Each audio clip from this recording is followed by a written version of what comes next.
Hey everyone, and welcome back to another video. So recently I reviewed the first book in the Zodiac Academy series, a book series that comes really highly recommended on TikTok, but is maybe one of the worst and most harmful things I've ever read. The first book was called The Awakening, and because I like to torture myself for you guys, we are moving on to book 2 today, which is called Ruthless Fae. This is written by twin sisters Caroline Peckham and Susan Valenti.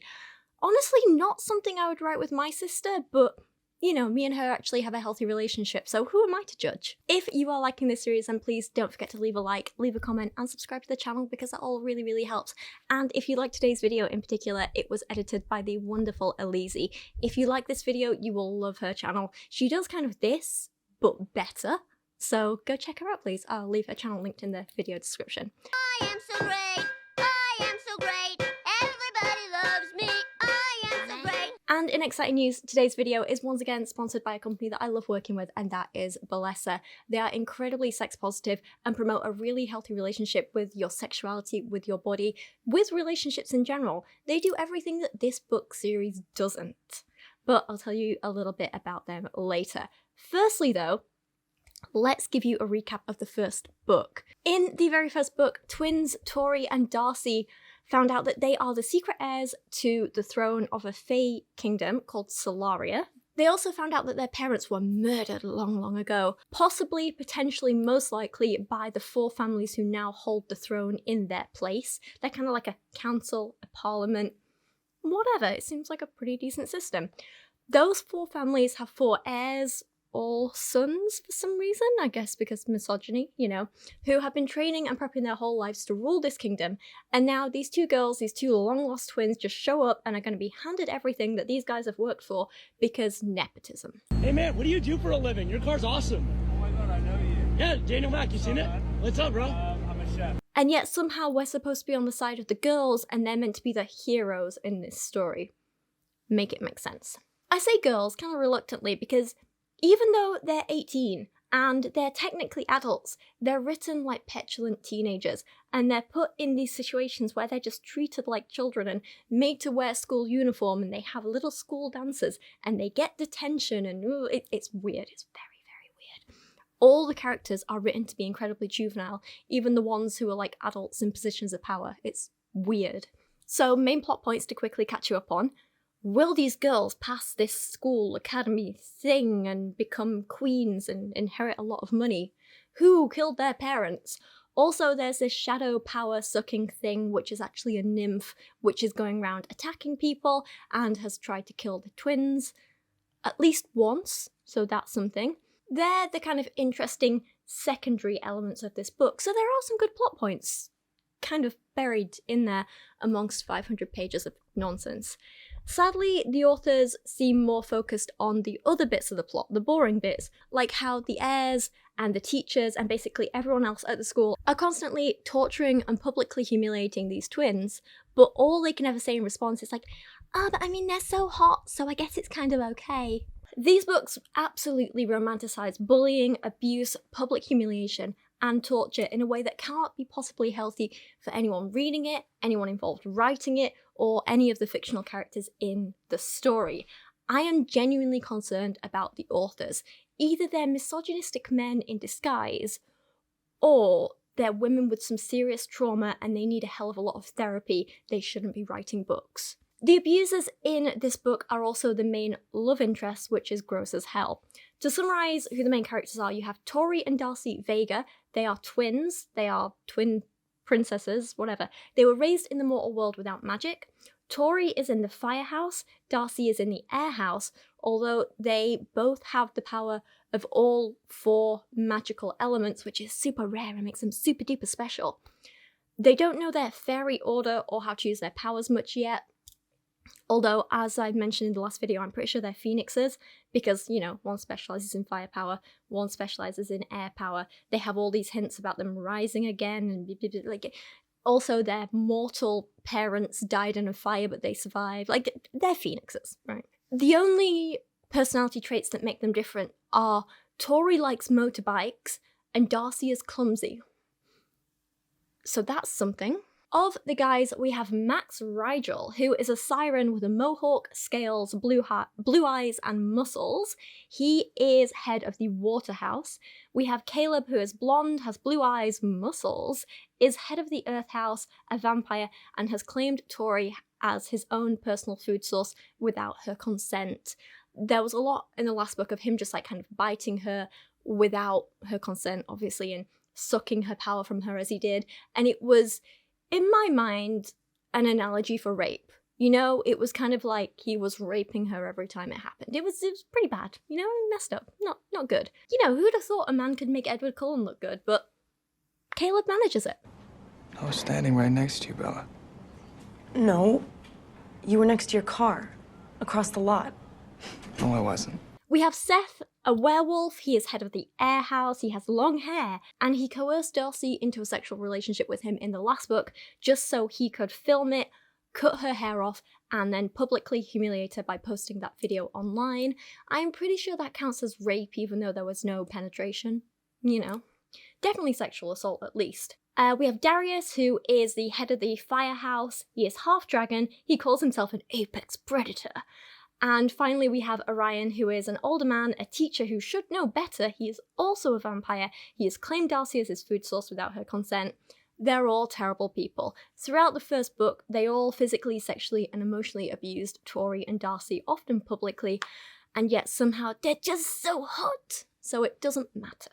At the end of the last book, the tarot teacher at the school, and yes, tarot, not divination, it's very odd. He was called Professor Astrum. He knew Tori and Darcy's parents, and he was trying to like give them clues about some big conspiracy or something. But he was killed and burnt to death in public, and he left them with a secret note saying that there was some clue between Leo and Libra. That's all we know. That's where the book ended. That's where we pick up, and we pick up immediately after the last one. So as you guys are about to see in the rest of the video, harmful romance books like this usually don't promote the healthiest or safest way of looking at sexuality and relationships, and they can be really, really harmful. But thankfully there are plenty of great resources out there, and that's where the incredible sponsor of today's video comes in, Bellesa. And they are currently offering my subscribers an amazing giveaway where everyone will win something. I love working with Bellesa because they are all about encouraging people to embrace and feel confident in their own sexuality, and that's something that I want to put out in my own content as well. It can be really hard to have a healthy relationship with other people or be able to advocate for yourself if you don't first have a healthy relationship with yourself, your body, and your own sexuality. And what that journey and ultimately what that confidence might look like is going to be different for every person. But a really great place to start with that is to get to know your own body and what you like, and Bellesa's toys are a really great way to do that.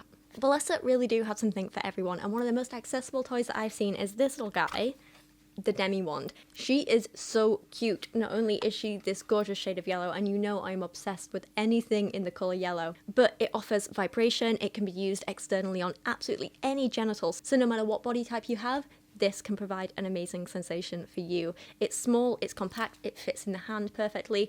The button to turn it on and off is at the top, so it's really, really easy to use. And like all of Bellessa's toys, it comes in this adorable little discreet carrying and charging case. So you close it up, you can pop it in your suitcase, your handbag, take it with you, or have it just sat in a drawer at home, and if anyone opens the drawer, looks in, they're not going to know what it is. It's so discreet, it's so cute, plus it helps keep your toys clean and safe while they're being stored. If you want something with a little bit more than just vibration though, a great option for you might be the Air Vibe. It can offer internal or external stimulation, and you've got vibration and suction options. So this is really great if you want kind of a starter toy to try things out, see what you like. If you want to try Bellesa's products out for yourself, then you can check out the link which is in my video description, and it's left as a pinned comment on this video as well. And they are currently offering my subscribers an amazing giveaway where everyone will win something, and you can get everything from free toys to vouchers to go towards getting yourself something a little bit special if you like. They're a great company with an amazing message, and I am always about encouraging you guys to embrace your sexuality, to feel proud and end stigma around it.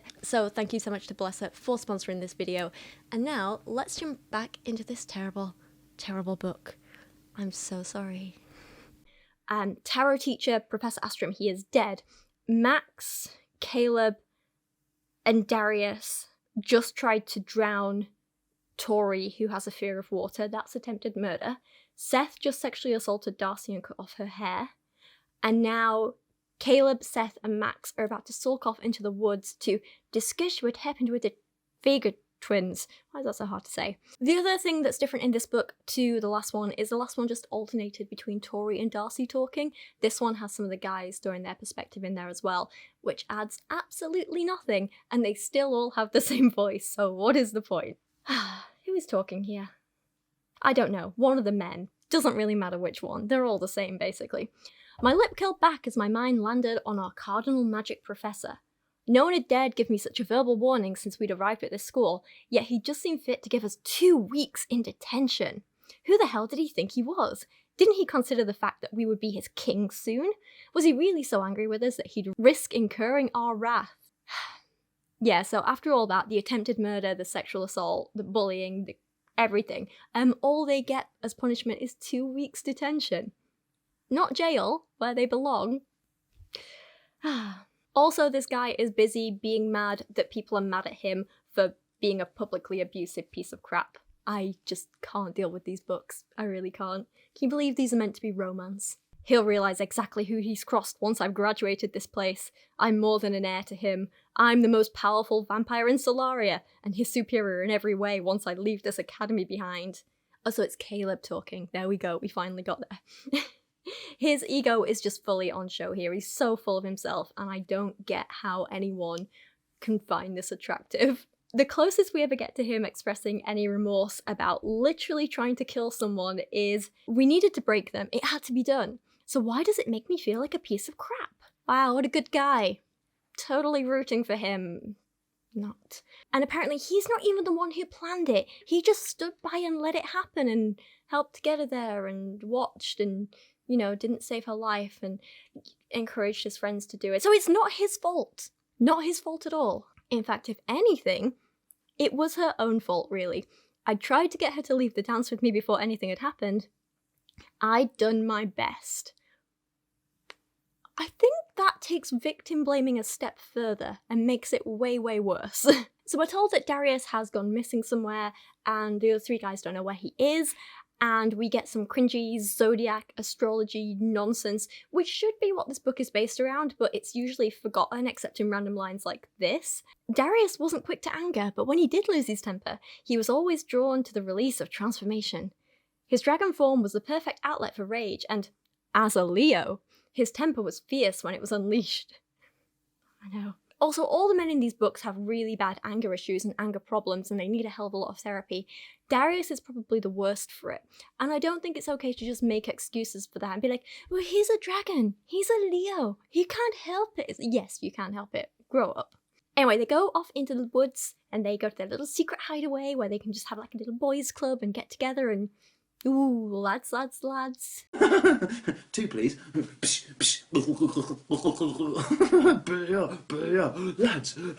Lads. The 4 of us were always under so much pressure to portray the perfect image, to exude power and strength and command the attention of every fae in the room. This one spot was the only place that we could call our own and truly be ourselves. It was a sanctuary, an oasis in the maelstrom of our lives, but for the first time I could remember, I wasn't looking forward to entering it. So the authors are really trying to make us feel sorry for these abusive bullies here, and how they have such a hard life. Oh, boo-hoo-hoo-hoo-hoo. It's not their fault they tried to gang rape the girls in the first book, because they're under so much pressure.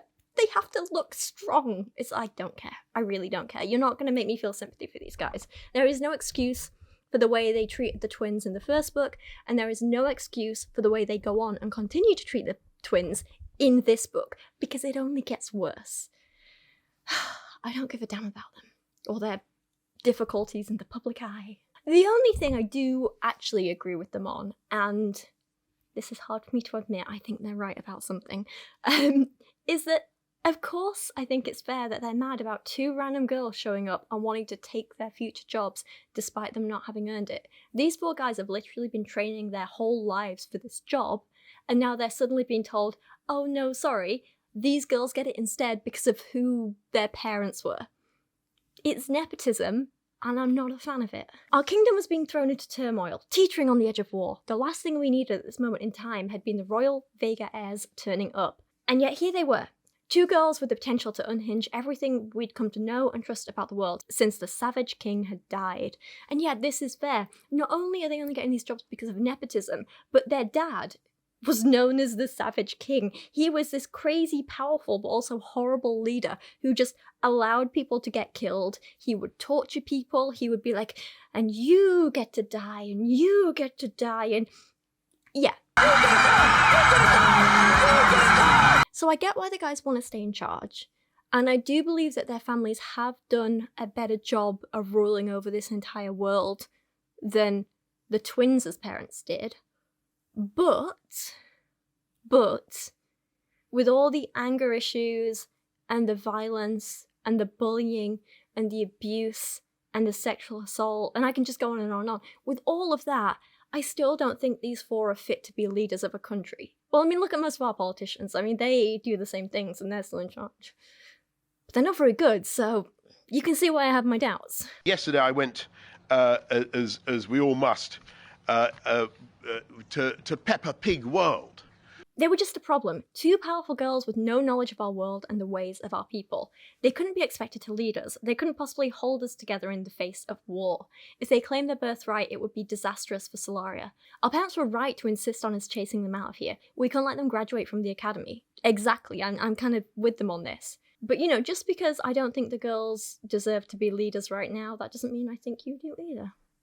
Just saying. Look what I've made, Seth said, grinning as he held out Darcy's hair, which he'd braided into a bracelet and placed around his wrist. That's sick, Max said enthusiastically. I rolled my eyes without responding. Maybe she'll cut off your hair in revenge, I muttered, eyeing Seth's long hazel locks. No chance. I broke her. I wouldn't be surprised to find out that the two of them dropped out come morning, Seth said cockily, spinning his new bracelet around his wrists. See, they're crappy people. All of them. Even Caleb, who is showing like teeny tiniest bit of remorse, still a crappy person. Then they all get into a big fight because boys can't possibly be expected to control their emotions or talk about their feelings, can they? That'd be absurd. So Max starts teasing Caleb. Caleb punches Max. Max uses his siren power to drain Caleb of his power, so Caleb goes all vampire and bites Max and feeds off him. What a healthy, loving friendship. Don't you just love reading about such well-adjusted adult men who are going to rule a country together in just, 2 years? Great. Darius then shows up mysteriously. Max is mad that Caleb and Darius didn't do more to help with the bullying and abusing and attempting to kill the twins, because that's something to be mad about. And we learn that Darius's father is also an abusive piece of crap. So there we go, cycles of abuse continuing. Lovely. This is meant to kind of be used as an excuse for Darius's behaviour, but it doesn't excuse it. It explains it, doesn't excuse it. Definitely doesn't redeem it when he just keeps doing it. Anyway, Darcy's chapter. I pushed a hand into my hair assessing the damage. I still hadn't looked in the mirror. I walked straight past it through the ensuite, but I'd have to look soon enough. Uneven lengths were the least of my concern. Where Seth's knife had sliced too close to the scalp was a hairless patch I wasn't sure the remaining lengths would cover. So she's still traumatized after Seth, like I say, seduced her, coerced her into being intimate with him just so he could cut off her hair and film the whole thing and post it publicly. And he's not just cut it off, he's left her with bald spots. This has to be the behaviour of a psychopath, surely. Tori's also struggling from, literally nearly drowning. I have a fear of water too, so maybe it's just that what they did to her hits a little closer to home for me, but in my mind this is literally unforgivable.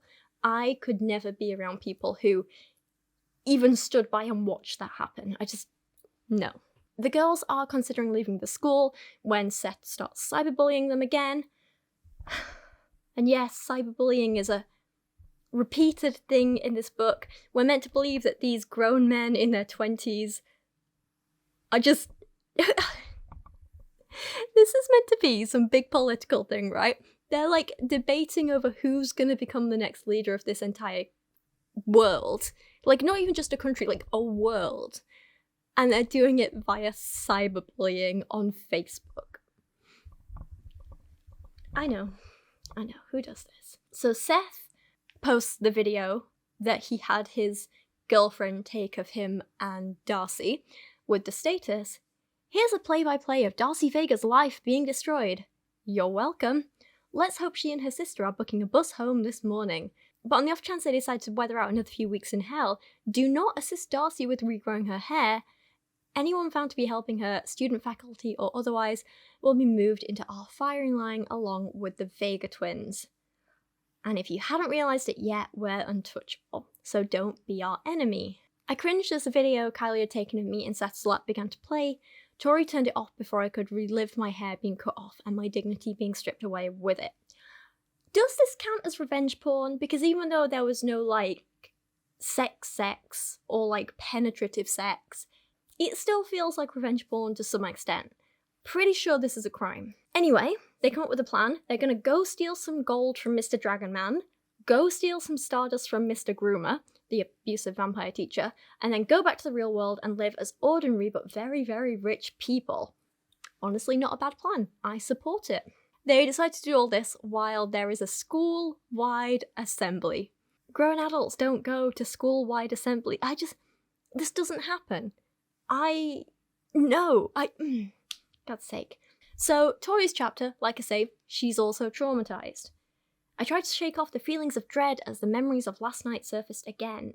So much had happened that it was hard to process all of it, but it was almost impossible to shake the roiling terror that had filled me. I really thought I was going to die in that pool. The kiss of the icy water, the frantic pounding of my heart. Every time I closed my eyes last night, the fear of it had crept in on me again. In the end, I hadn't slept at all.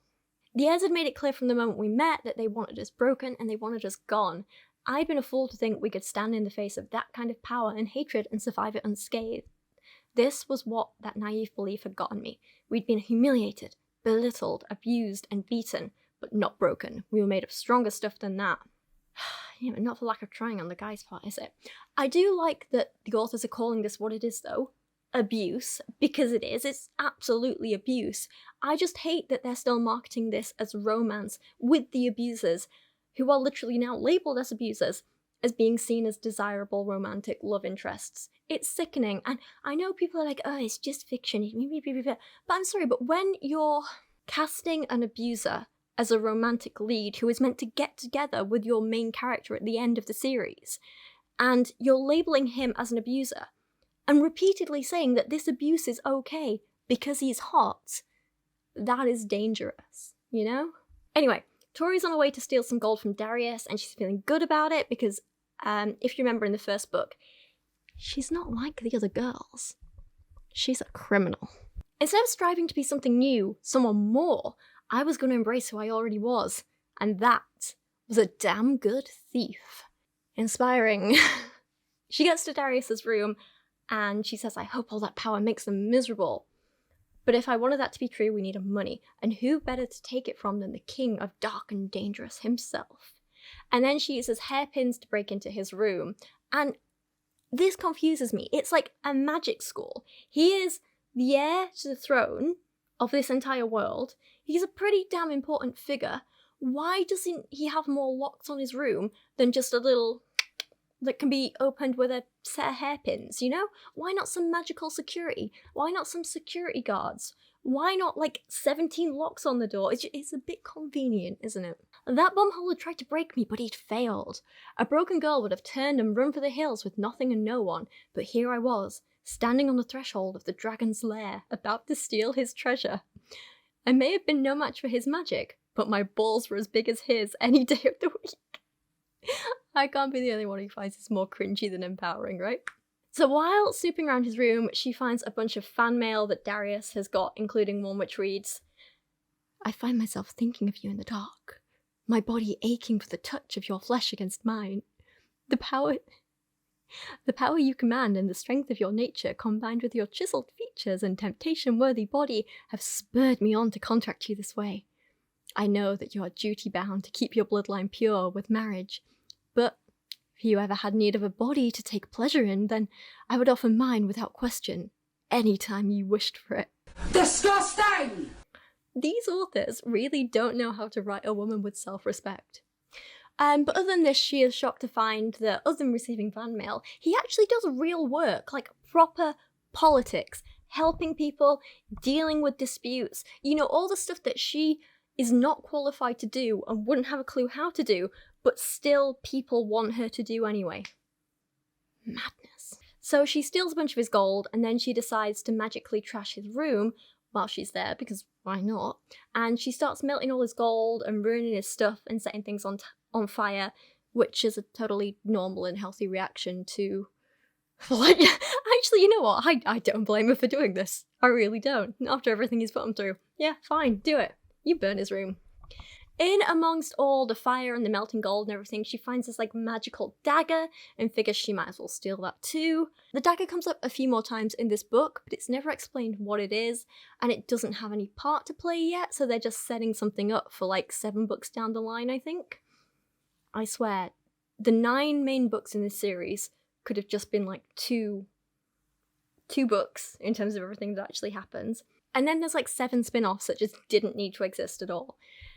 Anyway, of the dagger, silver dagger, cool. The handle was carved with strange symbols and it seemed unusually heavy. For a moment I felt still. The dagger in my grip almost seemed to tremble with raw energy which wound its way through my own like a strange kind of greeting. I ran my thumb over the sharp blade and the urge to press down pulled at me, an ache to spill a little blood coming over me for a moment. I pressed the tip against my thumb, increasing the pressure slowly. A loud crack sounded as one of the joists supporting the door to the ensuite buckled beneath the heat of the fire. The whole room is on fire. She's like, oh my god, when did that happen? Like, well, you're distracted, I guess. And then she runs out. She ends the chapter by saying, I don't want to read this out loud, it's so cringy. Everyone knows Karma's a bitch, and today her name was Tori Vega. Stop it. Back to Dulcie's chapter, and she's off to steal some fairy dust from Orion, the predatory teacher, so they can magically travel back to the normal, regular world. She does begin to second guess what they're doing, because apparently the thought of going home sickens her like poison, and that by leaving it means the heirs have won, and that they could destroy us, and it didn't seem as if there'd be any consequences for it. Now, I don't mean to be hyperbolic here, and I did touch on this a little bit in my first video.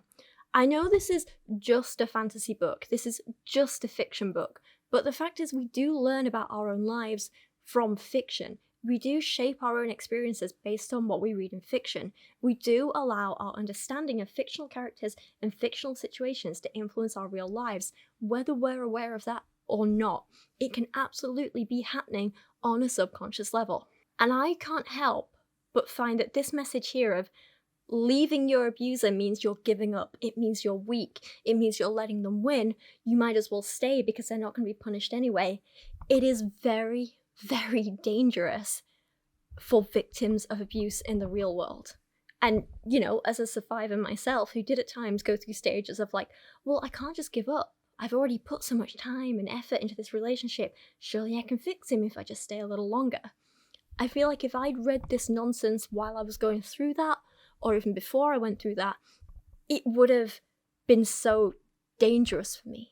I was already making excuses as to why I was staying, and then to have a book series like this saying, well, you have to stay, otherwise you're giving up, otherwise you're weak. If you don't stay, well, you're just letting them win, aren't you? Like, that's so, so dangerous, and it means that people do, or are more likely to stay in these abusive situations and relationships. I've covered plenty of books on my channel before, like fiction books, which try and disguise romance as abuse or romanticize abuse in general, you know, like the Harrow Fair book series, like a lot of Colleen Hoover books. And I get people in the comments saying things like, but I'm different, I'm safe, I can enjoy these books without letting that happen to me in real life. I know the difference. I'd leave an abusive relationship if I was in one. And to those people I have to say, one, good for you if you really believe that. But what about the thousands of other people who wouldn't be able to do that, who aren't able to distinguish between abuse and love in real life because of books like this? What about the other people who do internalize this stuff and allow abusers to keep hurting them because they've been sold this lie that this is just how men love? And 2, are you sure? Are you really, really sure? Because you say that now, but you don't actually know how you'd react until you're in that situation. You know, I grew up watching my dad be an abusive piece of crap at times, to my mum, to my grandma, to basically every woman in his life. And I grew up with my then adult brother beating me, a tiny child, at every opportunity. I'd seen it all. I thought I knew what abuse was. And, you know, as a teenager, as a woman in my early 20s, I was like, I'd never let that happen to me. I know the difference. I'd know how to get out of it. You know, I can recognize the signs. It'll never happen to me. But then it did. It does happen. And you convince yourself that this is just what love is like. And you keep putting up with it and you keep fighting for it. Because, you know, you're weak if you leave. You're doing something wrong if you leave. If you just put in more effort, if you do better, then they'll be better. It's your fault they're behaving like this, and you know what I mean. I had definitely internalized this sort of message from books like this and TV series and films and all sorts when I was younger. And even though I thought I was stronger and knew better, I wasn't, and I didn't. Which is why when people leave comments like that, I just feel concerned for them. So the weird thing about this chapter is that everyone keeps alluding to this idea that Astrum, the dead tarot teacher, had been killed by dragonfire. So I was thinking at this point it was probably Darius's evil dad who did it, but it turns out, we find out later, you don't really care about spoilers, do you? Come on. It was a nymph. So yeah, I don't really know where they're going with this. It kind of just builds up to nothing. Anyway, Darcy tries to pick the lock to creepy teacher Orion's office with the power of air. Again, why does this school not use magical locks? Seriously. But it doesn't work, and she's just too powerful, and instead she ends up accidentally breaking down the entire door. She's just clumsy and quirky, what can I say, you know? She heads to his desk, and I pulled at the drawers, but every one of them was locked. Why are you such a security freak, Professor? Maybe to stop nosy students like you from going through his stuff and stealing it? Just a thought. I mean, like, it sounds like it was good thought on his part, because you know, clearly people want to steal from him. So, being the super caring and responsible person that she is, Darcy uses her magic to just blow the entire front of the desk off and break this, like, handmade, fancy, expensive desk, just destroying it, you know? Because that's what heroes do. They just destroy other people's property without a second thought, I guess. Sorry, Orion, I murmured, lifting my hands and directing a powerful blast of air at the top drawer. A hole smashed through it, but this time the entire front of the drawer fell off and clattered into pieces at my feet. Oops. So quirky and silly, what's she like? A criminal, she's a criminal. Orion walks in, conveniently on the phone, telling us that he has been working with the FIB, the Fae Investigation Bureau. I know. I hardly think the FBI is concerned with matters like that. He strode into the office, his eyes as black as death itself as they locked with mine. Horror, confusion, and pure rage poured from him in a torrent. His gaze darted from me to the stardust in my hand, and I knew I had half a second to act. I tossed it into the air, having absolutely no idea how to use the stuff, but what else could I do? I thought of Air Tower, desperate to get back to Tori so we could go back to Chicago, clutching onto that hope with all my might. And he decides the best thing to do is to attack her because this is the kind of man he is. Attack first, think later, and then attack again. It's kind of his move, you know? A swirl of darkness curtained my vision and Orion's office started to tumble out of existence. I saw him move in a burst of speed, and before I knew it, strong hands were locked around my wrists. I yelped in alarm as the full weight of him collided with me, then all at once I was floating, gliding, travelling through an endless portal of stars, a million galaxies stretching out around me with no one here but me. The force of the collision made my head spin, and as Orion leaned back with the wind tugging at his hair and a fierce scowl fixed onto his face, I wasn't even scared. I was just horribly, horribly angry with myself for failing Tori. Orion grabbed my hand, which was still locked tightly around the bag of stardust. And then he keeps attacking her, and then he attacks her some more, and then he attacks her some more, and then she fights back a bit with magic and tries to push him off her, and he just keeps attacking her. So romantic. Orion strode down the steps with a demonic expression, not even a hint of mirth on his face. I wriggled against the ferocious power he'd wrapped around me, but it was no good. He had me completely immobilized. Again, this is horrifying. How is he not the villain of this book? Like I said in my last video, I think, if these abusers were treated as actual abusers and shown to be the villains that they are, this would be a fantastic horror book. It would be terrifying. But the fact that they just keep coming back to, like, oh, and he stopped me doing this, and he hurt me in this way, and he did it. But he was just so pretty while he did it. It's kind of sickening. Orion reached forward, and his hand wrapped around mine, which contained the stardust. The warmth of his palm sent heat skittering through my body, and I didn't know what to do as his hand remained there. Like he was going to take the stardust. but he still hadn't. These two can't write. That's not a complete sentence. He shifted. They use full stops when they need commas or a semicolon or. Anyway, he shifted closer and my body physically reacted. My muscles coiling and my heart galloping in a desperate rhythm. So this man has just been physically assaulting you over and over, but you're like, but he's so hot and he touched me, hee hee. No. He then takes back the Stardust from her and taunts her into staying at the academy to endure the abuse of him and everyone else even longer. It's typical manipulative, abusive crap. You know, we've all seen it before. Fae fight for their place in the world, Blue. They don't ever bow out of a fight. If the airs have beaten you, then you're not one of us, and you never were. He stepped away and the heat of his body vanished, replaced by a cold wind leaking in from the howling storm beyond the door. I stared at him for a long moment, his words cutting me to ribbons more than I ever thought words could. If I leave, I'm not Fae. I'm weak. I never belonged here. Yeah, this is literally what abusers say to you to make sure you don't leave them. Stop trying to make this guy a love interest just because he's got some muscles and presumably a pretty face. I don't know. Like, no, he's an abuser. This idea of like, oh, well, you know, you can't go anywhere else because no one else will want you. If you leave, you're weak. If you go, then you never belonged here. I never loved you. All that. It's what abusers say. I am Fae, I snarled, and Orion's brows arched as I pointed at him, a furious pit opening up inside me. A smile spread onto his face and he folded his arms. Oh yeah? Prove it.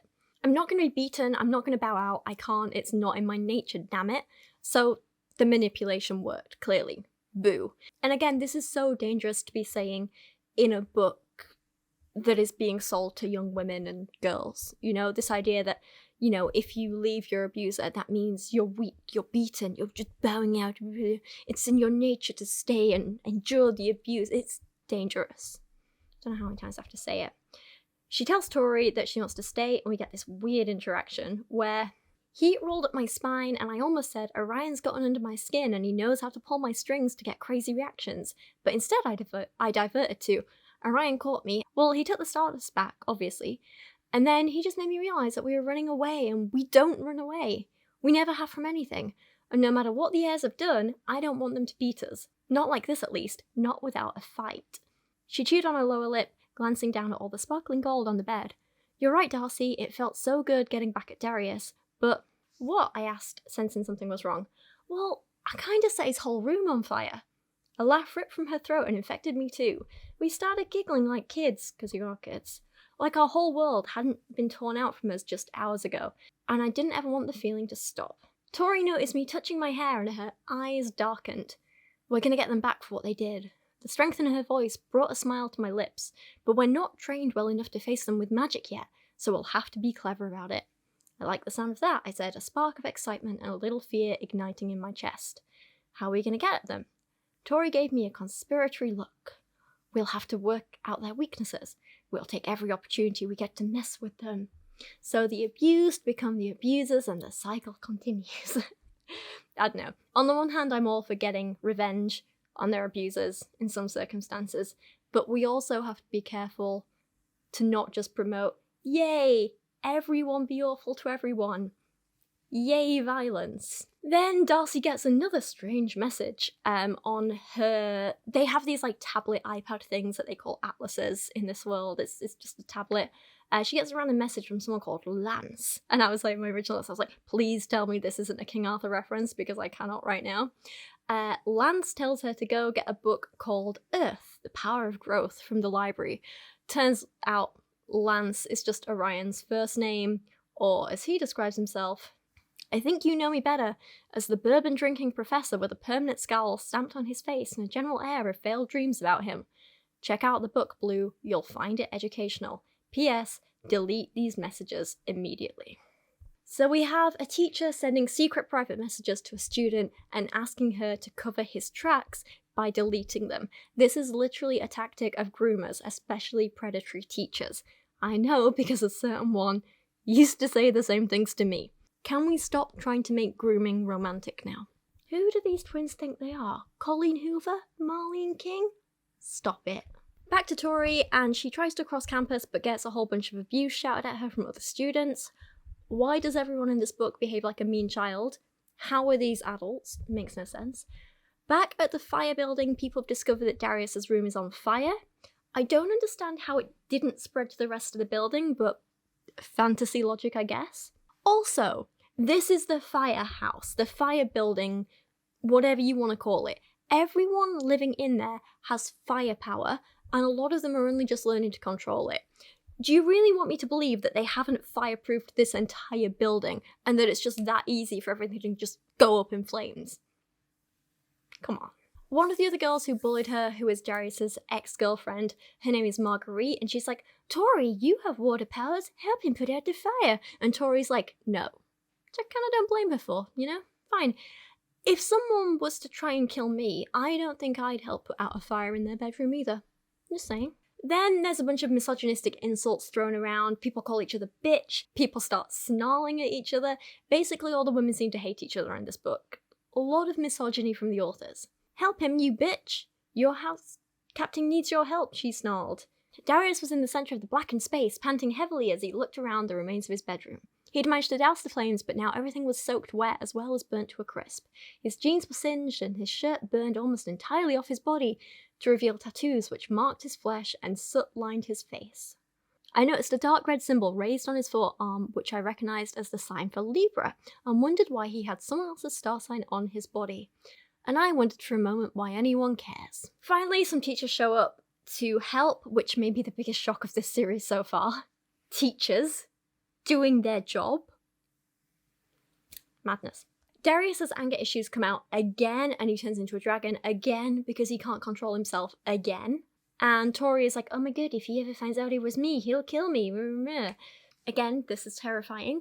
If you just cut all the romance crap out of this book, this would be a fantastic horror series. It really would. These are some of the scariest villains I've ever read. And since his room is on fire and someone obviously did it, how did the teachers respond to this? By treating them all as children. Again, that's minus 50 points to Ignis for an out-of-control blaze, Principal Nova called after Darius, though he clearly couldn't hear her over the crazy roaring and fire breathing. And minus 20 for a student failing to control their order form. Pathetic. You're meant to be like the principal, head teacher, whatever. Maybe actually do something for once, you know? Do you really think a bunch of magical adults who are literally on the cusp of being the political leaders of this entire world care about imaginary house points? I felt the need at this point to draw the comparison to like a very similar book series, but that is written for a younger audience, and that's A School for Good and Evil. Definitely has some similarities. Don't get me wrong, those books have a hell of a lot of flaws too. Like, I have so much to say about them. The creepy obsession with naked kids, the misogyny, trying to make us believe that the two main characters really super love each other and are totally besties for life, even though Sophie is constantly awful and abusive to Agatha. Come on. Anyway, a lot to say about that. But one of the things I do think that series does well that this one doesn't is that, and it's different because they're actually kids in that book and they aren't here, but at least in the School for Good and Evil series, there are actual real consequences for bad behaviour in those books that makes the kids want to behave and follow the rules, you know? It's not just, oh, you lose some house points. It's like, if you do something wrong, you are literally sent to a torture room to be tortured. If you fail your classes, you're turned into these like slave beasts who have to serve students at the other school. It's horrific, it's terrifying, and it works, you know? At least there are real stakes in those books. And on the whole, there are fewer creepy predator teachers in those books, except the creepy head teacher and, spoilers, Sophie in the later books. So, oh god, Sophie may be one of the worst, most horrible book characters I've ever read. She's awful. I have a lot of things to say about her, other than the guys in these books, you know. And Simon from Harrow Fair. And basically any man Colleen Hoover's ever written. Anyway, point being, these books also set in a school don't have those stakes. No real consequences. And that's with murderous nymphs running around the place. You still don't feel like there's any stakes or consequences for stuff. People try and murder others, and it's like, oh, go to detention, lose some house points. I don't care. No one cares. Darcy has hidden most of the stolen gold from Darius under her bed back in the air house, but Tori's still holding on to like a little handful of the coins, just like a few. And she makes this big deal of like heating up one of the coins with her finger to smudge the dragon's face with her fingerprint. And they make a very specific point of pointing out the fingerprint. And I was like, ooh, this is going to come back later and that's how she's going to get caught because they're going to match up her fingerprint. No, that doesn't happen. Nothing happens. It's not relevant. Chekhov who? There's even more misogyny and cyberbullying on the school's social media, as even the bullies start bullying each other. Darius's ex-girlfriend gets her pubic hair publicly mocked, and someone uses the hashtag #bitchesbecrazy. These are all played off as comedy moments, but they're just not. They're horrifying. Being gross and demeaning to women is not comedy.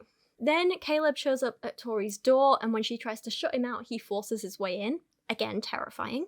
Remember in the first chapter when they were trying to make us feel sorry for him and like almost redeem him, and then he goes and does stuff like this.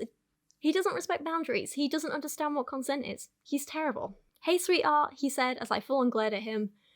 I didn't bother to wait for another word to pass his lips before slamming the door in his face. He jammed his foot in the doorway to stop it from closing, and I stalked away from him as the door bounced back open. My gaze snagged on the dagger lying on my bed, so I flopped down on it like I didn't have a care in the world, and one of the most vindictive men I'd ever met hadn't just intruded on my personal space. So he comes in, he casts this silencing spell so that no one outside the room can hear their conversation. That's terrifying as well, right? And he says he's going to tell her about the vampire code since she's his source, which means he can feed from her whenever he wants, she doesn't have a choice in it, and no one else is allowed to feed from her either. I made it to the door, but Caleb shot towards me in a blur of motion, pressing his hand to it beside my head and leaning close to me. I was pinned in by the masculine scent of him and the hard lines of his muscular body. My only choice was to meet his gaze as he trapped me in it. "I just wanted you to know that I had nothing to do with what happened at the pool," he breathed. "I knew the others were planning something, but I had no idea it would be so." So what? Murderous? Vindictive? Abusive? Go on. Finish your sentence. I frowned up at him, wondering what the hell he wanted me to say to that. "If you'd just left with me when I asked you to," he sighed, "then we could have enjoyed a very different kind of evening." "Oh, so it's my fault because I didn't want to leave with you?" I asked, raising an eyebrow at him. So then he physically traps her in the room, and he starts with all this victim-blaming nonsense again. He goes on, and then he straight up tells her that he isn't and won't be apologising for what happened. Lovely. He comes out with all this rubbish about how people are fickle and he has to look strong if he's going to be a ruler and blah blah blah. Excuses. That's all it is. Sounds just like a lot of toxic masculinity nonsense wrapped up in this fantasy package, and I couldn't care less. I have no sympathy for him, you know? Tori does try to protest. She says, "That's really stupid," I said. And it is really stupid. Power doesn't equal good leadership skills. Beating people into submission seems like a terrible way to choose a ruler. Yeah, you don't say. You can end up with a group of vindictive bumholes for rulers who try to drown people who get in their way. It's nice to have these moments of self-awareness. It's just really annoying that they never go anywhere. It never pays off. She still ends up sleeping with him. Caleb smirked. "Well, if you ever take the throne, maybe you can try and shake up the way things are done. I don't rate your chances though, sweetheart. This is the way Fae are, and that look in your eyes says you're just the same as the rest of us." So he is just a typical abuser. He's trying to tell the victim that she's just as bad as he is, so that she just accepts his abuse. It's gross. We see this in real life all the time. This is just the fantasy version of it. Just because it's a vampire saying it instead of a human doesn't make it any less abusive. She ends the chapter by saying if we were going to survive here, then we'd needed to adapt, and I was ready to do just that. Which again is really dangerous for the women who are reading this to be hearing, telling victims of abuse that they just need to adapt and, you know, become their abusers, become even more like their abusers if they want to survive. I don't even know what I'm saying, but you know what I mean. It's dangerous. Darcy's chapter, she goes to the library, although it takes her 2 whole boring pages to get there. There is so much filler in this book. It does not need to be like 520 pages long. It does not. I mean, this video doesn't need to be like 3 hours long, but it probably is. I mean, for context though, we're now on page 72 of this 524-page book, and so far nothing has happened. And we're like an hour into the video and nothing's happened, so yeah, I'm just as bad, aren't I? Anyway, she finds the book in the library. It has a potion for hair growth in it. Oh my god, what a shock.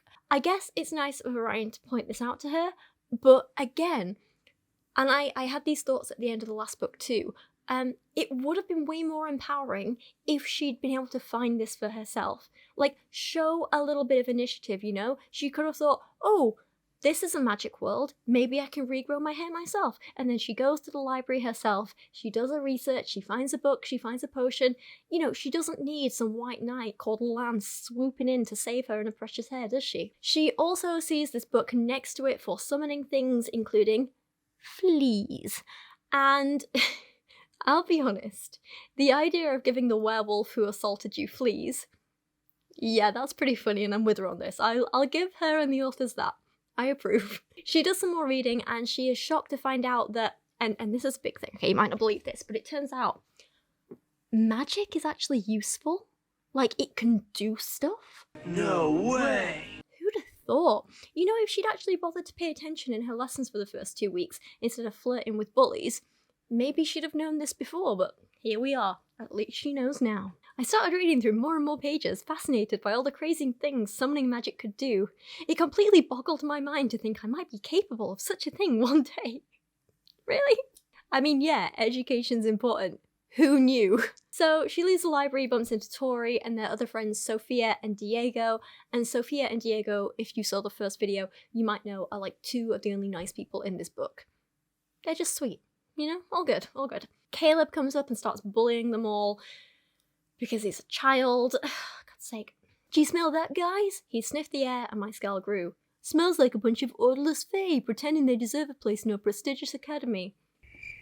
Ha ha ha. How funny. I have an order, Sophia muttered under her breath, but Caleb's vampire hearing didn't let her get away with it. I wouldn't go reminding people of that, Blondie. Being a Pegasus is worse than not having an order. His friend fist bumped him, nodding his agreement as he laughed. He was a tall guy with red hair and cold eyes. Yeah, I don't know how there are so many of them on campus, the redhead jibed. Only a freak would want to screw a horse. And then a bunch of other students joining the bullying too. A chorus of shrieking laughter caught my attention, and I turned with a crushing feeling in my chest as Kylie and her friends arrived. Kylie is Seth's girlfriend. Looks like a half-plucked chicken is joining our Cardinal Magic class today, she said loudly, her pale eyes landing on me as a wicked smile pulled up her full lips. Someone put it out of its misery. Her friends fell about laughing, and I ground my teeth as I glared back at her. Looks like a fully plucked one has joined us too, Tori called back. They haven't removed its huge beak yet, though. A collective ooh sounded from our classmates, and adrenaline slid into my veins.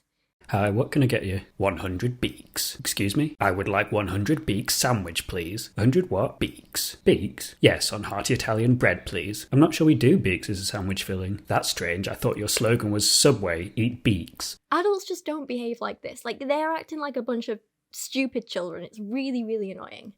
And then, of course, they just resort back to more misogynistic insults. So Kylie refers to one of the twins as Princess Whore. Again, how was this book written by two women? Can we just not? Then she calls one of them a little bitch. And her entire head of blonde hair burst into streams of angry snakes.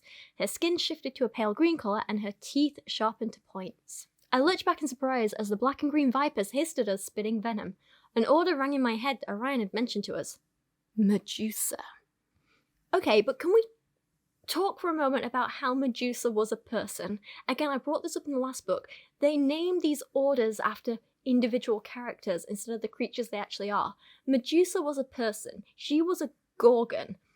Her sisters were Gorgons. Therefore, wouldn't the order be Gorgons and not Medusas? It's like calling all lions Simbas or something. It really frustrates me. Same with the unicorn order being called Pegasus, and the three-headed dog order being called Cerberus. Bothers me. Are you an idiot sandwich? Anyway, Tori decides to mock her for, you know, who she is, and says she looks like a bird threw up a bucket of worms all over her head. I can't believe she tried to insult your hair. Yeah, that's right. Let's combat misogynistic insults with more misogynistic insults. Let's criticize someone mocking someone for their appearance by mocking them for their appearance. Can we not? Have we not grown past this by now? How was this book written in 2021? Ridiculous. Orion arrives and he starts a lesson. It's all about bloodlines and orders and blah blah blah. And he mentions a couple of extinct orders that we didn't hear about in the first book, like Hydra, Kraken, Phoenix. That's what I think the twins are. It turns out the twins' dad was a Hydra. He married outside his order, meaning his bloodline was mixed with that of a harpy, and whatever other genetics the queen carried. Of course they don't know that. Why would they know anything about a silly little woman? They're not important. As his daughters haven't emerged yet in their order forms, there's a possibility that the Hydra order could arise once more. However, that will be down to various factors. Genetics, the stars they're linked to. He tapped the board and a complicated tree of genetics appeared beneath a list of constellations. The more genetics that are introduced to a bloodline, such a stupid way of phrasing it. Come on, the more genetics that are introduced to a bloodline. Just don't write about this stuff if you don't understand the basics of how genetics work, you know? Anyway, the more genetics that are introduced to a bloodline, the less chance there is of a parent birthing offspring of the same order. That's why some rarer orders now try to keep their lines pure by only breeding with those of their kind. Can anyone give me an example? And the example given is of Darius and his family all wanting to stay pure dragons, and they interbreed within the family and, you know, all that Lannister stuff. This is kind of the start of a big theme of order, racism, orderism, I guess. We'll just call it what it is. It's racism. It's all an analogy for racism, running through not only this book, but the entire series. I'll talk about it a bit more later, but you'll have probably already noticed a couple of bits, like mocking the Pegasuses for being Pegasuses earlier, and this, you know, pure dragon bloodline and all that sort of thing. Like, it comes up quite a lot. So just keep an ear out for it. Then the class is interrupted as Orion gets a notification saying that the tarot teacher Astrum was definitely killed by a nymph, and so he decides to change the lesson plan for today to the physiology of nymphs, and then we get, again, a crap ton of exposition dumping. It's just, oh my god, these authors love a good exposition dump. As anyone who's grown up in Solaria knows, nymphs are creatures born without magical gifts, but they can acquire them from Fae. There are sworn enemies, their nature is one of destruction and death. Orion tapped the screen and a creepy image appeared of a tall figure with long, sharpened fingers. It looked almost tree-like, its body sinewy and brown. Its face was a demonic thing with red eyes and curling horns, seemingly made from bark which twisted above its head. Now that does sound like a very scary description, but for some reason in my head all I picture is salad fingers. Don't know why. He doesn't have the devilly horns, but I think it's the fingers. Hello. I like rusty spoons. This is an nymph in its true form, Orion explained, and goosebumps fled across my skin. They vary in size depending on age and gender, but that is the least of your concerns. Nymphs are gifted with an energy that is capable of disabling a Fae's magic. A nymph can overwhelm Fae with less than 30 seconds at close range. The process has been described as a draining, sucking feeling that pulls at the wells of magic inside you and immobilizes it. This is accompanied by a rattling noise, and they realise that the thing that attacked them in the first book was a nymph. They come to this realisation only now. Also, I just realised they never really told anyone other than the heirs that they were attacked.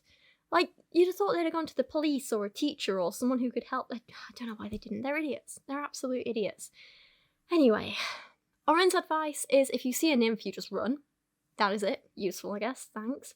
The second tactic, he says, is to engage them in combat before they have a chance to start draining you. But as you are not yet trained for battle, I would encourage you to blast the extent of your powers at the creature in one single, wide blow to increase the chances of you hitting your target. The third and most effective means of defense for you is to shift into your order form. Nymphs cannot disable your order abilities with their power, so a dragon can still breathe fire at them, a vampire can still use their enhanced strength, etc. Why is there no space in there? These two can't write. Or at the very least, your order form will make it easier for you to run. This is quite funny. I said at this point, I bet we'll see this happening at the end of the book. Probably. Hopefully. We do. This is what I mean. These books are so predictable, I could write them. Some FIB woman shows up, and we saw her in the last book because she was on a date with Orion in a bar, or at least we think it's a date. Because what other reason would there be for a man and woman to be sat together? Yeah, we all know women are good for nothing except sex. It is a fact. Darcy gets weirdly jealous of her teacher/abuser and this woman knowing each other. She's like, they're definitely screwing each other, and I definitely don't care. Stop it, please. Anyway, she gets the twins to go with her for an interview, and they waste pages bumping into Seth just so he can threaten them again and blah blah blah blah blah. Again, it's all filler, it's really boring. Then finally the interview. This woman's name is Francesca. She goes by Agent Sky, and she says to the twins, "You're here because of the death of Professor Ling Astrom on the night of September 20th. I'm aware of your heritage, and let me tell you that it means nothing in this room. You are witnesses to a murder, and you will produce answers to my questions without fail." And at this point I was like, yeah, she's cool. I like her. Nothing's changed that. It's not like we ever really see her again. I mean, we do a little bit, but... So then, instead of anything interesting actually happening on the page, we just get a fade to black, and then Darcy wakes up. Someone was shaking me, and I blinked heavily, finding Tori beside me. My cheek was plastered to the table, and a roiling sickness twisted my gut. Hey, they've used roiling twice in this book now. Do you think it's just a new word they learnt? It was like, you know, word of the day on one of their dictionary apps or something. Which isn't a lot, but it's weird that it happened twice, right? That agent was a Cyclops, she said, looking mildly horrified. She got into your head and took whatever answers she wanted. Sometimes you spoke about Astrom, but I think mostly she just hacked directly into your memories. She frowned as a retch burned its way out of my throat. I felt completely violated, and she hadn't so much as warned me what she'd been going to do. You felt violated by her, and yet for some reason you're not making excuses for her and calling her hot like you do with certain men who repeatedly violate you. How strange. The twins are cleared of all suspicion, so there goes any semblance of tension or stakes or interesting plot. And also, we get this terrible writing. I don't ever want a Cyclops in my head again. Yeah, well, I don't want to watch that again either. Her boggly eye was really freaking me out. How boggly was it exactly? The boggliest eye I've ever seen.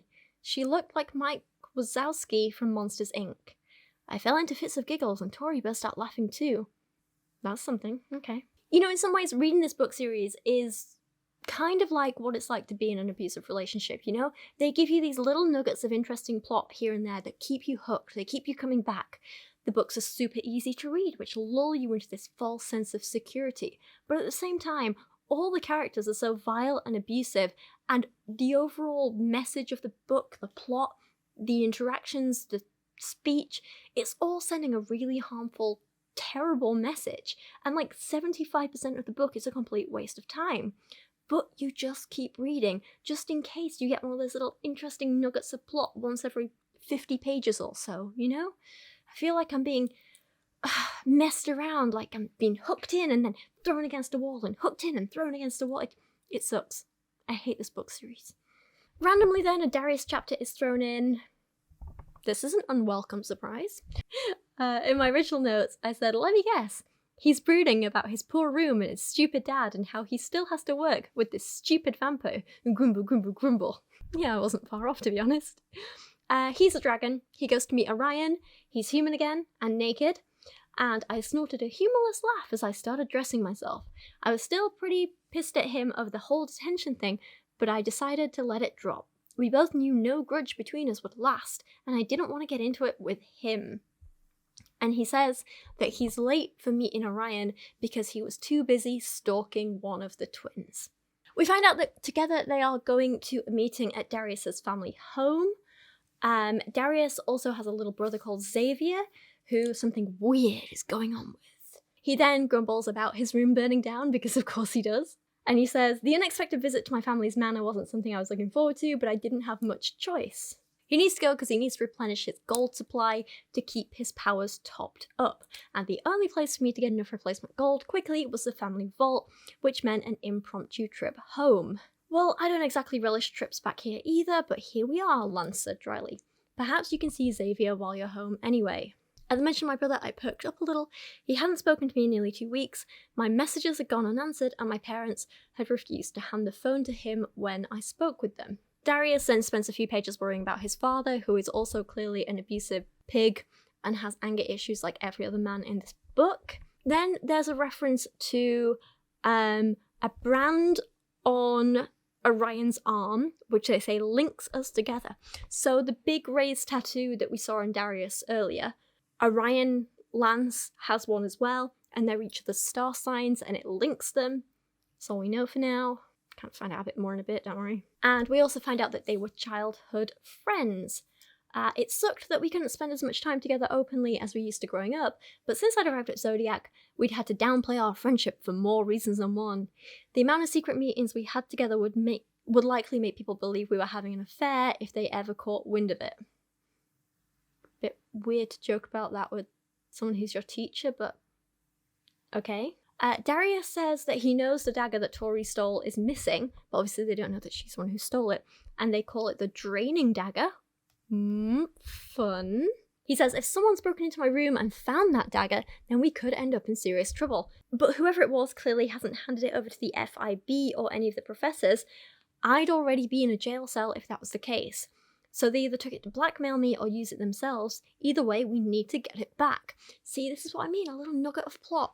Could be interesting. What is this dagger? Why is it so dangerous? What is this blackmail? What do the FIB want with it?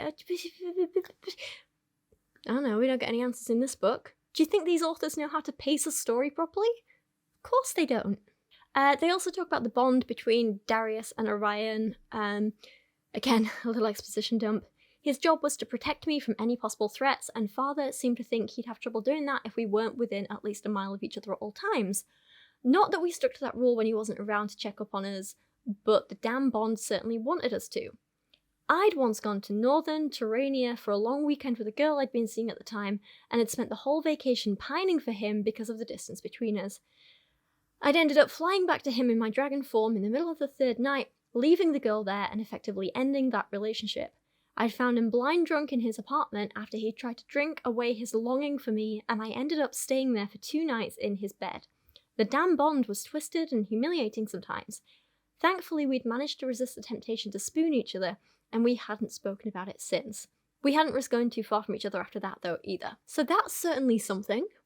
Darius's mother, it turns out, is another caricature of a woman. So you might remember from the first book, when talking about the twins as parents, the father's like this big, strong, savage king. He kills people, there's all this political stuff around him. He's got this power and this power and this power, and he can do all this stuff.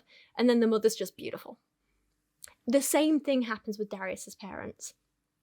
So they really don't bother to develop any female characters in these books other than Tori and Darcy, and I don't think you can call what they do to them character development. How lovely of you to both visit, Mother cooed, not mentioning the reason for us coming here. She obviously knew, but she didn't like to waste time discussing anything too interesting. She was a vapid creature, happy to amuse herself with pretty, petty things and leave the conniving to my father. See, this is why I don't think it was written by women, really. Come on. I've missed you, Mother, I said, which was true in a sense. I'd missed the idea of having a mother who could be more than just a walking, talking mannequin, but I'd long since stopped worrying myself over it. Ew. Darius goes to see his brother, and his brother's all depressed and sitting in the dark. Because the family are racists, and they want everyone in the family to be pure blood dragons, they're angry at Xavier because it turns out he isn't a dragon at all. He's actually a Pegasus, and not just any Pegasus, but a lilac Pegasus. So the dad is furious because he is both racist and homophobic. I think that's the analogy that they're going for here. So Darius finds out about his brother, and then the father storms in, and he's like, "Shift!" Father commanded, his gaze passing me to land on my brother. Xavier got out of his chair and backed up, shaking his head in panic. His skin looked odd, though, like there was light shifting from within it, trying to break free. "I told you I'll get control of it. I won't shift ever," he said anxiously. "No one will ever find out that I'm—" "Shift!" Father bellowed, using fear to force the change on him. Xavier cried out in panic as the light beneath his skin grew to a powerful glow, and he booked forward as his order form took over. I backed up as his form changed, giving him room to become— "Effing hell!" I breathed, my eyes widening in panic. "My thoughts precisely," Father hissed venomously. Xavier had transformed into a lilac Pegasus, complete with golden horn and rainbow-patterned wings. Terrible. Disgraceful. How could he just be himself like that? His coat shone with glitter in the light of my magical orbs, and his wide, horsey eyes looked back at us fearfully. Come on. Wide, horsey eyes. Father hated the weaker, more common orders. He was a dragon through and through. He loved power, invoking fear, and breathing fire. A Pegasus was about as far as you could get to the opposite end of the order spectrum. They were flying horses who pooped glitter, granted wishes, and were cute. Xavier hadn't even been lucky enough to have a dark-coloured coat. It was lilac. Lilac! I still think we should kill him to cover this up, Father growled, and I flinched at the casual way he said it, like murdering his son was a genuine option. But your mother's finally grown a backbone and won't allow it. She even came up with a backup plan in case I killed her too, so that the information about this disaster would be leaked to the press the moment she died. So for now, we've contained him here. This is a goddamn disaster. Can you imagine what the other Celestial families would say if they found out about this? I swear every single new man introduced in these books is just scummier than the last, but at least this man is like a villain, and not a romanticized villain. They still kind of talk about how he's conventionally attractive, but at least they're not like, oh, he's so hot, I can't wait to sleep with him after he's done abusing me. So that's something, I guess. And then the dad is like, this problem will have to wait. I can't bear to be in a room with this abomination a moment longer. Think of the shame he could bring to our family.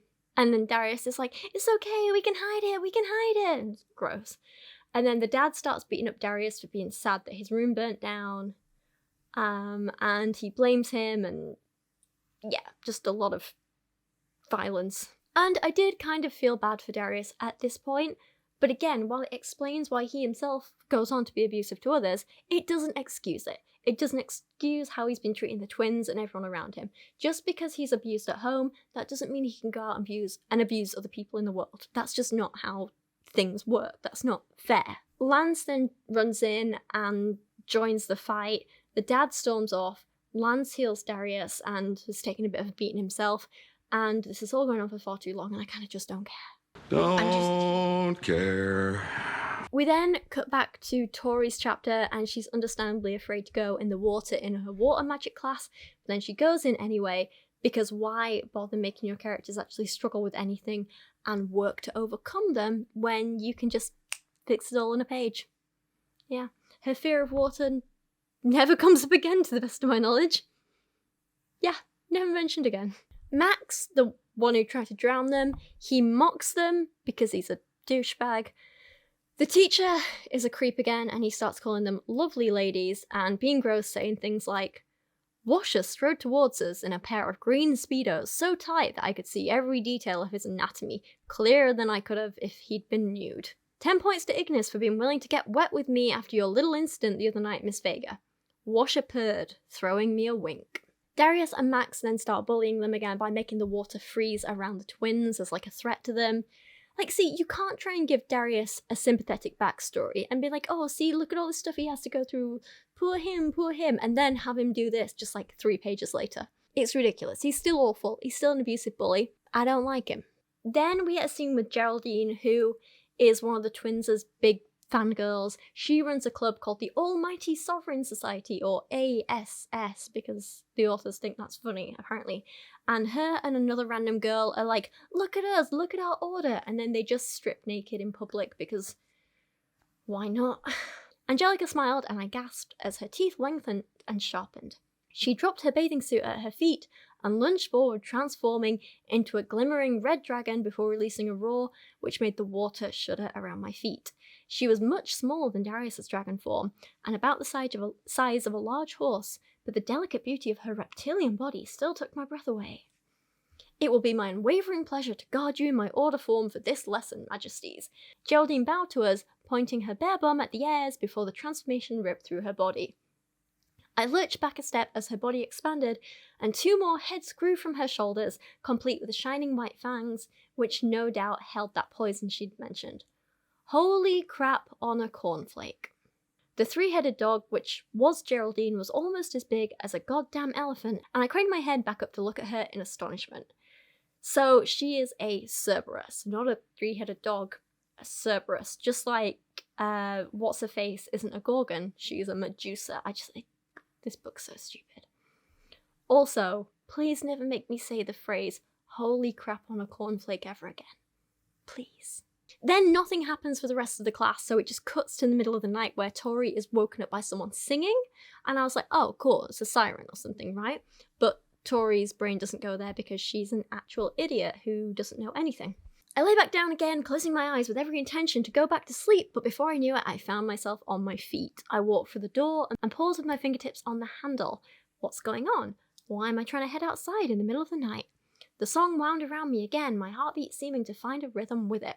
I placed my hands over my ears to block it out, but somehow it sounded even louder than before. A small piece of me was aware that I should be terrified of whatever new magic this was. Someone was casting a spell on me, but I didn't feel afraid. I felt eager to follow the music and find out where it led. Obviously this is a siren. You know who is a siren? Max. Also creepy water teacher, but clearly Max is going to be the one doing this. It's obvious. In the centre of the clearing, moonlight shone down on a large rock, highlighting a figure sitting on top of it. He had his back to me, but I could pick out shimmering scales which lined his flesh. A prickle of recognition flooded me, and I inhaled sharply, sensing a noose closing around my neck. I just walked straight into a trap, and the hairs along my arms rose as I felt a cage of magic springing to life around me. The song stopped abruptly, and the siren on the rock turned to look down at me. Max's dark features fell from relieved into a scowl the second his gaze landed on me in my open hoodie and silk pajamas. "Oh, for the love of everything that's destined," he growled. "Why the hell did it have to be you?" And apparently this is just a spell he likes to do that lures a girl somewhere. He didn't mean to lure her, but he did. And he's like, "You can't go. Not until you've kissed me," Max said, using a tone which suggested I was stupid. "What the hell are you even talking about? I would sooner kiss a horse's bum. Let me out of here," I snapped. "That's not up to me. You were drawn here by my siren song, so you have to kiss me if you want to go. I don't control it. It picks someone who the magic thinks needs to feel my power. For some unknown reason, it picked you." Seriously, what is wrong with these authors? Why are they so determined to make these women be coerced into sex and sexual situations and intimacy with every man who abuses them? It is disgusting. They didn't have to do this. They made this choice over and over again, and there is something wrong with them. He stepped towards me, and I held up a hand to halt him. "You seriously expect me to kiss you?" I asked. After all the horrendous things he'd done to me and my sister since we'd arrived at this academy, I couldn't think of many things I'd like to do less, and I can't think of many things I'd like to read about less, but here we are. "Unless staying trapped here alone with me for the rest of time is preferable," he asked, seeming unimpressed with how reluctant I was. "Can you not talk for a few minutes?" I asked. "Why?" "Because if you shut up, then I can try and focus on your looks and forget about the personality that goes with it," I said. It didn't matter that I was admitting that I found him attractive. It wasn't like I desired him no matter how gorgeous he was. The beast inside was easily enough to repulse me, and he knew what he looked like anyway. Max scowled at me, but did as I requested and stayed silent.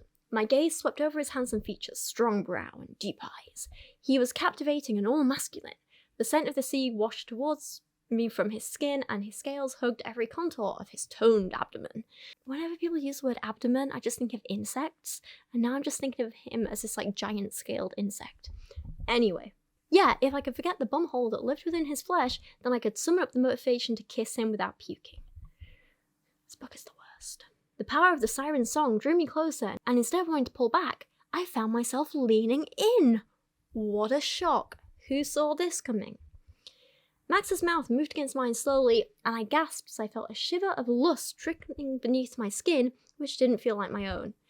It was quickly followed by an image of me from a few minutes ago when Max had first seen me in the clearing. He'd looked over my silky pajamas, noticing the curves of my body and the way my flesh was exposed. The moonlight shone on my dark hair, making it look like a spill of ink, and he was filled with irritation and a little anger, countered by the strange desire to take the kiss from me. Why is every man in these books attracted to the twins? Why do you have to make them so perfect, so wonderful, so irresistible to every man? It's just ridiculous and unbelievable. They can't be everyone's type. My touch ignited a flare of lust in him, which washed into me again and lit a fire of excitement in my veins. This was wrong. I should have been pulling away from him, but his hands caught my waist and he dragged me against him, instead cementing the connection between us. A soft moan escaped me as his kiss deepened and his lust fed into mine, creating a whirlwind of it which I couldn't escape. He pushed his tongue into my mouth and I tasted salt water as I devoured his kiss. How can anyone not be sickened by reading this? It doesn't make sense to me. Surely no one actually finds this romantic or sexy or hot. And if anyone does, then I strongly suggest they get therapy. And I mean that in a loving way. Anyway, in kissing him, Tori gets to know this whole tragic backstory, which again is meant to make him sympathetic, but I really don't care. He's still a pig. Basically, his dad's this really kind man, but then Max's mother was someone that his dad had an affair with and was his dirty little secret. And then his wife had the mother killed, and they raised Max as their own. So his mother, or the woman everyone thinks is his mother, is actually his stepmother. Max is a bastard in more ways than one. His father had married his wife through an arrangement to keep his bloodline pure, but he'd been in love with another woman. He'd kept seeing her in secret and had gotten her pregnant before his wife. To cover it up, they'd hidden her, and his wife had pretended to be pregnant rather than face the scandal. He was still an heir because the power came from his father's side, but if anyone ever found out he was illegitimate, they could push for one of his half-siblings to take the place. His father had always stood firmly beside him, but his stepmother was devious and wanted one of her own children on the throne. Again, I don't care. None of this makes his coercion, manipulation, and attempted murder okay. I just don't care. Also, this makes no sense to me, because if the father has to have an arranged marriage so that their children remain pure, then why is his father suddenly okay with his heir being impure? This doesn't make sense. They haven't thought this stuff out. I don't care. Anyway, Max has anger issues because he's a man in this world, and he gets angry that Tori saw all this stuff about his family and his history and everything like that, and he starts shouting abuse at her because how dare a woman be more powerful than him, and you know, just like a real life abuser. And then he gets all racist, and he's like, ew, I have a Minotaur for a granddad, that's so disgusting. No one will want to marry me if they know. No one wants to muddy their blood. And he actually uses that phrase, it's repulsive. And Tori says, so you're telling me if you fell in love with a Medusa or a Pegasus, you wouldn't marry them? Max's lips parted. He stared at me for a long second, then released a breath of laughter. An effing Pegasus? Even if I found out I was Elysian mates with a Pegasus, I doubt I'd be allowed to consider marrying them. Can you imagine? He ran a hand over his face in exasperation. What's an Elysian mate? I asked with a frown. Gah, you're so ignorant it kills me. It's like your one true love. Point is, I couldn't marry them if they weren't a siren. So, I hate the whole soulmates trope thing. Nonsense, not a fan, but we do get more of a explanation of it later in this book, so just wait for that, yeah? Also, just because Max is saying I'm only racist because my family's racist, still makes him racist. And at least now we get some kind of real stakes-ish. He says if anyone finds out about my parentage, it will cause a hell of a lot more than just some scandal. It could cause a divide amongst our supporters. It could tear a hole in the foundation of our government and leave us vulnerable right as the nymphs are gaining power. Why do you think my stepmother's never told anyone? In public, she acts like the doting mother she should be, but behind closed doors, she plots my downfall. If something were to happen to me, then my half-sister Ellis would be the heir. That's what she's hoping for, but my father stands in her way. I still find myself unable to care, but at least these are some real stakes, and I kind of wish this was used more to build some tension and create either a rivalry or an understanding or something between them, but it's just not. Tori's just like, yeah, don't worry, I won't say anything, all good. And then that's just it. Okay, back to Darcy's chapter. Her and Tori talk about the Max thing off page, and then there's more childish bullying about Darcy's hair from the Mean Girls. Let's skip over it, we've heard it all before. In tarot class, the new tarot teacher is Mr. Creeper McCreeperson, the water teacher. Professor Washer, who we heard about in the first book, he's creepy, and he's more predatory in this book. And obviously he immediately starts creeping on the twins again in this chapter. Can please someone just arrest these grown men for abusing their positions of power? Please. Or like just burn them alive. Either will be fine. Anyway, he says that in these tarot lessons he's going to be teaching them palm reading. So they're not tarot lessons, they're divination lessons. I wish these authors would just use proper terms for stuff. It's very frustrating. Okay, and this happens. Tori grimaced as she let Washer take her hand and he started painting his fingers across the lines on her skin. Her eyes unfocused a little and a dreamy smile pulled at her mouth as she stared at him. I wanted to slap the guy for forcing emotions on my sister. What the hell was wrong with this creep? Good question. You have quite the exciting taste in lovers, don't you, Miss Vega? He purred seductively, and a faint frown pulled at Tori's features. I hate this man. Then he turns to Darcy. His influence rushed into me and I felt him stealing away my resistance, replacing it with perfect willing. I stared up at him as I held out my hand and lust dripped through my body, tugging at everything inside me. How could I have thought he was so disgusting just moments ago?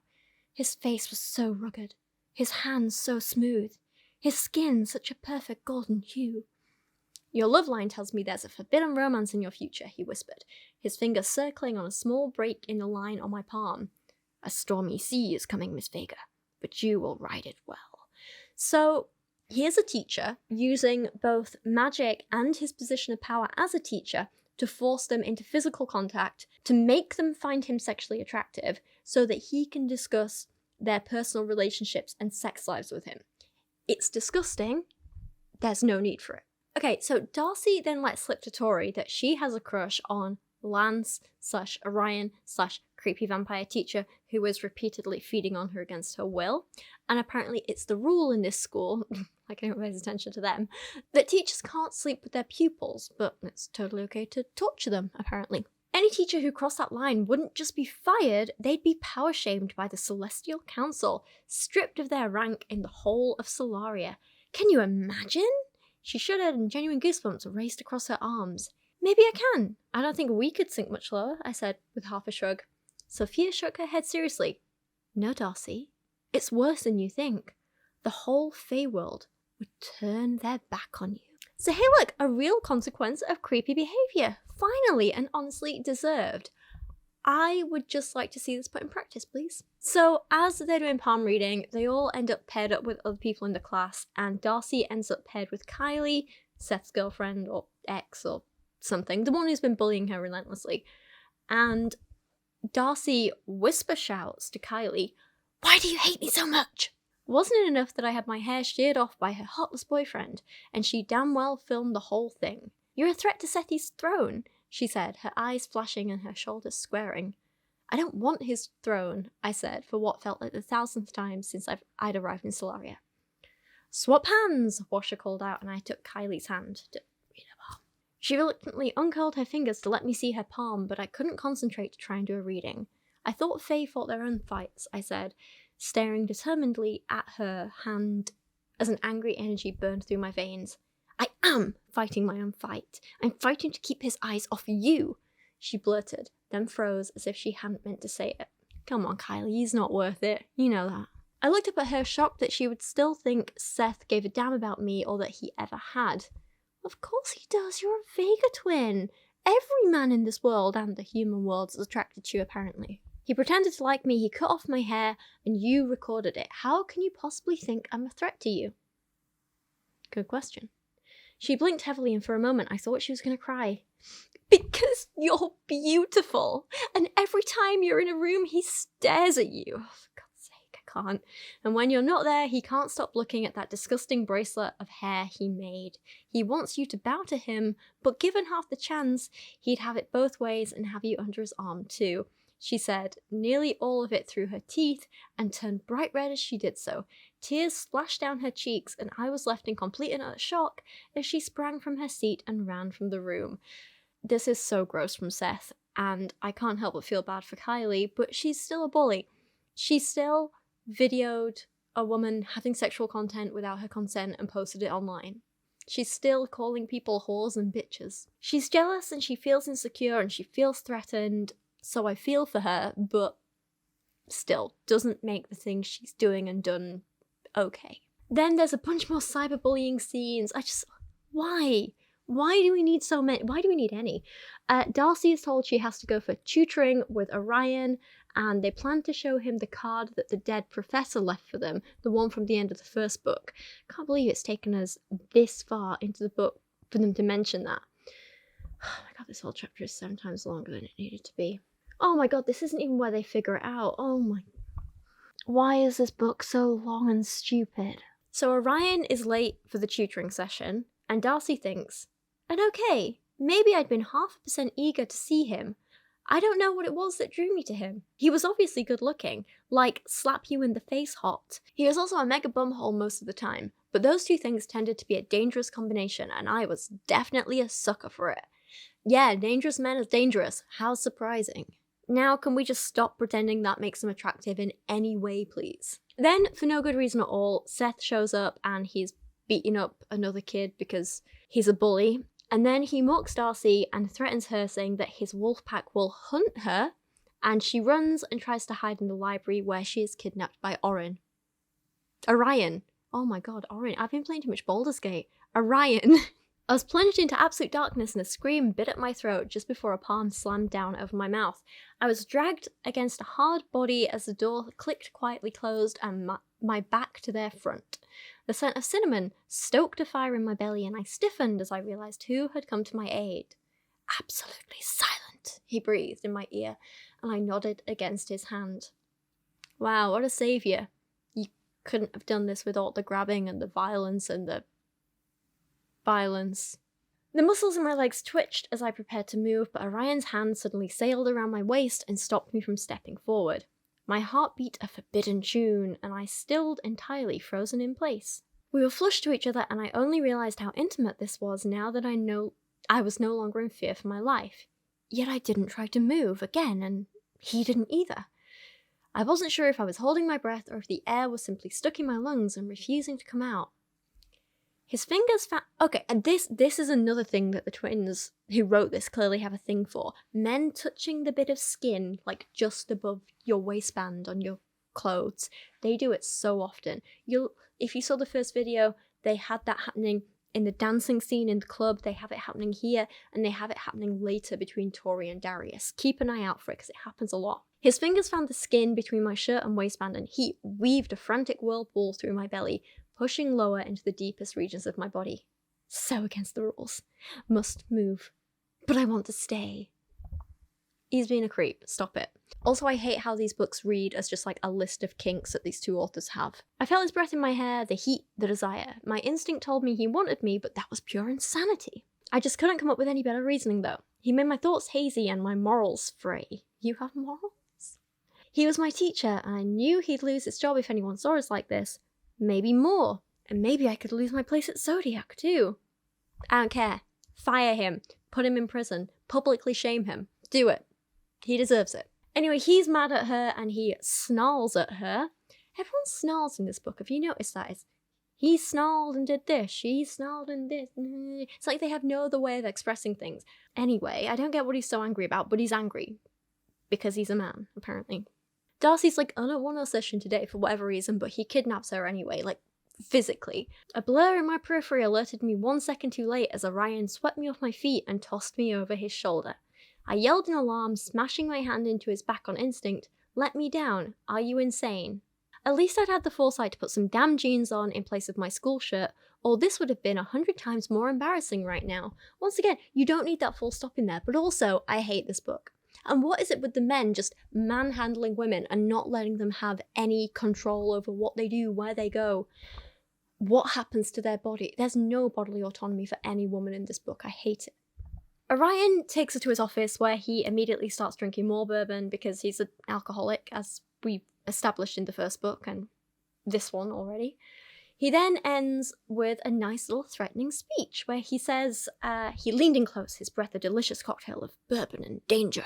There's many things I'm not saying and for good reason, but I'll tell you this. I've spent most of my life hating the Savage King and anyone associated with him too, including you and your sister when you first came here. Ken, you don't need all these full stops. But I learned a long time ago that blood doesn't define a person, so I shouldn't have judged so quickly. You're unlucky to bear the title that you do, and I would never bow to either of you for many reasons, but you aren't bad people. That being said, his eyes travelled down me, the sensation of a zip opening along the line he cast with his eyes. Ew. I will do whatever it takes to ensure Darius and the other heirs sit on the throne of Solaria, and I urge you to never underestimate that vow. So he also says he knows nothing about the tarot card, they show him that, so I'd like to say this is some plot development, but barely. Tori strapped her, we get a day or two time jump. Tori is in the fire building common room when the doors opened and I looked around as a group of 6 FBI agents dressed in black filed into the room alongside Professor Orion. Everyone shut up, he yelled, bringing the room to silence. As a part of the investigation into Professor Astrom's murder and the fire in Darius Acrox's room, the FIB will be carrying out searches of everyone's rooms. This is not optional. I don't want to hear any whining. You will be docked 10 house points for every complaint that reaches my ears. And I have exceptional hearing. None of you are to return to your rooms from this point on until they've been searched. You will remain here in the common room until further notice. Seems fair, right? Except, oh no, the other one, Tori, has some of Darius's coins in her room and the dagger. They're gonna be found out. What are they gonna do? My heart was thundering, an unsteady rhythm in my chest. My palms were slick, and a little voice in the back of my head was very unhealthy, screaming, "No, no, no, no, no, no! No!" If they searched my room, they'd find those coins and that dagger. There was no way I could explain having either, which didn't involve me being caught out for setting that fire, and death by a supremely pissed off dragon bumhole was not what I'd envisioned for my evening. Hell no. I needed a plan, and fast, and I was like, oh, thank God something's happening, but it doesn't pay off. It really doesn't. Tori just fakes a water and fire accident so she can go and get changed, and then throws the coins and dagger out of the window. I can't believe Orion and the FIB fell for this and let it happen. Oh, for God's sake. She then fakes having to go and get a parcel so she can leave and go and retrieve the stuff she threw out the window. But on the way, she's stopped by Dragon Darius, who turns into naked human Darius. What is with all these situations where people are forced to be around naked people against their will? Once again, why doesn't anyone ever bother to get consent for anything in these books? If I just went around stripping in front of random people, I'd be arrested, and rightly so. Why aren't these people? Where are the police when you need them? Darius smirked at me as he prowled forward, apparently not in the least bit embarrassed by his body being on show. I don't care if he's embarrassed or not. If I had a naked man walking towards me in public, I'd be petrified. Be more worried about how your victim is feeling, not if he's embarrassed about his little pee-pee or not. Not that he should have been. He had sculpted muscles and shoulders that just screamed, "Touch me." His skin was tanned and kissed by his tattoos. Are you kissing me? I don't really want my octopus to kiss me, I'll be honest. And just looking at him had heat rising across my body. Bad Tori. Don't look at the jackass like that. He might look good enough to eat, but he'd sure as poop give you indigestion. This is not in the least bit sexy, is it? Honestly, I think being cornered alone by a large naked man that you can't outrun or escape from is probably most women's worst nightmare, if I'm being honest, especially when that man has previously tried to kill you, threatened to gang rape you, and stripped you of all your clothes in public to humiliate you and posted it online. Yeah, that's terrifying. This isn't hot or sexy, this is just nightmare fuel. But he walks away, she grabs the dagger, she just warned Darcy to hide the rest of the bag of gold, but on the way she sees Darius attempting to stalk her. It's just a whole lot of nonsense. He stalks her, so she stalks him. And also, while all this is going on, how useless are the police and the FIB that they're letting all this happen? Why is it so easy for a couple of teenagers to keep getting away with all these crimes? Anyway, she loses Darius, and then her and Darcy head into the forest to bury all the gold that they stole, and they're just trying to bury it with their bare hands because they're idiots and no one thought to bring a spade. But then they're caught by Geraldine, who's like, "Holy guacamole, your majesties," and I can't believe that's the sentence I actually had to read. What in the name of Santa sunbathing in a thong are you up to? I'm not being paid enough to read this. I'm not. Anyway, she helps them bury the bag using her earth magic that she has. Crisis averted, that simply. Like, I kind of wish there was more action in this, there were more stakes. Like, I wish more happened. I wish tension was actually built and built and built and you actually got worried about stuff only for it to be resolved. Whereas in this, it's like, here's something that could cause tension, but we're going to resolve it straight away. It's just very boring. The only thing that could potentially be interesting is that as they try and bury the bag, Tori feels this weird connection / draw to the dagger thing, which is a little ominous, a little creepy. Cool. Interesting. I would like to see that explored more, but it's not. Next chapter is Darcy's. They're in the air tower. That's been searched by the FIB and Orion. And at this part, Orion turns into a massive bully. Again, what a surprise. This time, his target is Darcy's friend Diego for literally no good reason. I don't know, maybe he's jealous that she has friends? Abusers do that, they try and isolate you from your friends. Maybe he's doing that, but for no reason. He goes in Diego's room, he starts smashing it up. He finds this memory box he's got and he smashes that, and it's filled with photos of his dead grandmother. And then he finds Diego's personal diary and reads it out loud to everyone. It's bullying for no good reason. Like, How are we supposed to find a man who does this attractive? While he's publicly humiliating Diego, Darcy decides to attack him with vines and blue fire. Can no one in this world just talk to each other? Why does it always have to be violence as the first response? And again, in response to this, Orion's response is also violence, and to violate her bodily autonomy. Orion suddenly fisted his hand in... Sorry, there's a lot of fisting hands in this book. That's another thing you'll notice. Not fisting in the sexual sense, just in the... They like to say when someone grabs something, they say they fist it. It's very odd. It's quite funny. But Orion fisted... Sorry, Orion's... I'm such a child. Orion suddenly fisted his hand into the short ends of my hair, and this isn't funny either, and I yelped in alarm as he dragged me forward and dug his fangs into my throat. I was too slow to react, and my magic was immediately immobilized. He released a feral noise as I went slack in his arms, and a deep shiver gripped my bones. Of course, they have to romanticize this abuse too, and if we remember that, like, feeding off someone without their consent is kind of like a metaphor for rape, she's just been like, stop bullying my friends, so he's publicly raped her. Like, that's the equivalent here. He's disgusting. Orion's arms slid tightly around my waist and my eyes drifted closed as the pain ebbed away, replaced by something more delicious. And definitely forbidden. Again, that shouldn't be a sentence. That's a little clause that... Oh my god, they can't write. I said in the last book, at least the grammar wasn't that bad, but it is. It is that bad. It's just you correct it yourself as you're reading it so you don't notice until, like me, you've now read this stuff like 6 times. I clutched onto his arm and his muscles flexed beneath my fingers, eliciting a soft, barely perceptible moan from my lips.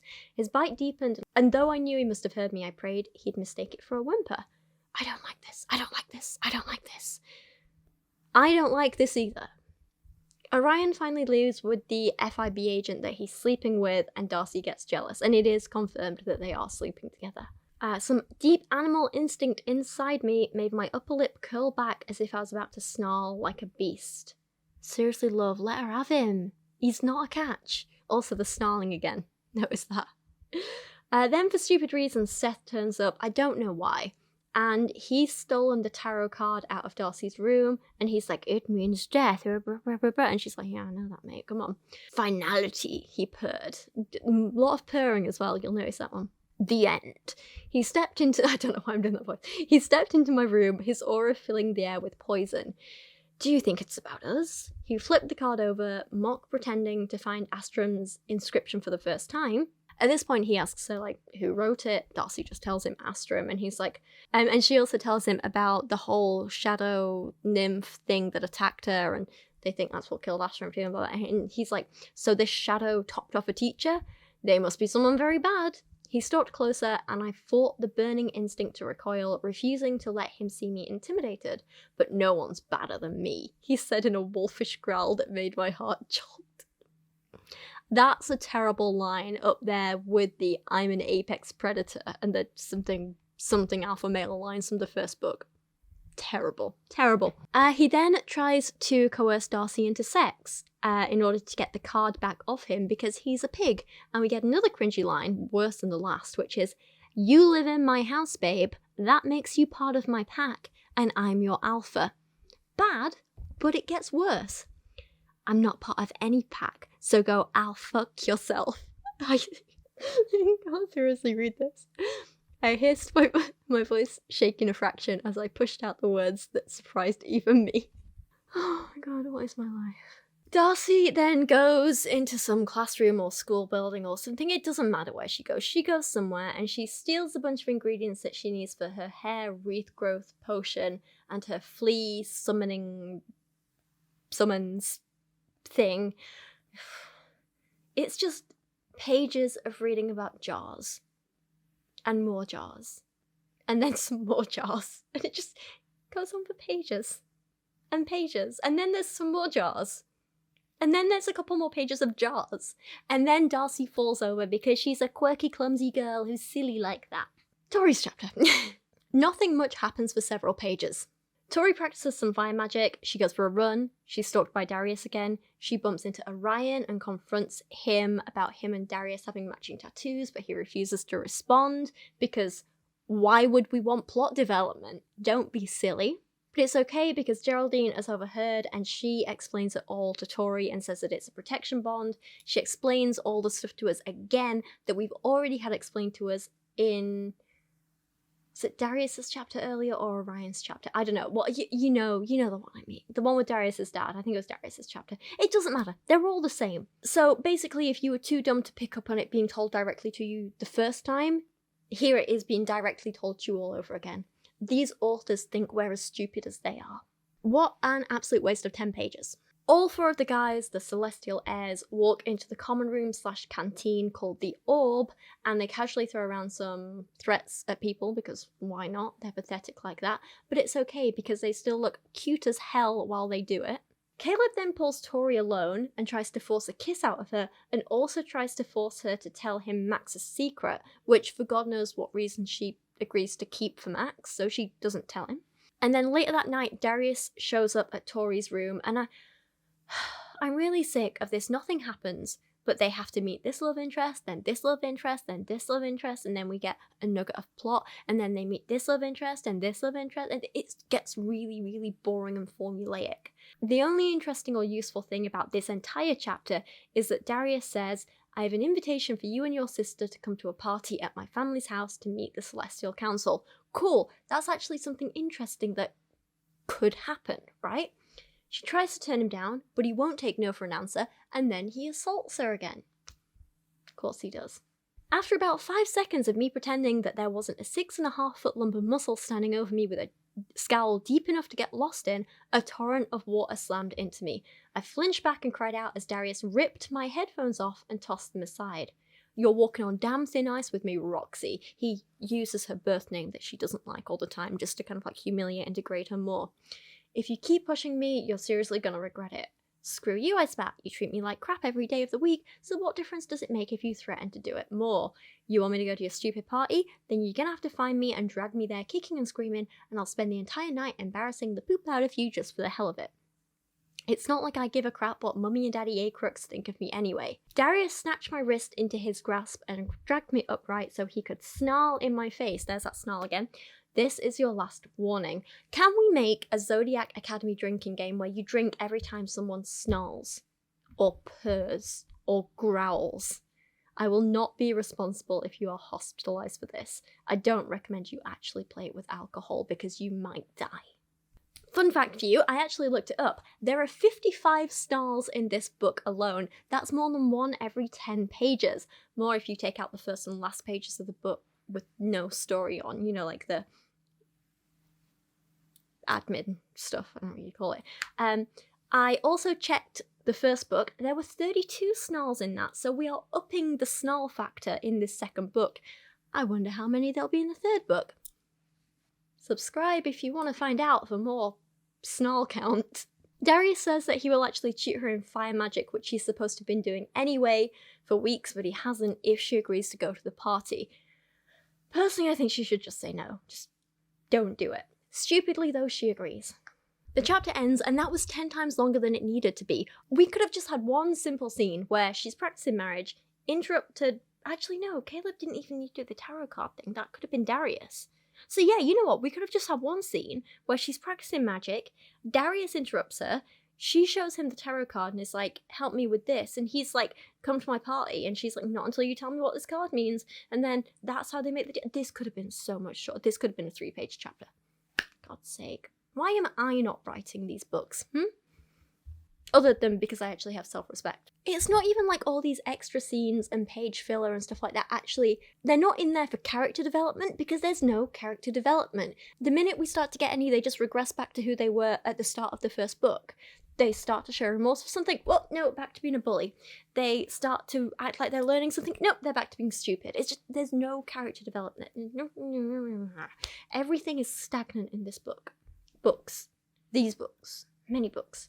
On the one hand, we are nearly halfway through this 525-page book, and nothing has happened yet. On the other, we're not even halfway through this book, and it is dragging so much, and I feel like I've been reading it for days. Darcy's chapter next, and she has been brewing her potion to make her hair grow back for a couple of days now, off page, and she's also been doing the magics, so she's ready to summon fleas for Seth. Okay, cool. Her hair growth potion is ready. She drinks it. So her hair grows back. She whoops in delight. She jogs on the spot. She runs her fingers through the dark, silky locks. They tumbled all the way down my back, perhaps even a little longer than I'd had it before. I wound it around my fingers and reached beneath it to check for bald patches. Nothing. I was whole again, and I felt stronger than I ever had. So I have questions here about the practical stuff, because I'm pedantic. Surely it's not just regrowing the bald patches. Right, okay, let's imagine what's happened is he cut off, he basically just grabbed it all in a bun, and he cut, right? Which means it's all different lengths anyway, plus some bald patches that have no hair at all. It's all choppy and all over the place. And then she just regrows it all. And somehow she expects us to believe that it's now all the same length and perfectly styled. Like, surely the bits that were bald patches will still be shorter than the bits he hadn't cut as much, right? It's gonna look very bizarre.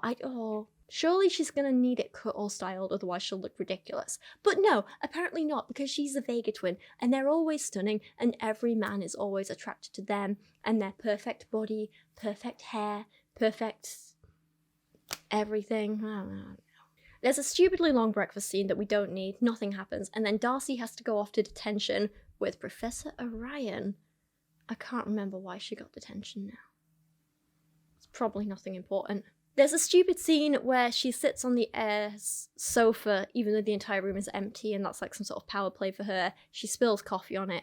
Ooh, how terrible. How rebellious. Cable walks in, tries to bite her, thinking that she's her sister, but no. Seth bullies her about her hair growing back, or her growing her hair back, or hair. And then they all start threatening her over a little bit of spilt coffee.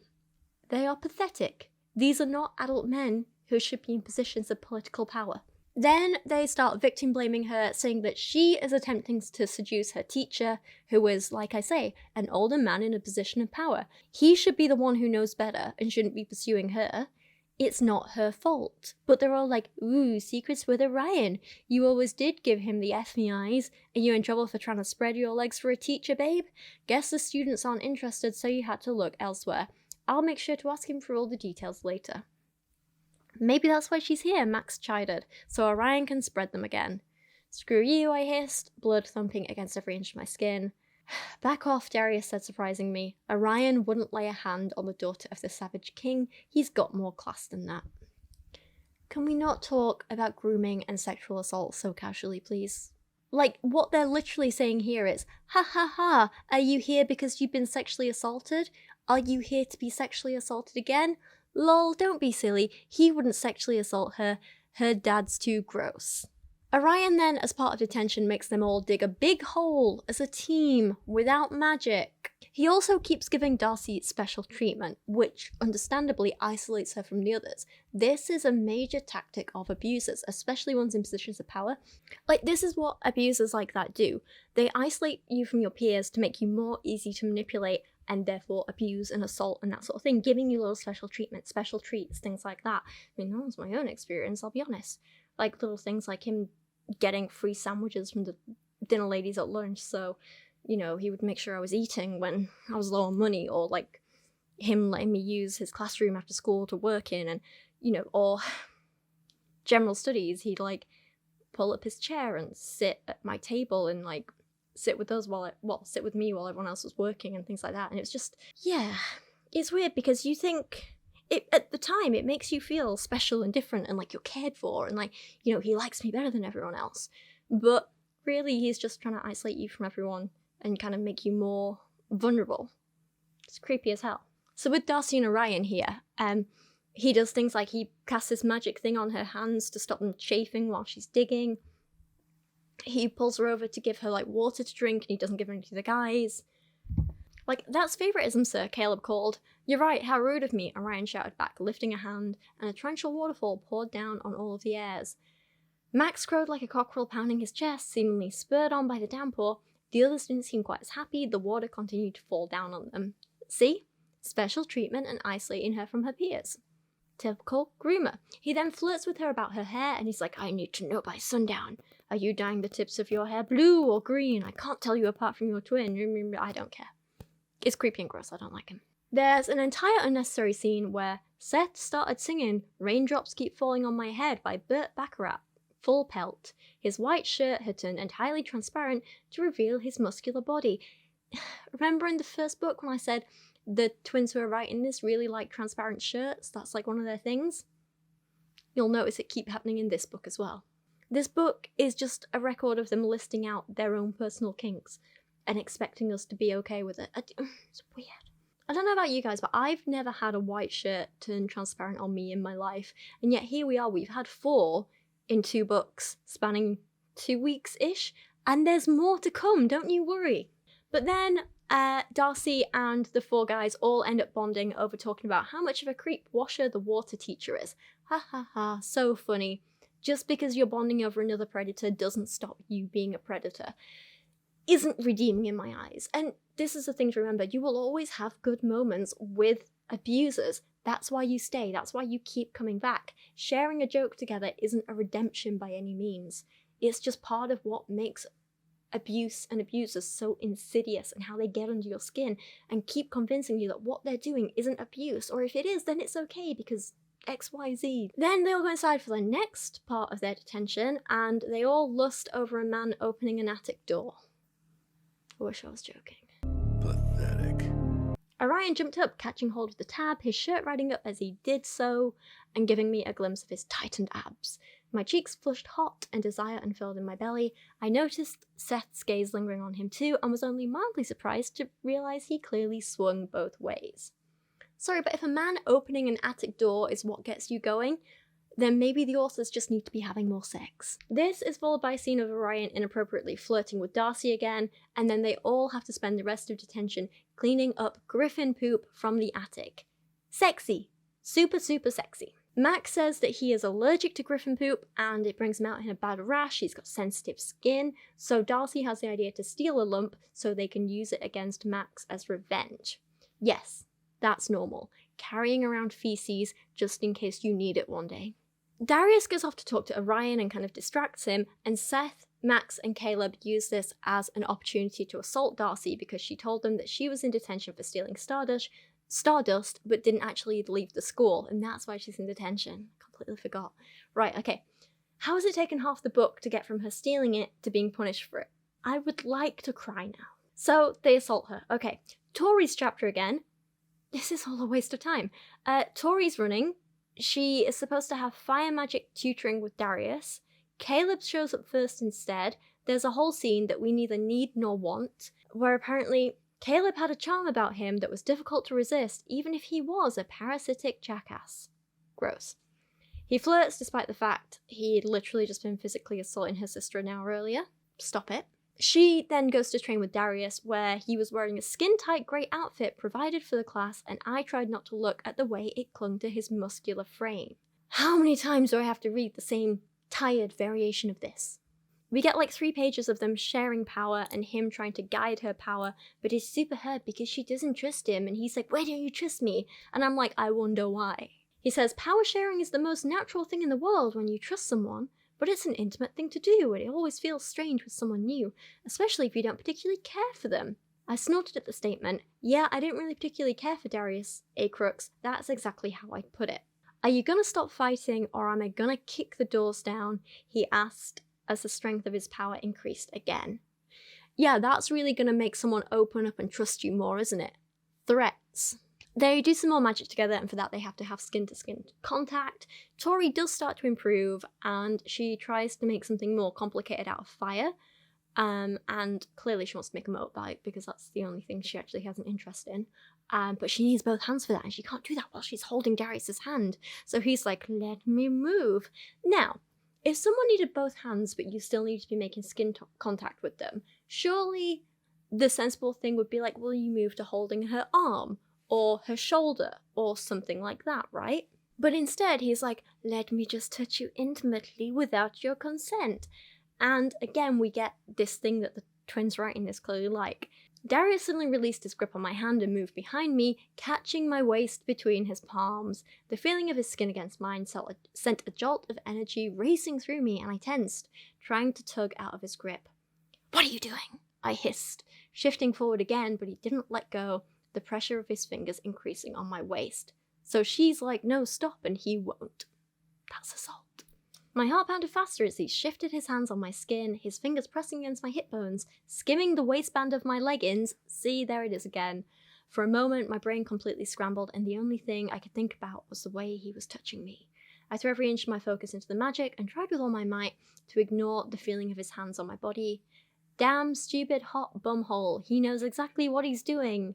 This is all unnecessary. She makes a fire motorbike. Vroom, vroom, vroom. Darius touches her some more under the pretense of, "I'm just trying to help you maintain focus." I don't care. Darius shifted forward, his hands sliding across my stomach and down a few inches so that the tips of his fingers pushed beneath my waistband. The authors really do have a kink for this, and it's oddly specific. Maybe I should try something bigger, I suggested, not giving him the satisfaction of mentioning the way he was touching me or the fact he kept moving his fingers instead of just staying still.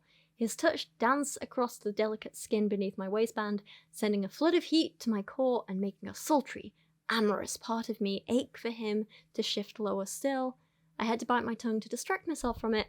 I refused to give any recognition to the fact my skin was coming alive in response, desire unfurling in me like he'd woken a sleeping beast.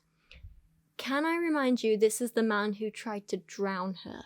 He burned all of your clothes off in public, and it was photographed and put on the internet for everyone to see.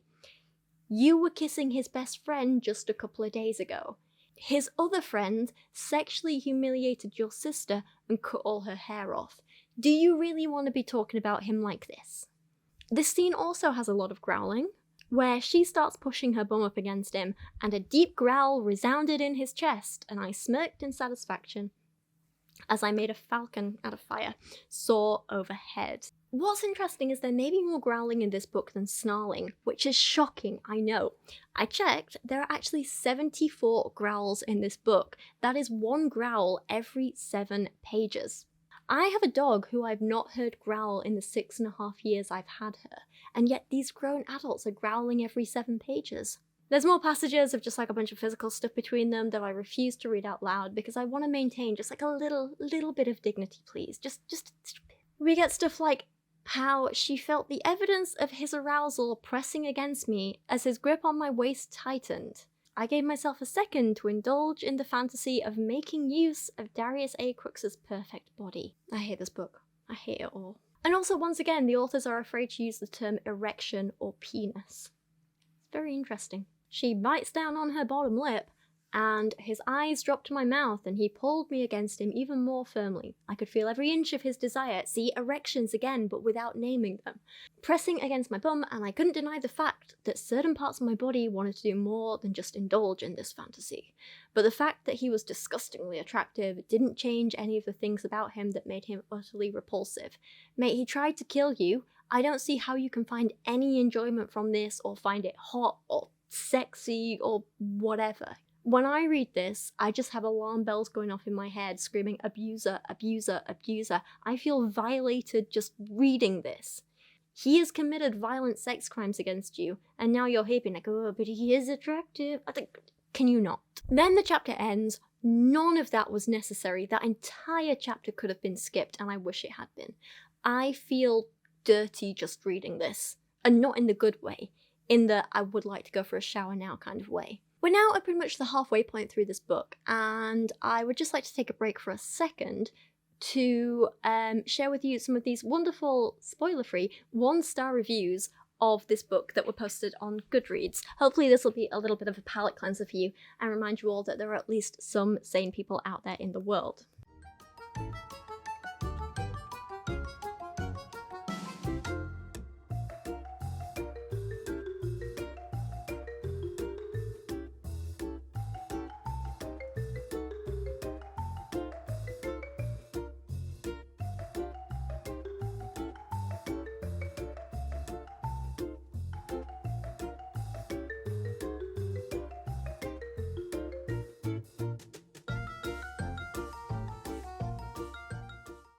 Darcy's chapter again, and she says, Monday night marked our first astrology class in the Earth Observatory. Their schedule for this whole school thing is just so weird. It's like, they'll have like 4 weeks of like one kind, well, no, not even that. They have like 2 weeks on one schedule, and then it changes again, and they do 2 weeks, and then all of a sudden they have like a random Monday night class doing this, and it makes no sense. So, astrology class in the Earth Observatory. It didn't start until 8 o'clock. I was distracted during my liaison with Orion, sat across his desk from me, attempting to explain nymph anatomy in greater detail, while I tried not to wonder what those lips would feel like against more places than my neck. I bet his kisses taste like bourbon and powder. I'm so done with this book. Darcy goes to astrology class with Professor Zenith, who we met in the very first book. She's the one who awakened their power with the stars and all that nonsense. And of course, she just has to shower the twins with attention and special treatment, like everyone in this book does, and it's so annoying. The Vega twins are in our midst! Bow down to their glory! A powerful female voice rang through the room. She pointed to the plush chairs set up on the stage. Come, girls! Rise to your feet! Take your rightful place at the centre of the room. Oh, we're fine, actually, Tori called down to her. Nonsense! Get down here this instant. Her eyes turned volcanic, her voice terrifyingly fierce, and offering no room for negotiation. She then gives them a huge hamper. She placed it at our feet, flipping open the top of it to reveal an entire picnic of strawberries, cheese, and bread, complete with a bottle of champagne. Please help yourselves, she encouraged, bowing again as she moved to stand before the class. No one behaves like this. Absolutely no one. Then we get another exposition dump as we learn about star bonds. From her, there are nebula allies, Elysian mates, and astral adversaries. What the hell is even that? Zenith starts to explain your nebula allies are the most abundant of the star bonds, but still highly special. They're friends who seem to understand you almost from the first point of contact, someone who makes your energy soar, and always seeks the best for you in life. Nebula allies are the deepest kind of friends you can find. To know you have found one, you only need to assess the bond between you both. Okay, I am going to switch to voiceover for a little bit, because I'm filming this on another day and it's nearly midnight, so let's do this. Right, so we're in the class. The teacher then goes on about the twins' birth information, all the stuff like, what time they were born and all that sort of thing, and what that tells us about the stars at the time, and how that apparently has something to do with who the twins are and their power and all that kind of thing. So it's cringy, it's fine.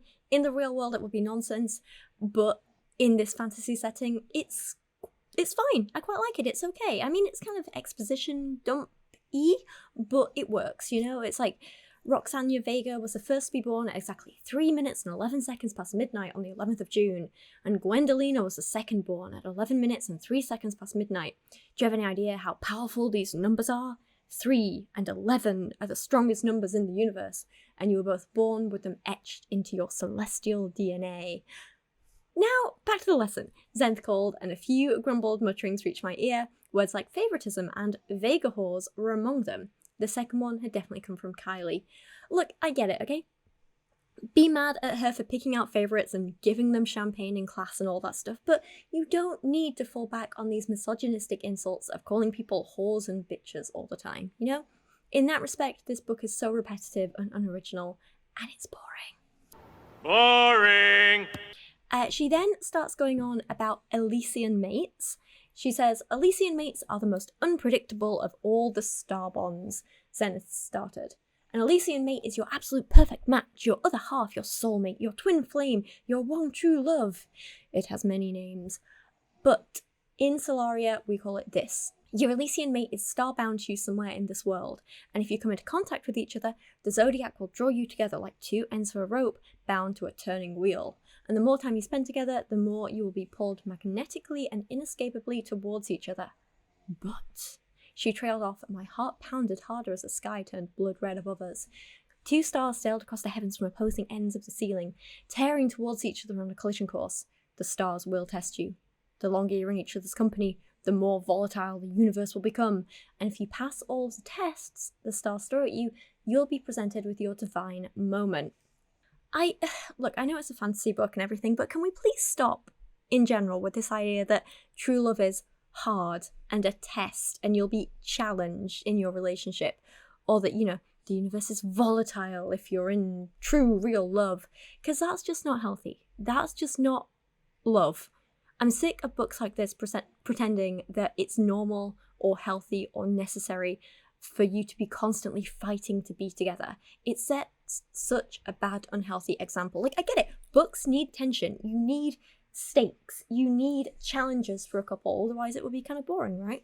But let's not pretend that it's super healthy for all love to be hard all the time, because it's just not. It's like all these fundy couples that I talk about who are like, oh my god, the first year of marriage is the hardest. God tested us in so many ways and we kind of hated each other and we were arguing all the time, but God is just testing us and he's going to help us through. It's like, no, that's not healthy. Maybe you're just with the wrong person.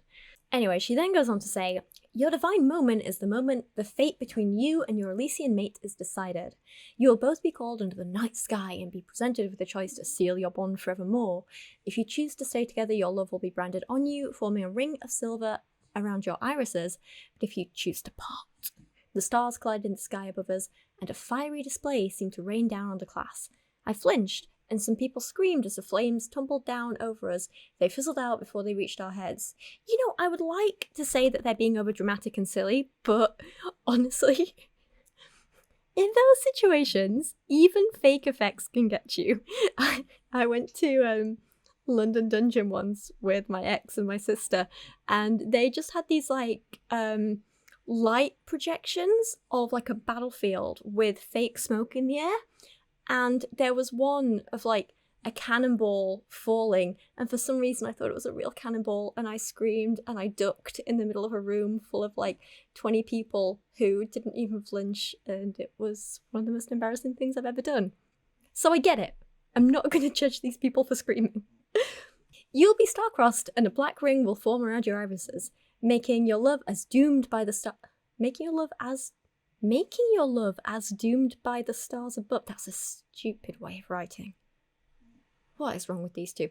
From that day forward, every celestial being in the universe will work against you, forcing you apart. It seems a little overdramatic, doesn't it? Come on. No star-given tests are the same. One of you may be required to save the other from death itself, or perhaps temptation will come in the form of another woman designed to draw your other half away from you.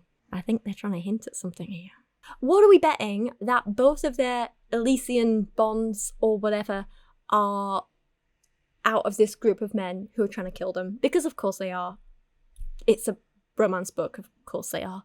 Do you reckon it counts as a star-given test if you have to overcome one of you actively trying to kill and rape the other?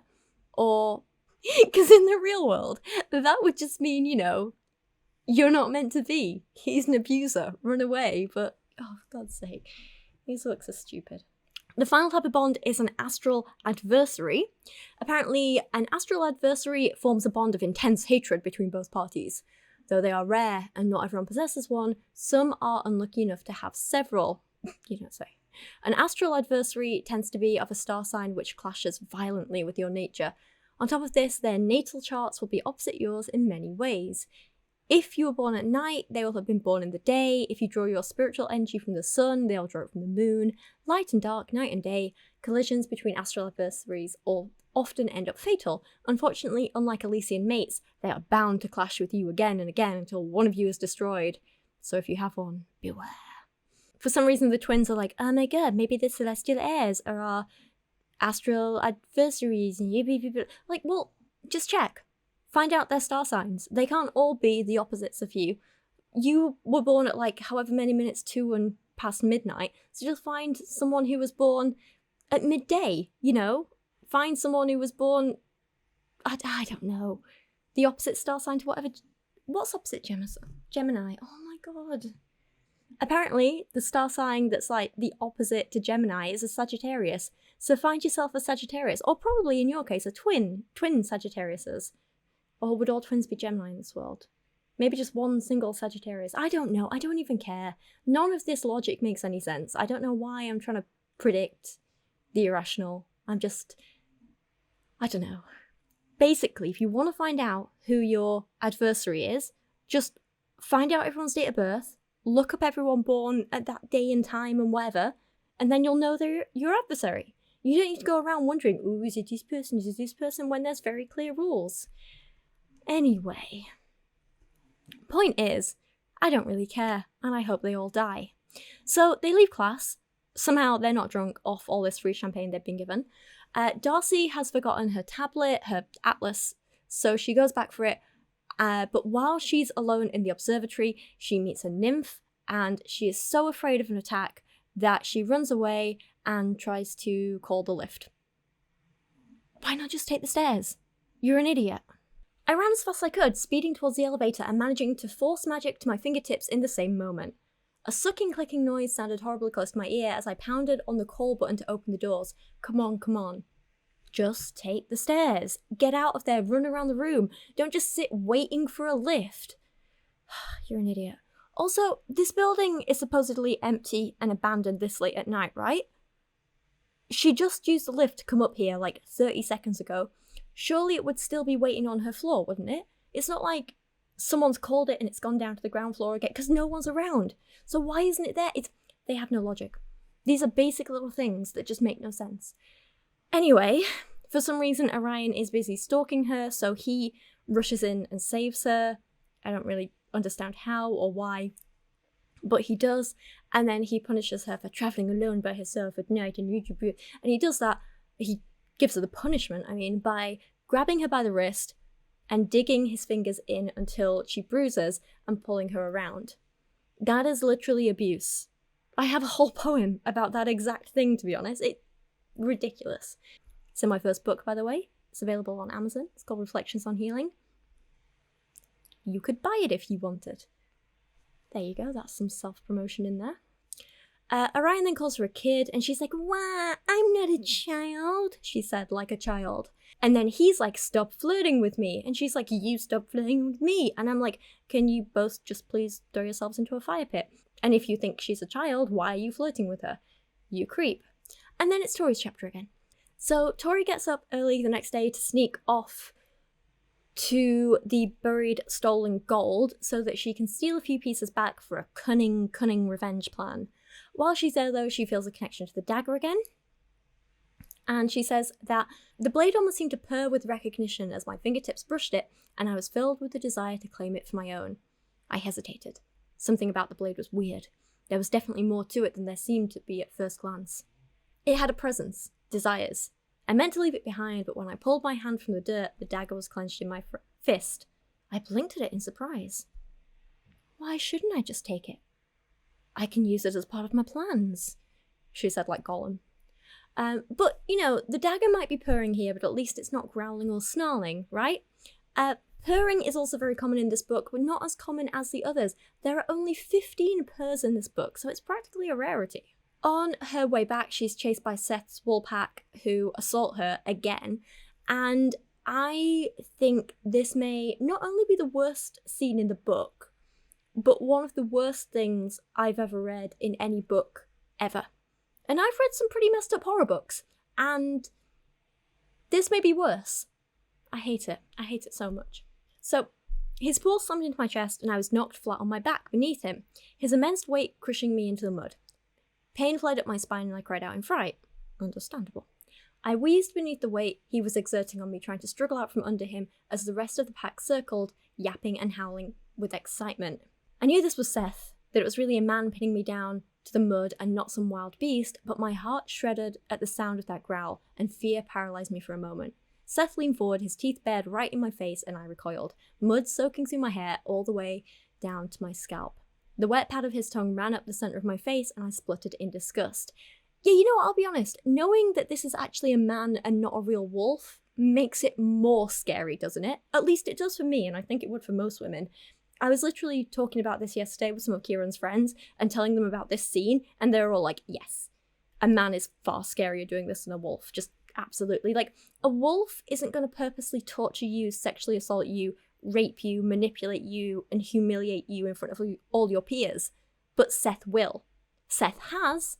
Seth will continue to. And honestly, any man could. That's why the man is scarier. The white wolf cocked his head at me before shifting back into his fey form. The weight pinning me to the ground reduced, and I found myself straddled in the dirt by a very naked, very amused Seth Capella. Also terrifying, Also sexual assault, being pinned down by a naked man. That's a crime. And then this is where it gets bad. Oh god, I don't even have the... He pees on her. I'm just gonna say, he pees on her. Before I could respond, he transformed back into a giant white wolf, and his weight crushed me once more. He growled, his teeth brushing against my cheek in a clear threat, which sent a tremor rocking through my body before he moved off me. I scrambled backwards, but before I could even try to rise, he cocked his leg, and a streaming trail of urine washed over my legs. What the hell is wrong with you? I shrieked, kicking out at him in disgust. And I have to ask, what the hell is wrong with these twins for writing this? How can you still want us to see this pig as a potential love interest? No. Just no. And it gets worse. It gets worse. I know, shocking. It gets worse.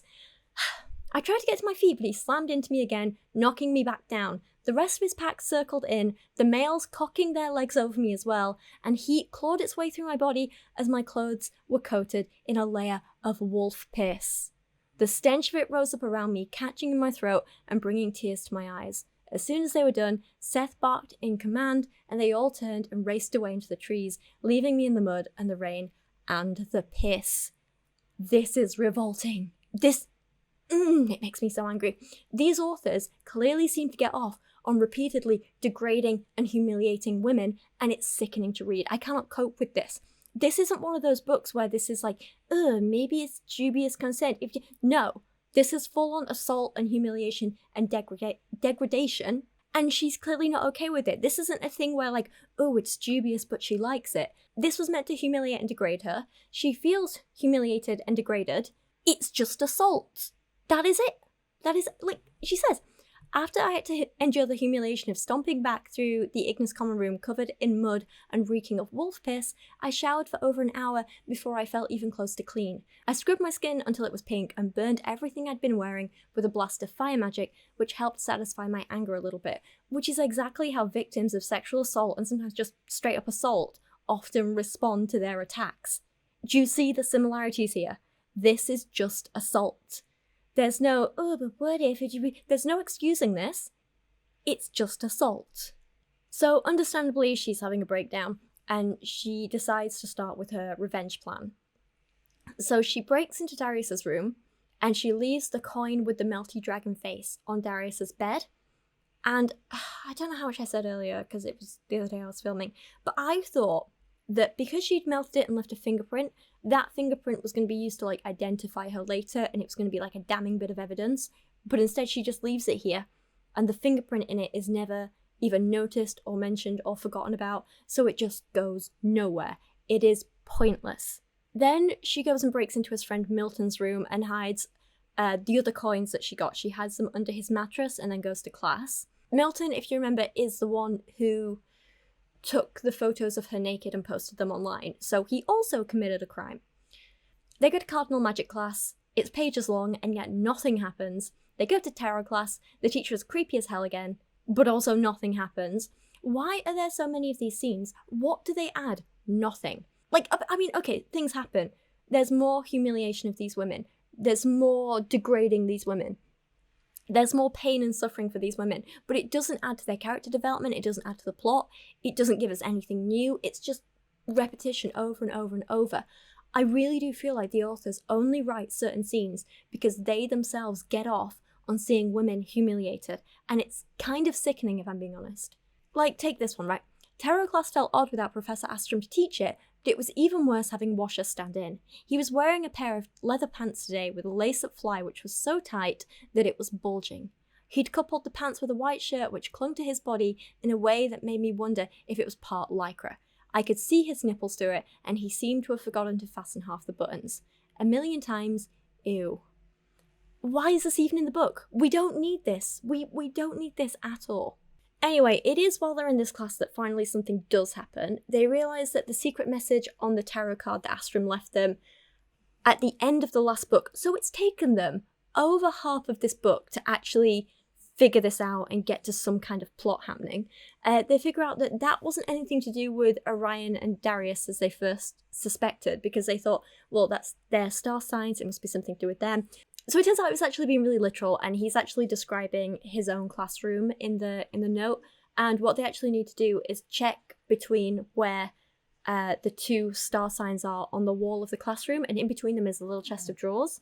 So Tori gets up to check the chest of drawers, but Washer, the creepy teacher, catches her, and she has to lie, saying that, like, oh no, I want you to... Well, she says she wants to take him up on his offer to emotionally unload, which basically means he assaults her and feeds off her emotions. So, rather than just being honest and saying, I want to look in that cupboard, he isolates her from the rest of the class and feeds off her emotions, which, like I say, basically amounts to sexual assault, if we're being completely honest here. So she's like, yeah, I want to take you up on your offer, blah, blah. And he's like, really, Washer purred. That word again. His tongue darting out between his lips like he could taste my emotions on the air already. Yeah, I agreed, my voice sounding about as unenthusiastic as I felt. You do look troubled, poor lamb. Why don't we take this somewhere more private? Come on through to the store cupboard. He flicked his hazel hair and creeped across the room to a small door in the far corner, clearly expecting me to follow. Come on, Miss Vega. I've just thought up a special treat for you, Washer called from the cupboard, and I shuddered as I moved to follow him inside. You wouldn't want to be in a cupboard with this man, would you? You really, really wouldn't. Washer smiled widely as I stepped into the meter-square cube lined with shelves holding all sorts of fortune-telling equipment. Are you sure we really need to be in the cupboard for this? I asked, glancing back at the classroom door. It's much nicer to have some privacy for these things, Washer said, either ignoring my discomfort or just not noticing, because he's a predator. He's absolutely a predator like all the men in this book. Let's have a look at some of those fun memories then. It'll cheer you right up, Washer urged, and lust crept along my limbs, guiding me towards exactly what he wanted. His breathing hitched as he sorted through my memories like they were snacks for the taking. After a thankfully brief look, he released me and the lust withdrew as I folded my arms over my chest defensively. Tut tut tut, Washer said with a knowing smile. Mr. Altair should know better than to get handsy with his sauce in a classroom. That happened in the last book, unfortunately. My lips parted, words caught in my throat. I hadn't told anyone about hooking up with Caleb, and I'd meant for it to stay that way. Our little secret, Washer assured me with a wink. He showed me out the cupboard, and I scurried away, feeling violated. See that word again. I dropped down next to Darcy, and her eyes widened as she looked at me. So, just to reiterate what's happened there, he steals her memories of sexual activity, makes her feel lust towards him using magic. How is that not sexual assault? She's absolutely right to feel violated at this. How does this man still have a job? How is he not in prison? Why is he not suffocated in a large puddle of quicksand? I hate him. Hate everyone in this book. I hate this book. But at least Tori found something in the cupboard. Like the one that she got up to look in, not the store cupboard she was just assaulted in. She finds two things. One was a photo of a man in his 50s. He had a handlebar moustache, bald head, and looked absolutely ripped despite his age and smart grey suit. See, why can't we have a love interest who looks like him? Why not? I mean, not for teenage girls. No, okay, ignore me. Ignore that thought. No, let's not do that. But, I mean, just give me a bit more variety, you know? I mean, that said, he's still got muscles. Why does every man have muscles? Stop it. The second was yet another card from Astrom's deck. The deck he told us used to belong to our birth mother. I studied the picture on the card. It showed a man who looked kind of like the Pope wearing a red robe and a golden headdress while sitting on a chair and holding a golden staff in his hand. The Hierophant was printed at the base of the card. What does this one mean again? Darcy asked, pulling up the meaning for the card on her atlas. Before she could find it, Sophia supplied the answer. The Hierophant stands for convention and tradition. It can be a sign of marriage or arrangement, but can also mean a teacher or counsellor who will give advice, assistance, or aid in learning, she said. So, cool, great, kind of useful for the plot, but not really worth being mind-raped for, was it? We could do with someone to give us answers, I agreed. I flipped the card over and found words written in Astrom's swirling silver script yet again. Ask him what happened to Clara Orion 4 years ago. So they're like, oh, Clara Orion, who's there? But for some reason they don't jump to the obvious, which is clearly it's Professor Orion, Lance, it's something to do with him. Most likely his sister, right? That's the obvious thing. Turns out I'm right again as well. It was his sister. But we'll get there. Then they go pick up some secret package from the post room. Again, it's a scene that we don't need to see, but there we go. and they go to enact revenge on Caleb in his underground earth house or something. I don't know. Honestly, I couldn't care less. I really couldn't. They're about to break into his room via the window when Caleb just walks in, and they kind of like hide, but they can still see through the window. It's something to do with the house being underground, I don't know. And Caleb just starts taking his clothes off, and they decide to just spy on him and keep watching, because no one, not even the supposed heroes of this story, care about consent in this universe. I know he's a piece of crap, but even he doesn't deserve his privacy to be violated in this way. It's disgusting.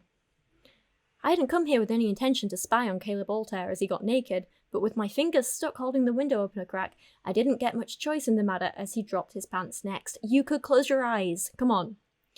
Darcy blew out a breath of laughter beside me as he crossed the room and headed into his ensuite, giving us plenty of opportunity to check out his bum before he closed the door.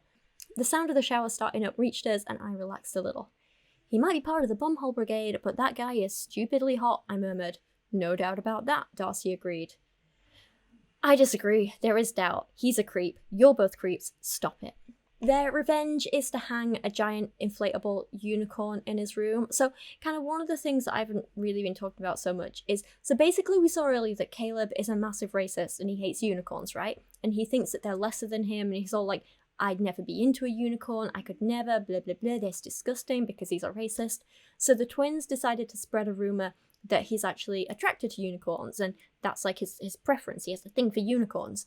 And then this is just another part of that, because it will apparently humiliate him. And it turns out it's not just an inflatable unicorn, it's an inflatable unicorn sex doll.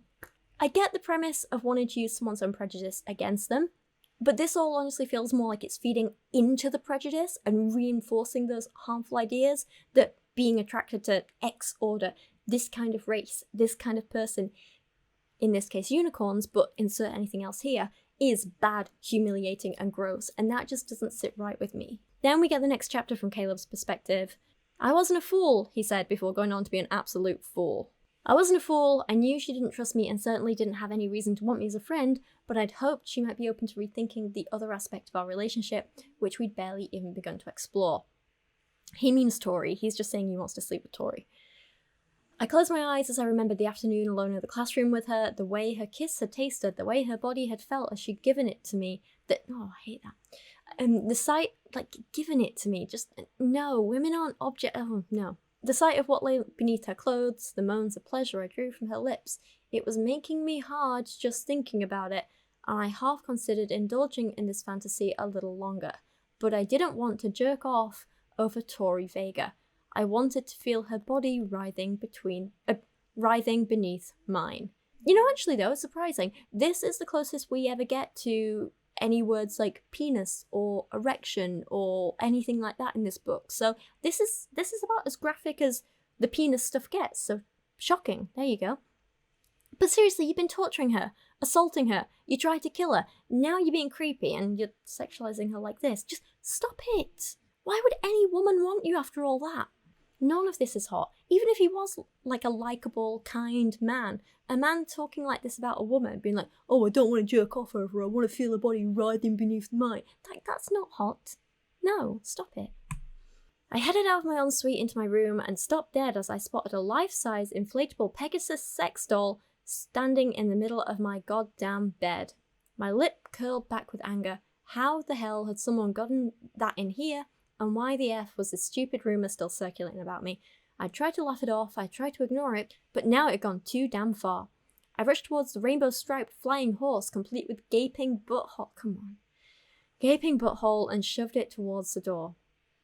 Yeah, smart move, mate. Smart move. Run around naked in public with a sex doll. That won't quell any rumours. Is everyone in this book stupid? Obviously there's a crowd outside, because why not? Oh god, this is a horrible line as well. The crowd was growing bigger as more and more people came to see what all the shouting was about, and I hoped somewhere amongst them someone was quivering in their little pussy boots as I realised just what level of hell I was going to unleash on them. Sorry, their what? Their little what? So I've spoken about this kind of use of language in other videos before, like the way historically people have used words for female genitalia in particular to represent the bad stuff, the weak stuff. and how that is all absolutely steeped in misogyny. So Kate Lister's book, A Curious History of Sex, covers it all really well in just the first few chapters.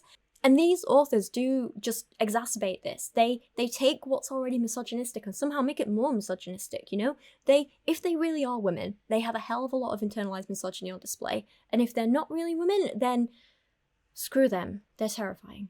Like, even on their own website, they call their own readers book whores, which I can't bring myself to comment on.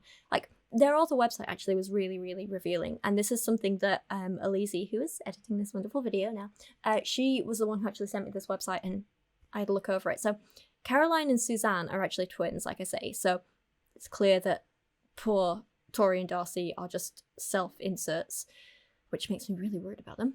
Their website and social media is really, really bizarre. Because I think I said this earlier, but like all the photos of them are really heavily filtered, so we don't actually know what they look like, who they are, how old they are. We don't actually even know if they're women, or if they're just AI generated, or if they're just like men with filters over them, or if they're stupid teenagers with filters, or if they're like really old misogynistic women with filters. I don't know. We don't know who they are. We just don't. We absolutely don't. And they say really cringy stuff on their website, like Suzanne says, "I live in England with the Queen and the red buses and all that jazz. We're down in the southeast, kinda near London, but far enough to be able to look at fields all wistfully and shit if the mood takes me." As a fellow English person, I can say none of us speak like that, and I hate her. She says, "I'm married to a dude I met when I was 17 who seemed like a keeper, so I held on tight. We have 2 gorgeous kiddies, a girl and a boy, who are in that mental toddler stage, so that keeps me busy with a lot of jumping in muddy puddles and cutting and sticking and role-playing as a monster." Explains a lot, really. You sure you're not the toddler? "We don't shy away from dark themes and love an alpha bumhole, but our girls are always of the badass, take no crap lying down variety, so it's always a roller coaster of a ride." Last point is debatable, to be honest. Anyway, these two seem absolutely unbearable, so I throw this in there. Let's get back to the book where Caleb is angrily humping a Pegasus sex toy in front of a large crowd of people. Remind me again how the scene was supposed to be written by an adult? Are there people who actually find this funny? Like all the men in this book, it's clear that Caleb also has anger issues, and they're on display right here. I tried to rein in my temper, but I couldn't stop myself from driving my fist into the wall, sending lumps of brickwork and dust cascading down onto my bed. I clawed my fingers into my hair, fighting against the impulse to rip out a fistful of blonde curls as I battled to calm my agitated breathing. I closed my eyes, inhaling and exhaling deeply, as the tremors wrecking my body started to slow. It really concerns me a lot that the two authors seem to think that all men just exist in this state of perpetual anger. That's not normal. This level of anger in a man or anyone is not normal or healthy, and if you're experiencing this regularly from you or someone you know, then therapy is a really, really good idea, because this isn't normal.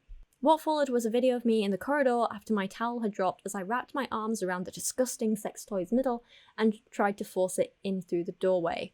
I was cursing and grunting, and general looked like, oh, it's meant to be generally, they can't write, and generally looked like I was actually screwing the mother effing thing. I stared at it for several long seconds, utterly speechless as rage more powerful than anything I'd ever known grew in my gut. The atlas shattered in my grip, and I tossed it against the wall for good measure as complete and utter fury consumed me. I would find the person responsible for this, and I would make them pay. Please get some anger management classes, for God's sake. Darcy's chapter. Okay.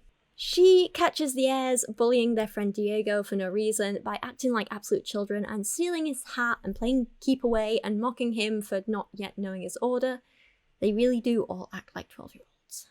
Diego was on his knees, his shirt pulled off him and his shoulders shaking. Seth stood on the coffee table, dangling the beanie above his head while Max perched on the edge of his seat, his eyes narrowed like a predator. Darius was lounging on the furthest end of the couch, watching Seth and Diego's interaction with half-hearted amusement, but I couldn't spot Caleb. "Hey," I shouted, but they didn't hear me over the clamour of the crowd. I moved forward, but an arm slid around my shoulders, and I found myself in the snare of Caleb's arms. "Tori or Darcy?" He leaned in close, breathing deep. Different shampoo. "You're Darcy."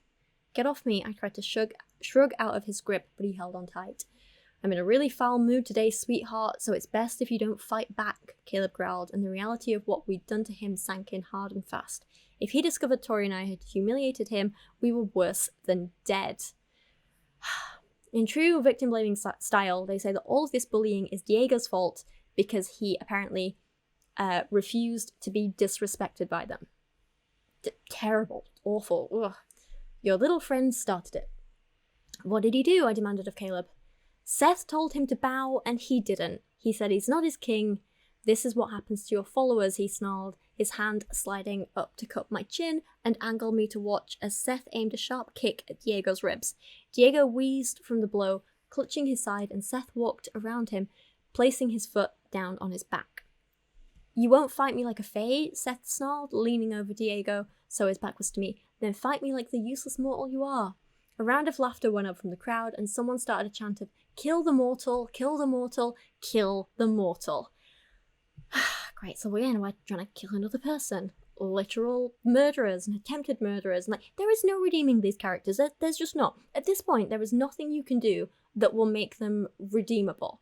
Without too many spoilers here, I'm reading Fourth Wing at the minute for a little bit of fun, and I went into it with really, really low expectations because books like Zodiac Academy have told me to not expect much from fantasy books anymore. And I'm not finished yet. So it could still go awfully wrong, so don't hold me to this. I'm about 60% of the way through, and so far I'm really, really pleasantly surprised because they managed to do this enemies to lovers thing really, really well, because the perceived enemy is never actually abusive to her. He's never actually that bad. Their initial meeting, he does threaten to kill her in the initial meeting, I'll give you that. And he does get angry and shout, and they have an argument and all that sort of thing, but all of that is kind of based on almost, I don't want to say a misunderstanding, but it's like her family did something to his family, so his family did something to her family, and now he assumes that he has to kill her, and she assumes that he wants to kill her. Like, there's a lot of anger going around, but then once they actually meet, like after that initial, what's your name? Ugh, that kind of thing, he's never actually cruel to her. He doesn't bully her, he doesn't threaten her, he doesn't abuse her or assault her or even harass her. She definitely feels scared of him, but that's kind of because of the preconceptions of who he is, and he doesn't want to get close to her because of the preconceptions of who she is. But as they get closer and actually get to know each other, that's when you kind of see them start to develop feelings together. And I feel like that's what enemies to lovers should be if you're going to do that as a trope. Because nothing either of them did was ever irredeemable. Neither of them actually hurt the other. It was like perceived enemies to, oh wait, let me figure out who you are as a person, I don't know. Look, I could be wrong about that book. Like I say, I'm only 60% of the way through, but so far I'm pleasantly surprised, and I feel like the authors of this book could take some notes from that. So Darcy tries to stop them killing Diego, and in the process she gets hit in the face. Orion appears and breaks everything up, and then he lets his anger issues out as well, because of course he does. He sped across the room with all the speed of a raging bull. Before Seth knew what was happening, Orion smashed his face straight into the mirror, and I gasped. He held his head in place while yanking his right arm behind his back, cop style. Ah, Seth roared as Orion stripped the braid of hair from his wrist and applied more pressure to his arm until he whined like a kicked dog. I'm done with your effing parading, Capella. This isn't Academy-approved schoolwear. He slipped the beanie hat from his head while Seth nursed a broken nose. Can there just be maybe like one scene in these books where the men aren't violent or verbally abusive? Just one would be really nice, please. And also, is it not exhausting to just be so angry and violent all the time? I couldn't. If that wasn't bad enough, a bunch of Pegasus students come in and start taunting Caleb, so he chases them off. And then Darius transformed into a dragon and flies after them all to attack them. It's just a whole bunch of angry nothings. It's like, they were angry, and then they were angry, and then they were angry. Okay, cool. Air class. They try and learn how to make air shields, and then Seth just gets angry again. I'm so bored of this now. Oh, show me another emotion other than anger and lust, please. Like, there's usually more to people than just that. But Seth comes over and angrily heals the bruise that Darcy got on her face from being hit, and then he angrily shouts, and then he angrily storms away. As you do. Darcy spies on them in the common room later, and they're all like, wow, what's wrong, Alpha?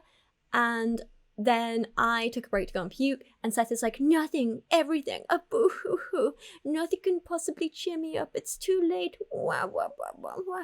And then I went to go and puke again, and then one of the girls is like, here, let me perform oral sex on you. And then in the common room, all the wolves start having a big orgy, while poor little Sethy is still sad, while his sad little pee-pee is being licked. Oh, wow, boo-hoo, so sad for Seth. It is such an unnecessary scene, we did not need it. Stop it. It then gets worse. Darcy manages to sneak out of the common room where the orgy is happening and breaks into his room. She wants to infect him with magic fleas, but while she's in there, the werewolves bring the orgy to his room, so she just has to hide in the closet while a massive werewolf orgy is going on. And we get like 3, 4, 5 pages of description of this orgy. I didn't need to see it. None of us need to see it.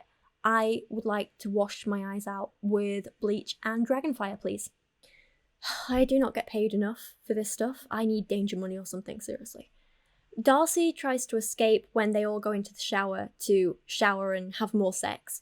But on the way out, Seth catches her, and she's like, I just came in to thank you for healing me earlier, which is stupid, but it seems to work. And Seth decides, oh yeah, okay, cool, I believe that. And then he attempts to sexually assault her again, because, you know, why not, I guess. His massive werewolf orgy just wasn't enough for him. He released a low groan in his throat, then leaned in, nuzzling into my neck. I stiffened in horror, shoving him back, and he whimpered softly. What the hell are you doing? I kept my hands pressed to his shoulders, and the heat of his damp skin clamming against my palm. Oh, I'm sorry, but damp skin clamming is not a sexy phrase, is it? Oof. It reminds me of, who was it? Lily Reinhardt? I don't know how to say her name. Apparently people got mad at me because I was saying it wrong. I still don't know which the right way is. But in her poetry, she had what was supposed to be kind of like a sexy poem that had the phrase damp duvet in it. And I was like, ooh, oh no, uncomfortable. Let's not. Anyway, his damp skin clamming. Ooh. He tilted his head, something overly wolfish about him in that moment. God's sake. We have a problem, he said, his voice holding a dark tension to it. He pushed his hands away and nuzzled into my neck again, running the pad of his tongue up to my ear. Stop it, I shoved him again, and he backed up like a wounded puppy beginning to pace. I realised I was shaking as he weaved back and forth before me, seeming confused and desperate. I was unsure whether I wanted to run or fight. You should run, love. Definitely run. A few of the pack reappeared, dropping down onto one of the beds, not seeming to notice me as they continued their sex fest. Another phrase I would never like to read, please. Seth didn't pay them any attention either as he moved before me like a pacing lion. Maybe he wasn't going to open up to me after all. I should go, I said, unable to ignore the girl spread across the nearest bed while 2 guys rubbed and squeezed and licked every inch of her. Ugh. Heat surged up and down my spine, and I gripped the door handle again in an attempt to make good on those words. It's all so unnecessary. Anyway, Seth tells her angrily, because, you know, everything he does is angry. Earlier in the book, he tried to insult her by calling her an omega, and by doing that, he accidentally, apparently, made her part of his wolf pack, and now his instincts are all twisted up, babe. Literally, that's what he says. I made you part of my pack, he spat, looking furious with himself. I didn't mean to, obviously. He handed closer as I frowned, not understanding. No, I'm not, I said firmly, and thank God for that. He growled again, and I flattened myself to the door. I told you were an omega, remember? I nodded, but that doesn't mean... I didn't think it did either, but now my instincts are all twisted up, babe. See, there it is. He ran a hand into his hair. A 3-way slammed into the wall beside us, and I jumped in alarm. Nope, I'm out. Which is exactly what I was thinking at this part in the book. He then basically says that he wants to rape her. He needs to. Can he please just rape her? Seth got my wrist before I made it to freedom, and I turned around sharply, slamming my palm into his face. Good on her. Don't touch me, I demanded, but his grip on my wrist hardened as he pulled me into his body. He ran his hands down my back, and I jolted as his fingers came dangerously close to my butt. Get your filthy paws off me this second, I snarled. Listen, babe, I can't stop this. I'm an alpha. Hate this. Listen, babe, I can't stop this. I'm an alpha. And you see all that's going on in there? I nodded stiffly, backing out of his arms as I tried to remain calm. That's how we make this work. They want to please me because I'm in charge, but you're at the bottom of the pack, the newest member. I have to initiate you. He said half of it through his teeth, like he wished he could stop himself. I thought of his twisted initiation into the air house and shook my head furiously. I don't want to be in your pack, and I'm not going to be initiated, whatever that means. It's ingrained in me. He thumped the center of his chest, and I narrowed my eyes. I do want to vomit. He then attempts to coerce and manipulate her into submission and therefore sex, which is the literal definition of rape. I placed my hand on his chest as he tried to close the distance between us, but my gaze landed on his hair.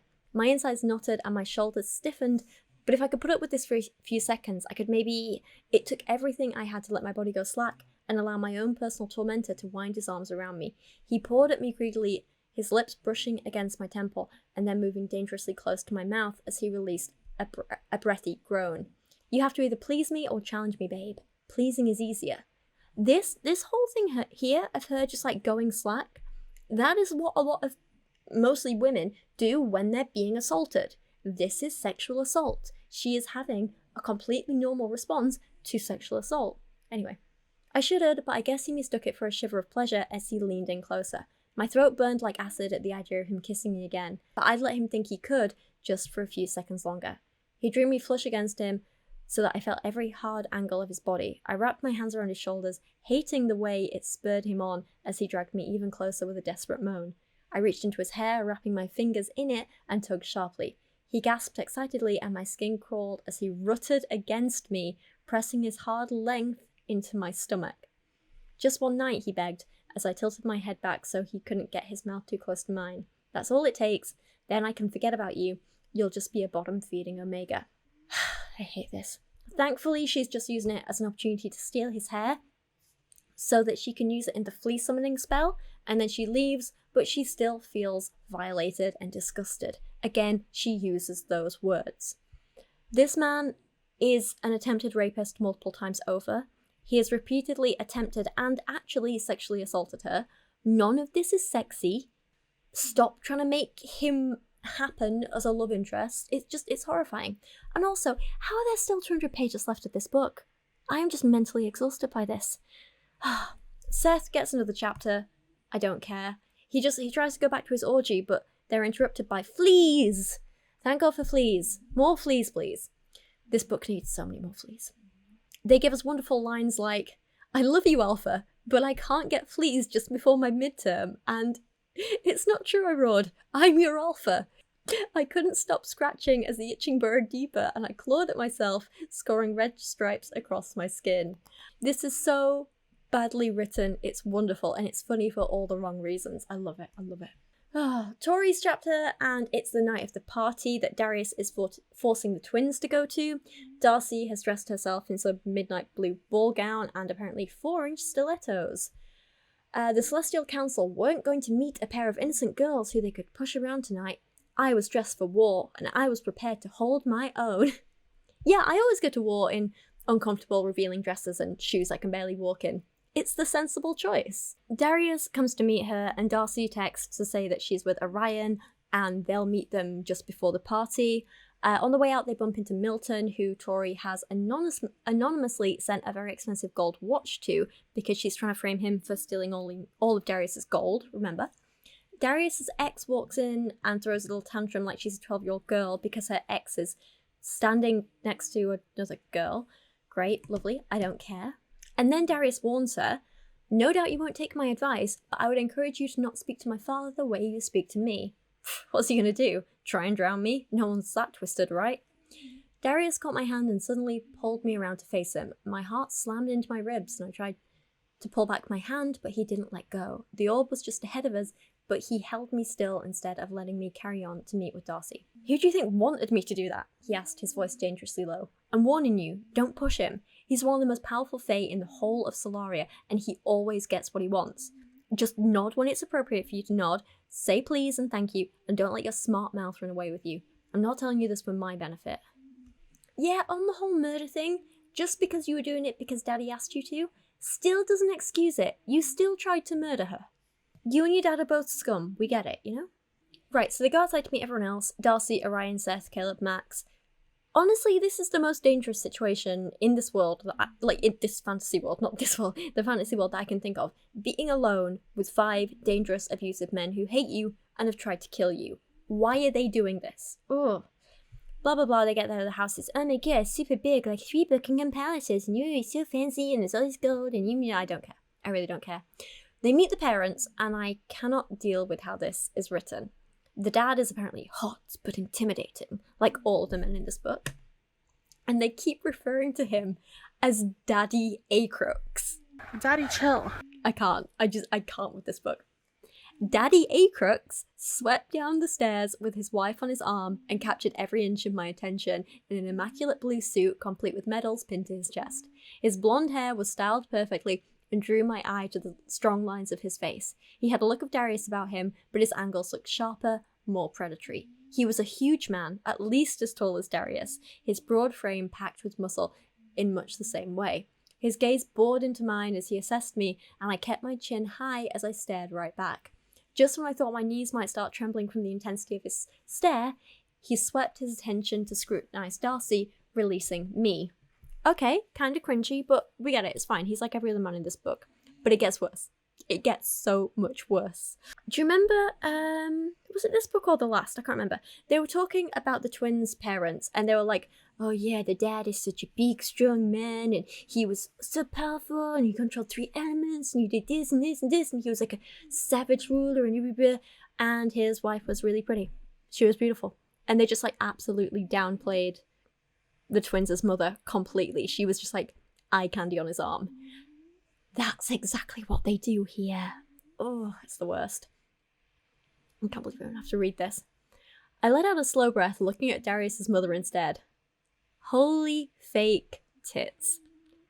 Yeah, that's a line they actually wrote. Mummy Acrux, again, I can't believe I'm saying this. Mummy Acrux was stunningly beautiful and perfectly put together. Even Kubi's snoring in disgust at this in the background. Her pale pink dress was cut with a sweetheart neckline, which revealed a lot of cleavage. It was really... Kubi doesn't like this. It was really hard to look away from. I thought I had a pretty decent... Oh god, this bit. I thought I had a pretty decent rack, but beside her curvaceous glory, I was a pancake with a face. See, women don't write like this. Women do not write like this. You cannot convince me a woman wrote this. Real flowers bloomed along the side of her dress, opening and closing their petals in various shades of blue to complement her husband's attire, and I guessed that meant she held the element of earth, though I'd never seen magic used in such a pretty, pointless way before. Because that's what women do. They just make things pretty but pointless. Her face was painted with the exact right amount of makeup to accentuate her beauty, and she had Darius's dark hair, bronze skin, and deep brown eyes, and she hung on her husband's arm like the definition of arm candy. I know. The men in the room were not so subtly checking her out, but I couldn't blame them. Hell, even I fancied her. Then the silly little woman leaves, and the big strong man of the house takes everyone through to a very, very important meeting with the other parents / council members. Oh god, I can't believe we had to wade through 344 pages of literal pee, fleas, poop, and unicorn sex dolls to get to this point where we actually get some plot development. We get Max's father, Tiberius, who is practically his doppelganger, though his hair was trimmed short in place of the mohawk his son sported. They embraced her an enthusiastic, let me get a good look at my boy, and I couldn't help but blah blah blah blah blah.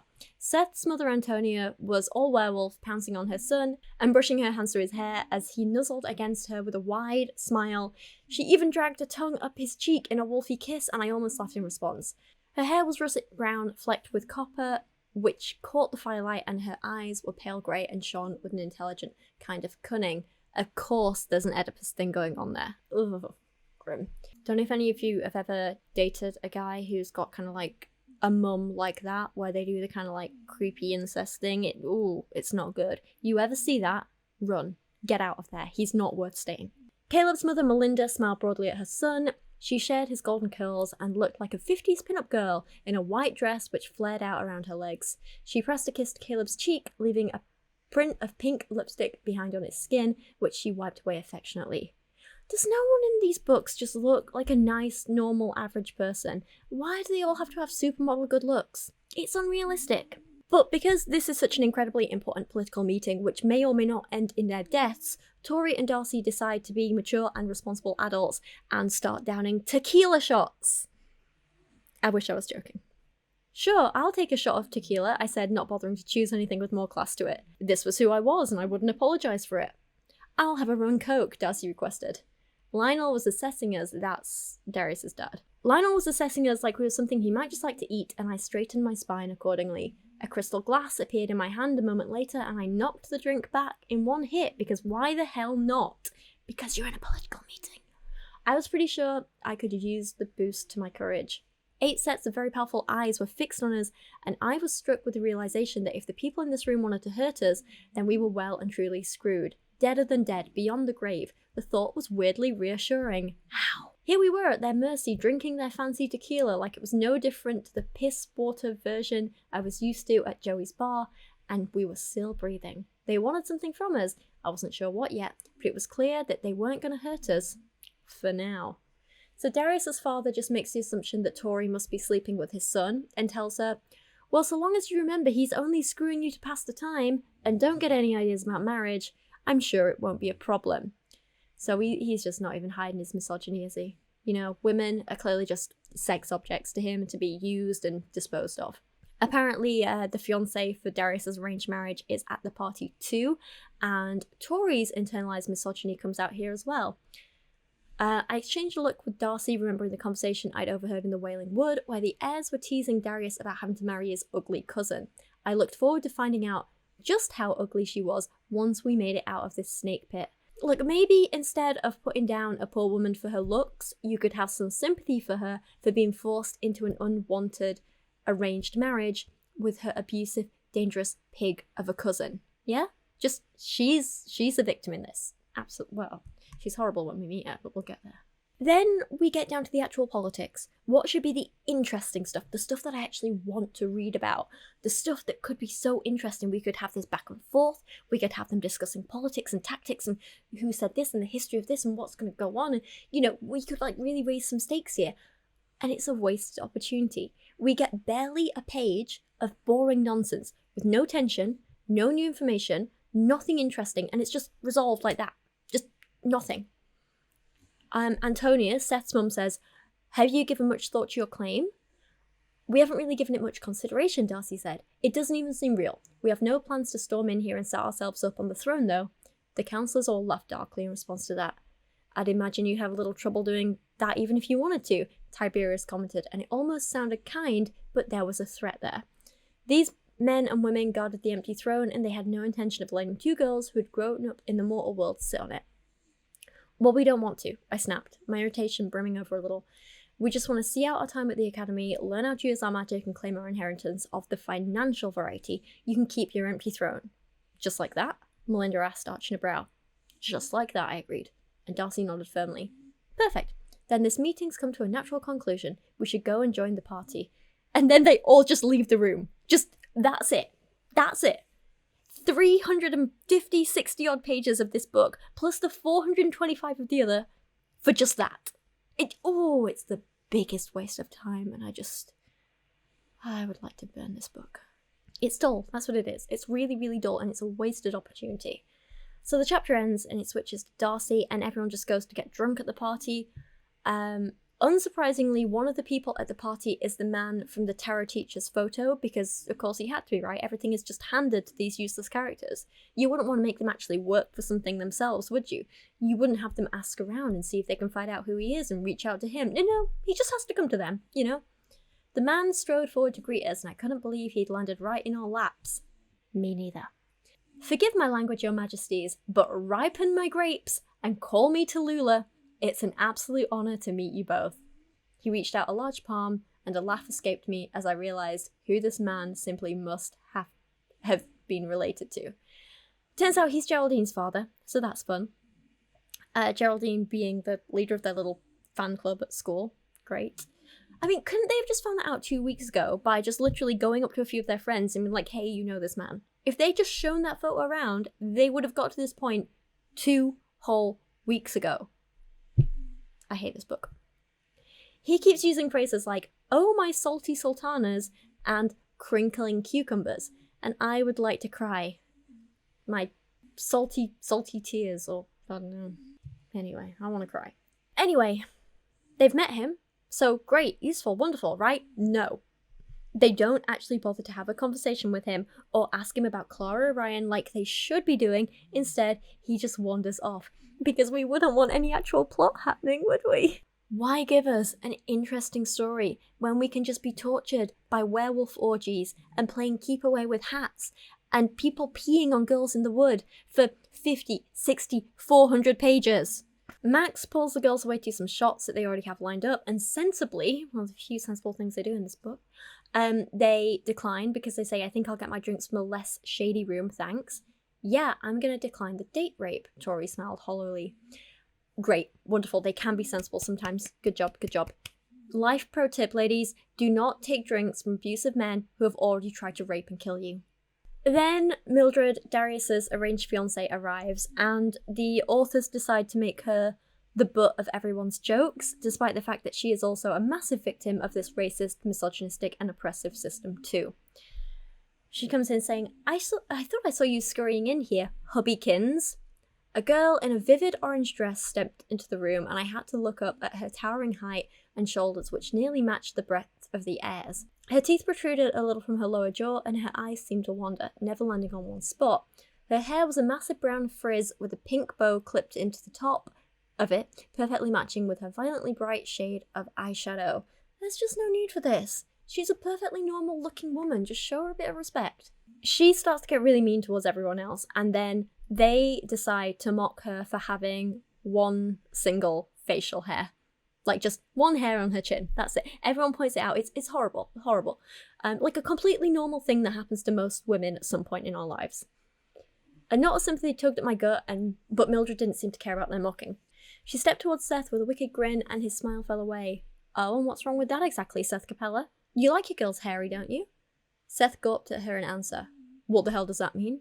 I can't believe I'm reading this. You like mutt muff, she answered, jutting out her chin, and I noticed a few wiry hairs protruding from it. There's just no need for her to speak like this, and there's no need for descriptions of her to be like this either and just be so judgmental. She's a perfectly normal looking woman. That doesn't make her bad, and that doesn't mean she should be the butt of any jokes. She's just normal. And then, for reasons that, I don't know, the author's just like humiliating them, she turns on the twins too. You do realise the only reason you're at this party is because everyone wants to have a good laugh at how the dragons are going to use your bony bodies as toothpicks after Darius and I ascend to our rightful place on the throne. She moved closer, her head cocked and her mouth set in a sneer. Why would anyone bow to a couple of orderless, busty airheads? My teeth locked together as anger boomed in my chest. I'm kind of fond of the busty part, Caleb muttered, and Seth fist-bumped him. Again, why is everyone so mean? And why is everyone so objectifying to women? None of this is fun. And why are they making all these women attack women? Just like for their appearance. It's just, oh, horrible. Then some 30-year-old creep starts flirting with them, and soon they're telling him like a whole bunch of stories about what's happened to them. And I was like, clearly this is a journalist or something. What are you doing? Again, I was right. Orion barges over, tells them exactly what we all knew, and then goes off to beat up the reporter because he has anger issues, remember? Again, he can't go a scene without beating someone up. Meanwhile, they finally go and speak to Hamish, Geraldine's father, photo man with the moustache, and the first thing they ask is about Darius and Orion's connection. He pursed his lips, nodding stiffly. That grisly Gherkin and his family have always worked closely with the Acruxes. His brows knotted together sharply. Unfortunately, that relationship doesn't always work in the Orion's favour. He sighed sadly, and I sensed we were getting closer to what we wanted to know. Mr. Gruz? Gruz? I'm going with Gruz. Mr. Gruz, do you know someone named Clara Orion? I asked tentatively. His spine straightened and he glanced up and down the hall. Gravy balls! Where did you hear that name? Just from one of the students at school, Tori said quickly, and Hamish nodded slowly. He smoothed down his large moustache, his lips twitching as he seemed to decide what to say. This is entirely classified, but as you are the true rulers of my kingdom, I will divulge to you what I know on the subject. You see, after your poor mother and father were murdered, my gifts as a royal constable were better served in the FIB. I joined them for many years, but the last case I worked for them, 4 years ago, he shifted uncomfortably, looking up and down the hall again. It was the disappearance of a young woman named Clara Orion. Did you find her? I breathed. He shook his head, his expression grave. No, Things got very shady indeed while I conducted my search. My investigation led me to the door of the Acruxes. The last time she was seen alive was here, you see, in this very house. See, this is interesting. I want more of this. This is cool stuff. I pushed for a more thorough search of the grounds and for Lionel to give more information about why Clara didn't make it home that night, but between him and Clara's mother, Stella, I could get nothing from them. The bond between the families is ironclad. Even Stella wasn't forthcoming with information about her own daughter. In fact, the only one who seemed devastated by the loss of Clara was her brother, Lance Orion. So another exposition dump, but a useful one. I am sad that we won't really... Well, actually, I thought we wouldn't get any interesting answers about this for like another 1,000 pages or so. But we actually get some in the next 100, so it's not that bad. Not all of them, but like it's mentioned once, which is something. Next up is Tori's chapter, and she spends 5 pages complaining that she's bored. Darius asks her to dance, and she says no. Then she meets someone who had dark hair that curled in a messy kind of way, looking like it had broken free of his attempts to tame it. His green eyes sparkled with restrained laughter, and I couldn't help but stare at his strong features. He looked almost familiar, but I wasn't sure I'd ever met him before. Clearly, it's probably Darius's younger brother, right? Anyway, she starts to flirt with him, but it turns out he's actually a really nice guy, so she wants nothing to do with him. Apparently, respectful, polite, never once tried to abuse or kill you. That means she's not into him. Weird, crazy, wild. This book is stupid. It is his brother as well. Darius comes over and then he takes her to get a sandwich. He's rude to the kitchen staff because he sucks. And then she tells him off for that and is polite to them. And instead of learning anything from her, he just distracts her by taking her to see a bunch of motorbikes in the garage. Of course, because, you know, silly little girls shouldn't talk about morality or politics or have opinions on things, should they? No, just distract them with shiny, expensive things. No. Not everyone in the real world is as stupid and shallow as they are in this book, and it's just really, really annoying to read. And then at this point, Tori has had about 5 glasses of champagne, several shots of tequila, and has only just eaten a sandwich. And she's also wearing a ball gown and stilettos, remember? And Darius is like, wanna take a ride on the bikes? And she actually considers doing it. And it's like, no, I'm sorry, that's not cute or funny. Driving while you're that drunk is not quirky or silly or like, oh, she just really use motorbikes. You're gonna kill someone. Idiot. This is how people die. Anyway, before she can go drink driving and kill herself and innocent people, Lionel, the dad, interrupts them and he's misogynistic again. And she's all like, can you not, mate? And then Lionel starts growling and being all threatening like everyone in these books. Lionel growled low in the back of his throat, advancing steadily as his dragon eyes locked on me with deadly intent. Panic gripped me, but through some miracle, or possibly just fear paralyzing me, I managed to hold my ground. So Lionel's threatening to beat up Tori, and it looks like he's going to, but then Darius steps in and challenges his father, and then his father's like, and then they both storm out in a huff, presumably so Lionel can beat up his son, and also, because of the bond between them, Orion will be beaten up too on Darius's behalf. It's a whole thing. Darcy's chapter again. She catches Lionel leaving the room after beating up Orion and a little bit of Darius, but mostly Orion. He rolled down his sleeves, buckling his cuffs, and my gut churned as I spotted flecks of blood on them. Oh, for F's sake, he snarled as he spotted the marks. Oh, now I have to go and change as well, he roared back into the room, then stormed away down the corridor and veered onto a staircase, practically spitting fire. Darius leaves the room, Orion sulks for a little bit, and then catches Darcy eavesdropping and is about to get angry again, like every man in these books. His eyes were scalding hot and his jaw was pulsing with rage. They're gonna have a heart attack, aren't they, with this much anger and stress? God. Stress! Stress is a disease, people, and I am the cure. I'm a doctor with the cure. No, I'm not, I'm a general, and it's still a war. A war on disease. Stress! But they're interrupted by, "Hello, my shining star!" a female voice rang out. "What in Solaria are you doing down here with one of the Vega twins?" My gaze whipped down the corridor to take in a sleek woman who must have been in her 50s. She had a dark bob of hair which sharpened to longer points by her chin. Her skin was dewy and the fitted black dress she wore was very elegant yet sexy at the same time. She walked towards us on high heels, using a burst of speed that could have only meant one thing. She was also a vampire. See, it has to be Orion's mum, clearly. Her name is Stella, and she immediately also tries to feed from Darcy until Orion stops her because she belongs to him. Woo, woo, woo, woo, woo. And then she's like, I'm his mother. Anyway, this woman, Stella, is creepy as hell. Darcy tries to leave, Orion stops her, and the mother gets creepier. Her eyes flashed to me and she swayed a little as she inched closer. You're drunk, Orion sighed. Go back to the party. You don't mind if I stay a little longer, do you, Cherub? She asked me and wriggled out of Orion's arms. Actually, you two stay. I've got somewhere to be anyway. Specifically anywhere but here. I started walking, but Orion caught my wrist and yanked me back against his hip. I looked up at him in alarm as he held me firmly in place. Stella licked her lips, weaving her head as she laughed. Do it again, but let her go further this time. I love the hunt. Stella started circling us, sighing dramatically. Oh, Lance, you're so disappointing. I miss having a child who enjoys my company. Clara, don't utter her name, Orion spat. You lost that right a long time ago. Stella tutted, still circling, plucking at my dress, trying to take my hand, but Orion kept swatting her away. I miss your daddy. He was so much fun. Always up for chasing and hunting, playing. You're so boring ever since you became a teacher at that drab academy. She leaned in to pat Orion's face, and he had to let her or else let me go. Her eyes dropped to me. The apple never falls far from the tree, though. Cherub.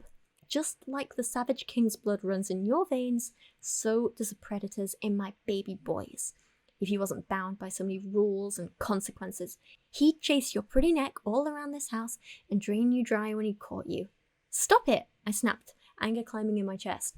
I despised the way I was being handled, like a mouse in the paws of a cat. I wanted to get the hell out of here. Let me go, I demanded of Orion, but a low noise in his chest told me he had no intention of obeying. Everyone is a monster. Everyone is terrible. I hate this book. And then the mother gets all teary and manipulative and mean. It's like everyone has awful parents in this book, which explains why their children are so awful and abusive, but it doesn't excuse it. Anyway, the mother's drunk, so she leaves. They leave, and then this teacher decides to ply Darcy with alcohol and flirt with her, because that's appropriate, apparently. Darcy also knows he's an alcoholic, but apparently is absolutely fine with drinking with him and allowing him to drink and encouraging him to drink. On the one hand, I guess it's not her fault, she's only 18, she's not responsible for him, but on the other, it's still not great, is it? I don't know. I laughed, nodding eagerly as he made up my drink, then poured himself a measure of bourbon. He held it out for me and I leaned across the bar to take it. As I took a hold of the glass, he didn't let me go, and I gazed up at him under my lashes, questioning why.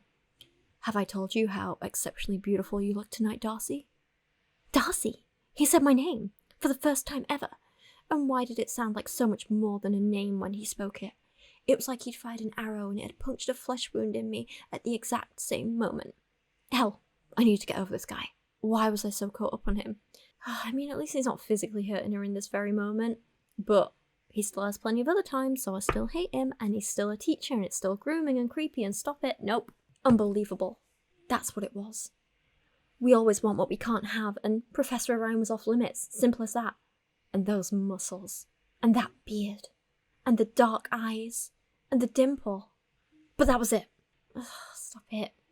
Then, even more inappropriately, he strips down to his underwear in front of her and jumps in a swimming pool, because why not, I guess? He then pulls her into the pool in her ball gown, and she gets absolutely soaked.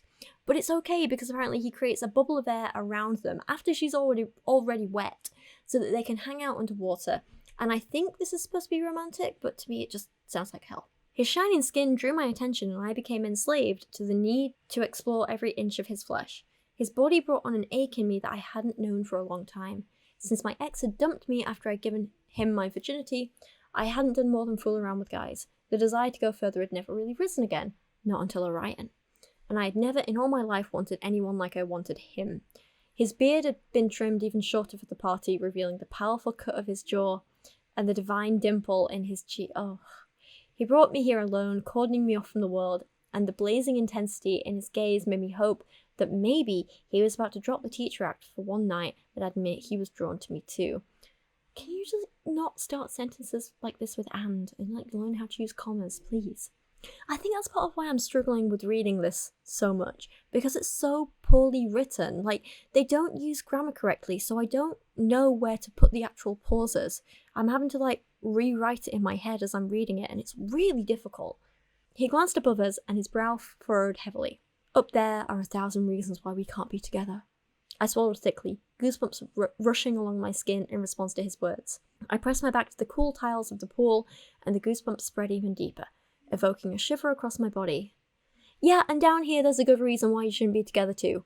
You're her teacher, you've been grooming her, you've fed off her without permission, and you've repeatedly, physically assaulted her, and you've been verbally abusive to her and her twin sister. Stop it. But he kisses her underwater, and it's this huge thing. It lasts pages, just like a kiss. I can't take it. Please stop.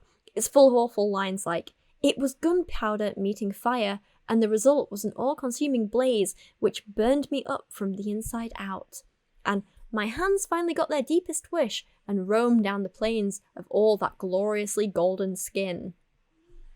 I was entirely lost to the deepest and most carnal desire I'd ever felt." He released a rumbling growl filled with nothing but need, and his hands shifted between us, roaming deeper beneath my dress until he found the top of my panties. I nearly lost my mind as his fingers brushed the sensitive skin there and skinned the line of my underwear. See, that again, I told you they have a thing for it. Ugh. Yuck. Oh, no, the worst one. What happens at the bottom of the pool stays at the bottom of the pool. No.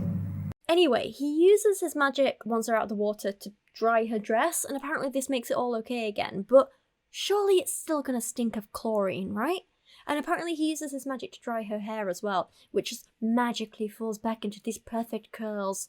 How? We're told that his sister used to swim here when they were kids. He won't say what happened to her other than she got caught up with some bad people, the Acruxes, I guess. And Orion looked at me for the first time since we'd left the pool. "Don't go looking for trouble, Miss Vega. Helpful, thanks. That was definitely worth waiting 50 pages and 5 pages of swimming pool almost sex for."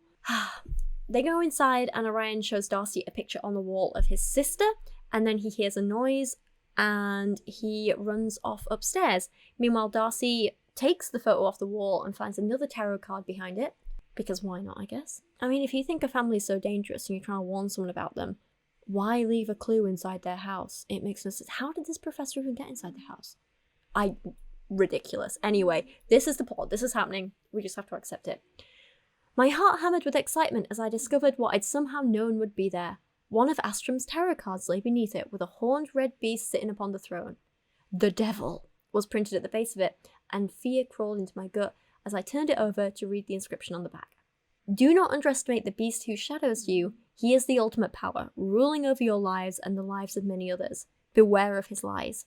The answer to your question will be revealed on the lunar eclipse, but when finding the truth, don't let the shadows take you." My chest constricted and I hurriedly pocketed the card before rearranging the picture and placing it back on the wall. So, the lunar eclipse in this story, in this world, is just a week away. It is the same week as the Reckoning, which is the test everyone in the first year of the school has to take to see if they can still remain at the school. We know the third book in this series is called The Reckoning, which means that the next 124 pages of this book and most of the next are going to drag out of the span of just 1 week. Why? Anyway, now Orion gets a chapter. He's run upstairs because he heard Lionel's voice and he heard his mum's voice, and this is also one of the worst passages in the book. I can't believe I have to read this. I slowed to a halt, entirely silent, as I approached Lionel's room. No one was allowed in there, not unless they were getting beaten or effed. Luckily for the male gender, Lionel's tastes were firmly female. Yeah, and who cares what happens to women anyway, I guess. So it turns out that Orion has heard Lionel having sex with his mum and gone running, as you do. Not because he wanted to listen in, thankfully, but because he heard the words, "It's only a week until the eclipse." Ooh, cryptic.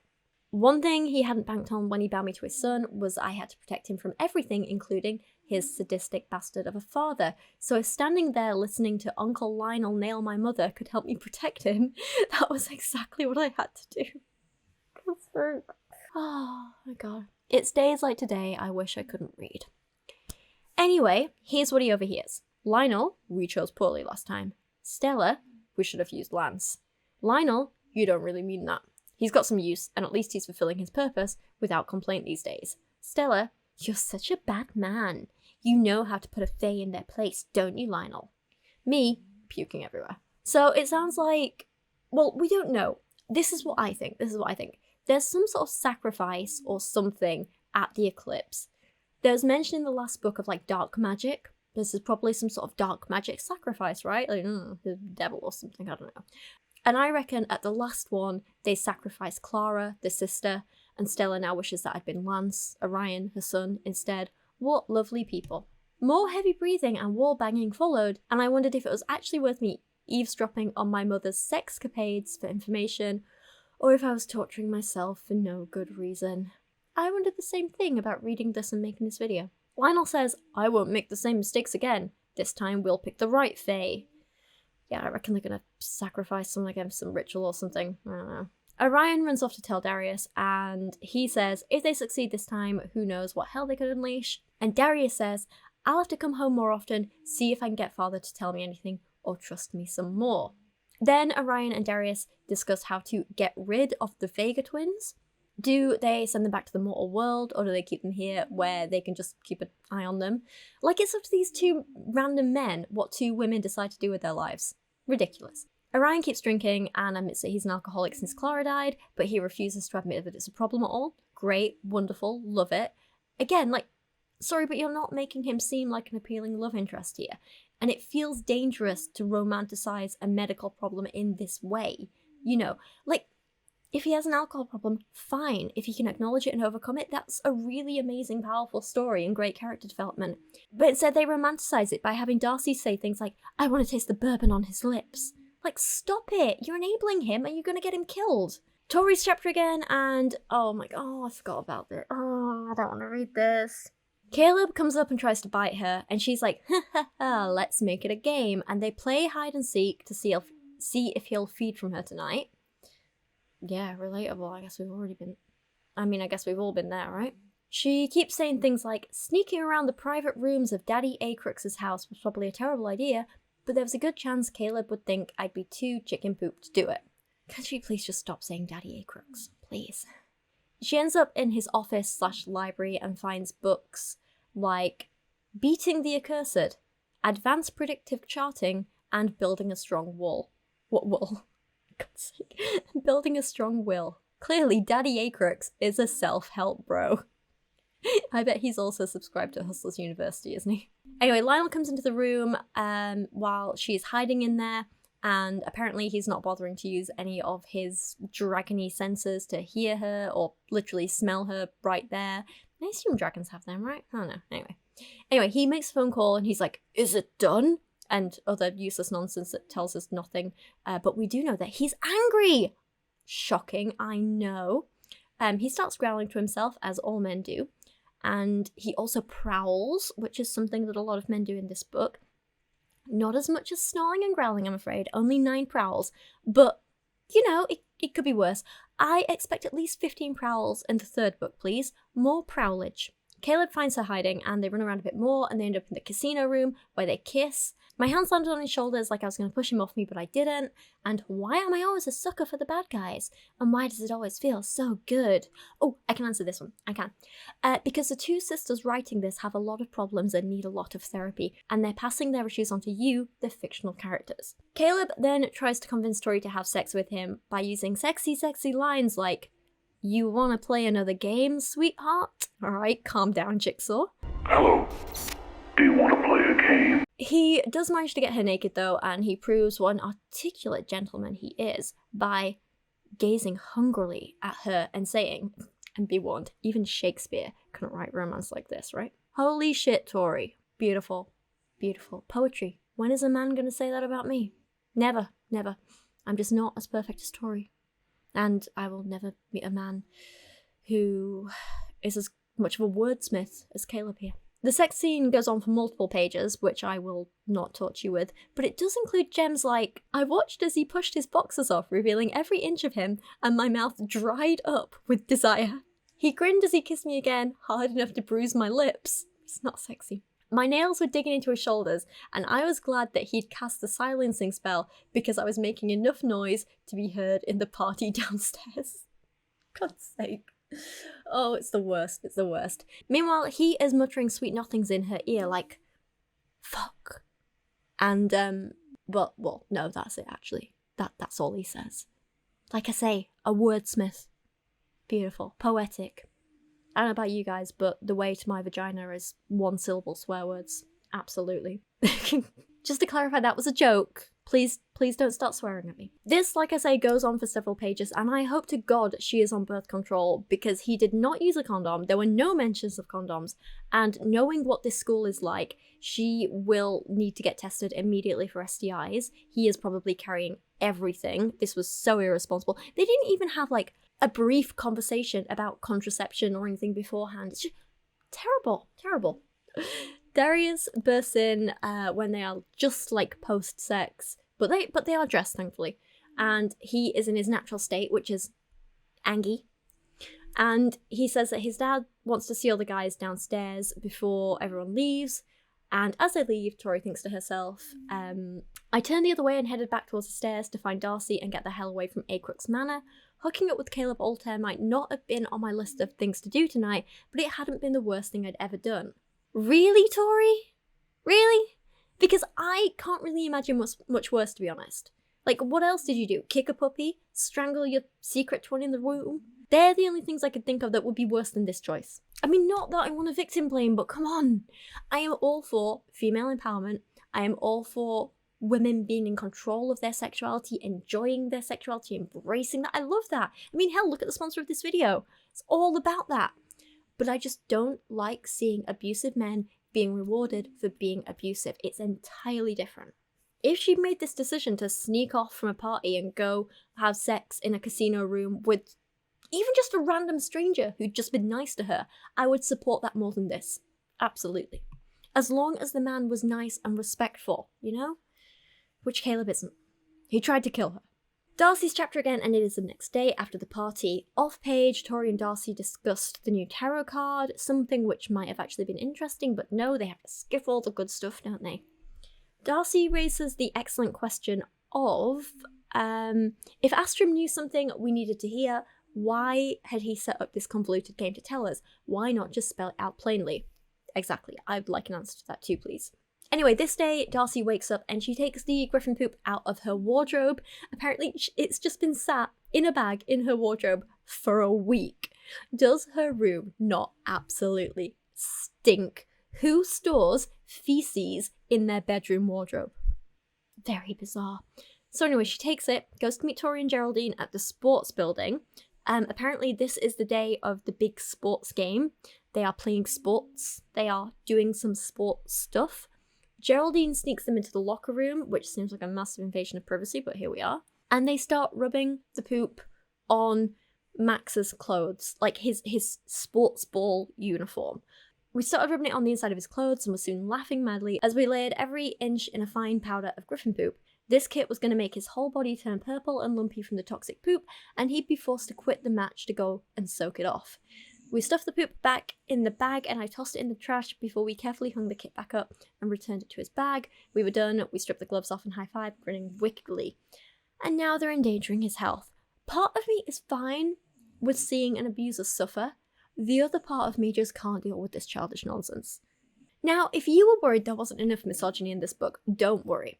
Remember the reporter from like 100 pages earlier that tried to hit on them and then got them to talk about how the heirs had nearly killed them?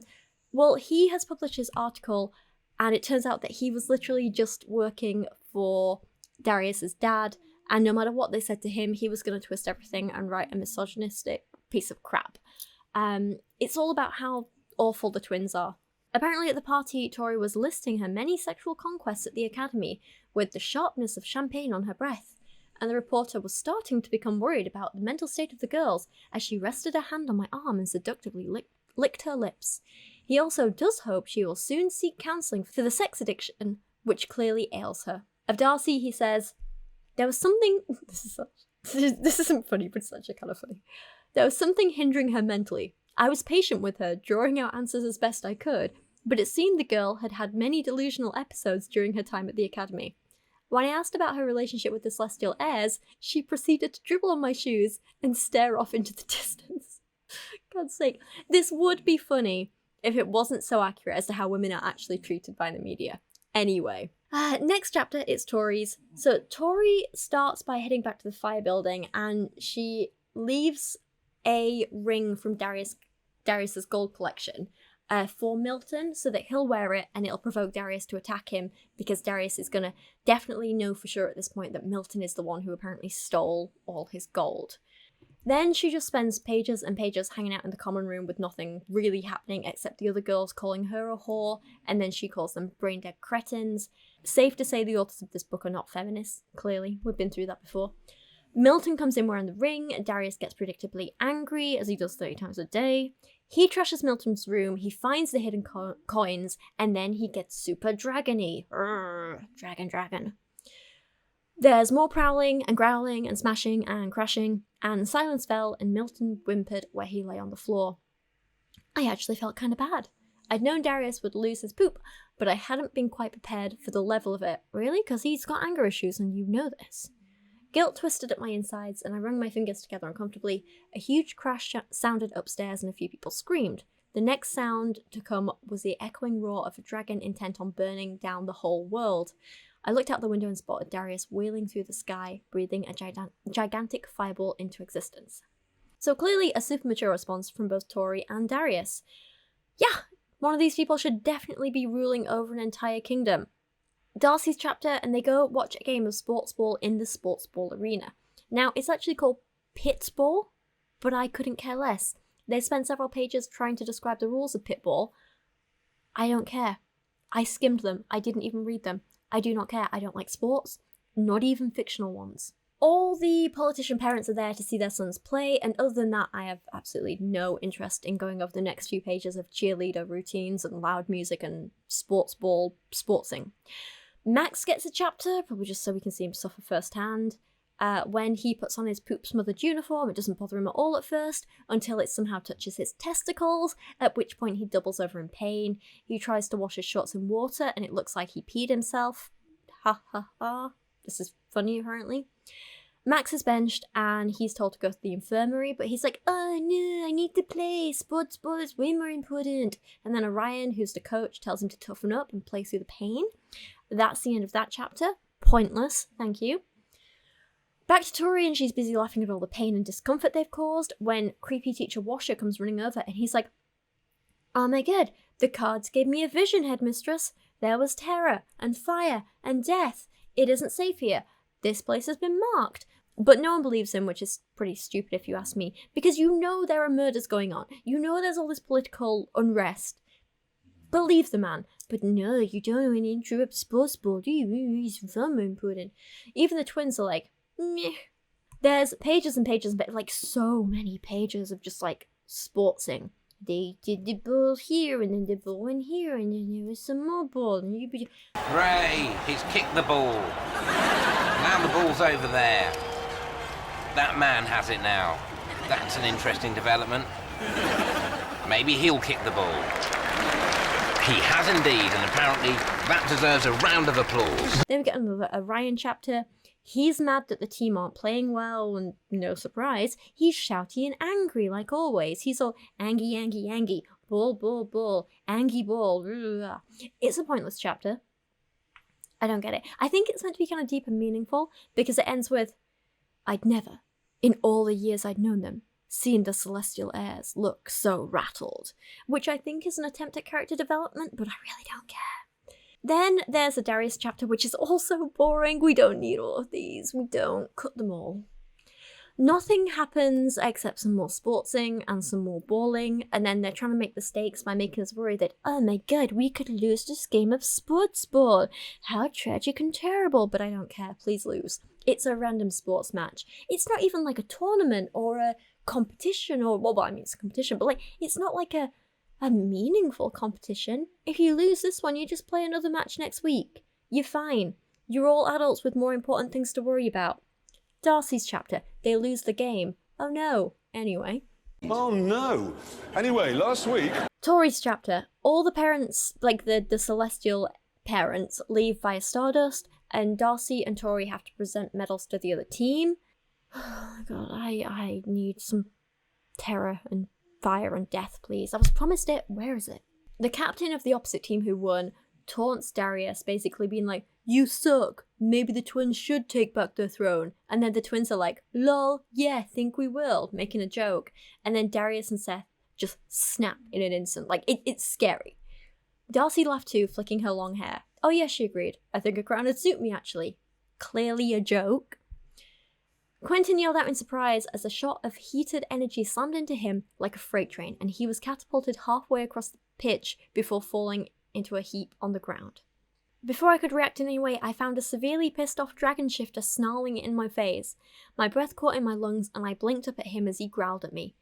Seth moved in on Darcy beside me, his face set with the same enraged scowl, while the other two drew closer behind them. "Do you want to say that again?" Darius asked, his voice lower, the threat in it sending a tremor right through my core. So, the guys all start to attack them and try to kill them, because of course they do, and the twins try and fight back, and at this point they hold hands and they realize that, oh my god, when they share magic like this, they're super powerful. Why didn't they think of this earlier? No, why didn't they think of this earlier? We had that whole chapter where Tori was like, "Oh yeah, sharing magic is a really powerful thing. It makes us both more powerful." When it's with like a random person, and the more you trust a person, the more powerful it is. She's literally a twin. She's told she's more powerful because she's a twin in the first place. Why not share magic with your twin? And you trust each other more than anyone. It's like triple mega power. Why? Oh, they're idiots. Somewhere deep in the base of my soul, a warrior was crying out to be set free. I hadn't meant to lay claim to the throne, but why the hell shouldn't I? That throne had belonged to our father. Our veins held the blood of the savage king. And in that moment, I felt pretty damn savage myself. You asked why the hell shouldn't I, but maybe because you're not qualified, love. Basics. You heard as I snarled right back at him. Unless losing affected your hearing, Darcy added. Are you saying you want to try for your claim after all? Seth asked, his tone laced with surprise. It's not our claim, I countered darkly. It's our birthright, Darcy finished. So at least something is finally happening, I guess. Anyway, then all of the guys, all four of them, are like, alright then, you'll have to fight us for it though, and fight every day for it, and then they all start attacking him, and then they're attacking back, and then they're all trying to kill each other again. So, big fight, blah, blah, blah, blah, blah. The twins seem like they're winning, but then they're not winning, and then all four guys throw them into this big pit in the middle of the sports field, hence the name Pitball, and they trap them in there with some magical force field, and they're stuck. Darcy's chapter. They're still stuck. And suddenly, while they're trapped, a pitchy scream in the distance made my heart jolt, and I frowned. Listening hard, but the This is so terribly written. Why is there a comma there? And I frowned, listening hard. I don't know. But the crowd continued to chatter and the music played on. Screamed echoes across the stadium and the air fizzled out of my hands. What the hell? Tori breathed as my heart pounded a frantic tune. Back, back, back! Nova's voice sounded close by. Hey, hello, what's going on out there? My voice echoed off the walls, and no reply came in response. Of course they're missing all the action, they always do. We both froze as chaos broke out above. The rush of footsteps, people shouting orders, hundreds of feet pounding across the pitch, more screams raked against my eardrums, and my lungs compressed. Evacuate! Shift into your orders! Don't let them get close! Nova cried. A fireball boomed above us, and panic wrapped around my heart, making it hard to breathe. We've got to get out of here. Our magic was stronger together. Tori snatched my hand, and the keen wave of her power swept into mine. Ready? Then they try to escape, and they fail, and they realize that it's a nymph and or nymphs attacking the academy, just like Professor Creepy warned about. The shadow spread out against the force field and lights flashed where it touched. In a horrifying instant, I realized it could immobilize the magic in the very air. The shield stuttered out and something hair-raisingly terrifying dropped right out of the darkness. The nymph landed before us impossibly tall, its body a twisted, gnarled knot of limbs, serrated teeth and curling horns. Its probing fingers extended towards us, and fear slammed into me full force. Yeah, you know what? This is great. This is horrifying. Love it. Finally something's happening. Terror strummed every nerve ending in my body as I took in the churned up pitch spreading out ahead of us. The chaotic crowd tearing past us in a mixture of order and fey forms. At every exit were nymphs standing tall, blocking everyone's escape paths. The shadowy creatures were like wraiths as they released their rattling call, immobilizing the fey surrounding them before descending on them in their weakened state. This would be great. This would be good. I'm glad something's finally happening. I would like more of this kind of stuff, if only it hadn't taken us 500 pages to get here. We have 500 pages of peeing wolf fetishes and see-through shirts and touching bellies to get us here. They're attacked by a nymph until for some reason Darius in his dragon form and carrying Orion on his back come to save them. Are we forgetting that Darius was trying to kill her a second ago? Orion gets hurt and Darcy is like, no, I'll save you, and starts to get all powerful, I guess. I reckon she's about to go, maybe not full Phoenix, but part Phoenix, you know? At least I did first time I read this. She does. I guess the power of grooming and lust can really bring out the magic in someone, you know? Guess that makes all the abuse worth it, right? Something shifted within me. A burning energy filled me up with the heat of a million stars, burrowing into my core. My body felt as though it was about to lift off the ground with the sheer power of it as a rippling sensation raced across my shoulder blades. The nymph lunged forward, ready to slice its razor-sharp claws into Orion's heart, and I knew that mere seconds parted him from death. I threw up my hands with a yell of pure rage, letting a fiery energy burn right out of me. A line of fire exploded from my body like a writhing winged creature of sharpest blue and darkest red. It hit the nymph square in the chest, and its wails echoed around the entire stadium before the beast exploded into a coil of black smoke right before my eyes. I didn't know what it meant. All I knew was that I couldn't stop unleashing it, not until every one of these monstrous creatures were dead at my feet. I let the fiery behemoth within me take over, willing it to wrap the nymphs near Orion in a swirling inferno of death. They disintegrated as the fire fizzled out and black smoke twirled up towards the sky in their wake. What the hell was that fire? Orion asked in disbelief, his eyes trailing over me in awe. I shook my head. I was hoping you could tell me. Okay, so fine. Maybe not full Phoenix power, but that was definitely like a lot of fire and like wing stuff and whatever. It's like the Phoenix power, right? Orion caught my hand and I dragged his magic into my own on instinct, the rush of his added power filling me up like jet fuel. I unleashed the burning giant inside me and it erupted from my body in the shape of wings, speeding towards the nymph and folding around it. The creature stumbled back as it burst into flame, its body burning up from the inside out before tumbling into a shower of black dust. See, they're phoenixes. They can't be anything but phoenixes. They're making it very obvious. Tori's trapped her and she's busy fighting alongside Dragon Darius. She runs over to rescue Diego and Sophia and she sends them to safety, so it's nice to see her actually doing something nice for someone for a change. There you go. Darius is in trouble. Oh no, what a shame. His heart was slowing down, his power flickering like a candle in the breeze. Really. Then again, she was like a candle in the wind. Unreliable. If someone didn't get to us soon, Darius Acrux was going to die. And though it seemed like he should have been the last person in the world for me to care about after everything he'd done to me, I wasn't sure I could bear it if I lost him.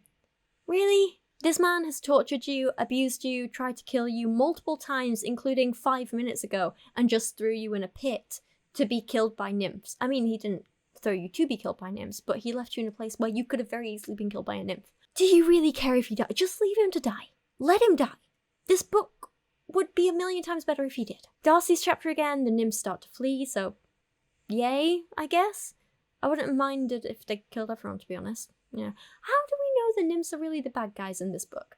Maybe they're just like getting rid of some bad people. Maybe they're good. Am I on the nymph side? I think I'm on the nymph side. Okay. Orion uses Tori's power to heal Darius, and sadly he's fine. And then Darcy asks, "Why did they attack us?" I whispered, ready to do anything I could to help. Orion looked around, his jaw locked tight, and his eyes as dark as ink. They attacked the children of the most elite Fae in Solaria, so my guess is the nymphs just declared war on our kind. And that's where the book ends. Great. Wow. Well done. Thank you. Worth the 525 pages and my 3 mental breakdowns. This book, if you actually take into account what happened in it, like the plot that was important, it could easily have been 50 to 100 pages long. There was no need for all this filler. I can't cope. Overall, I like that they got more than one tarot clue in this book. They got 2. Wild, crazy, I know. I like that we got to meet the evil parents. I like that the nymphs declared war. Everything else I hate. I still hate most of the characters. I hate that everyone, including the parents and teachers, all act like spoilt brats. Like, they just act like little children. They're so immature. I hate that there's no character development for anyone, really. I hate that the abuse is portrayed as romance. I hate the unnecessary sex scenes. I hate the scenes which could have been interesting but were rushed. like the meeting of the Celestial Council. That could have been great. It wasn't. I hated the peeing scene. I think I'll be having nightmares about that for the next few years, and I might need to go back and see my therapist. I hated the childish, oh my god, lol, I'm getting revenge with fleas and poop plot that was the focus of most of this book. And I just hated a lot of it. And mostly I hate how long I've had to talk about this book. I will be reviewing the third one in the series, but I'm taking a slightly different approach to that one because I have some broader, I guess, themes I want to look at and discuss in that in relation to this concept of dark romance in general and fantasy romance books and what is healthy and what isn't and what is appropriate and what isn't and why some people give some books and fiction and media passes but not others. And I'm going to be talking mostly about that, but also doing a kind of more general, less in-depth review of the third book. So there'll be still some parts of it where, you know, we read bits and stuff like that, but it's going to be a slightly different format to this just because I don't think I can cope with another video this long, this in-depth, when that third book is like 600 pages. It's even longer. I can't. These last two videos have killed me. So I need a different approach, but I still want to keep covering them because I think it's fun and interesting and silly. So we're going to do that. Anyway, thank you so much to Blessa for sponsoring this video again. I think what they're doing is really, really great. They have such a sex-positive message and they have fantastic products. I think unlike this book series, they are incredibly empowering for women. So it's a pleasure to work with them again. Thank you so much to you guys for watching this and actually taking the time. And if you've stuck it out this long, you are amazing. Well done. I could never. You are, well, actually, no, I have been here. We're all brave. We're all brave. Yeah, if you like this, give it a like, subscribe, leave a comment. That always helps. Don't forget to go check out Alizee's channel because she has edited this and she is a star.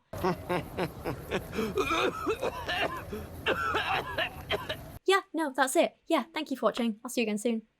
Bye. Oh, I'm going to make my person wave again. Wait. Oh, wibbly wobbly arm. Bye. Oh, look at it go. Look at it go. Goodbye.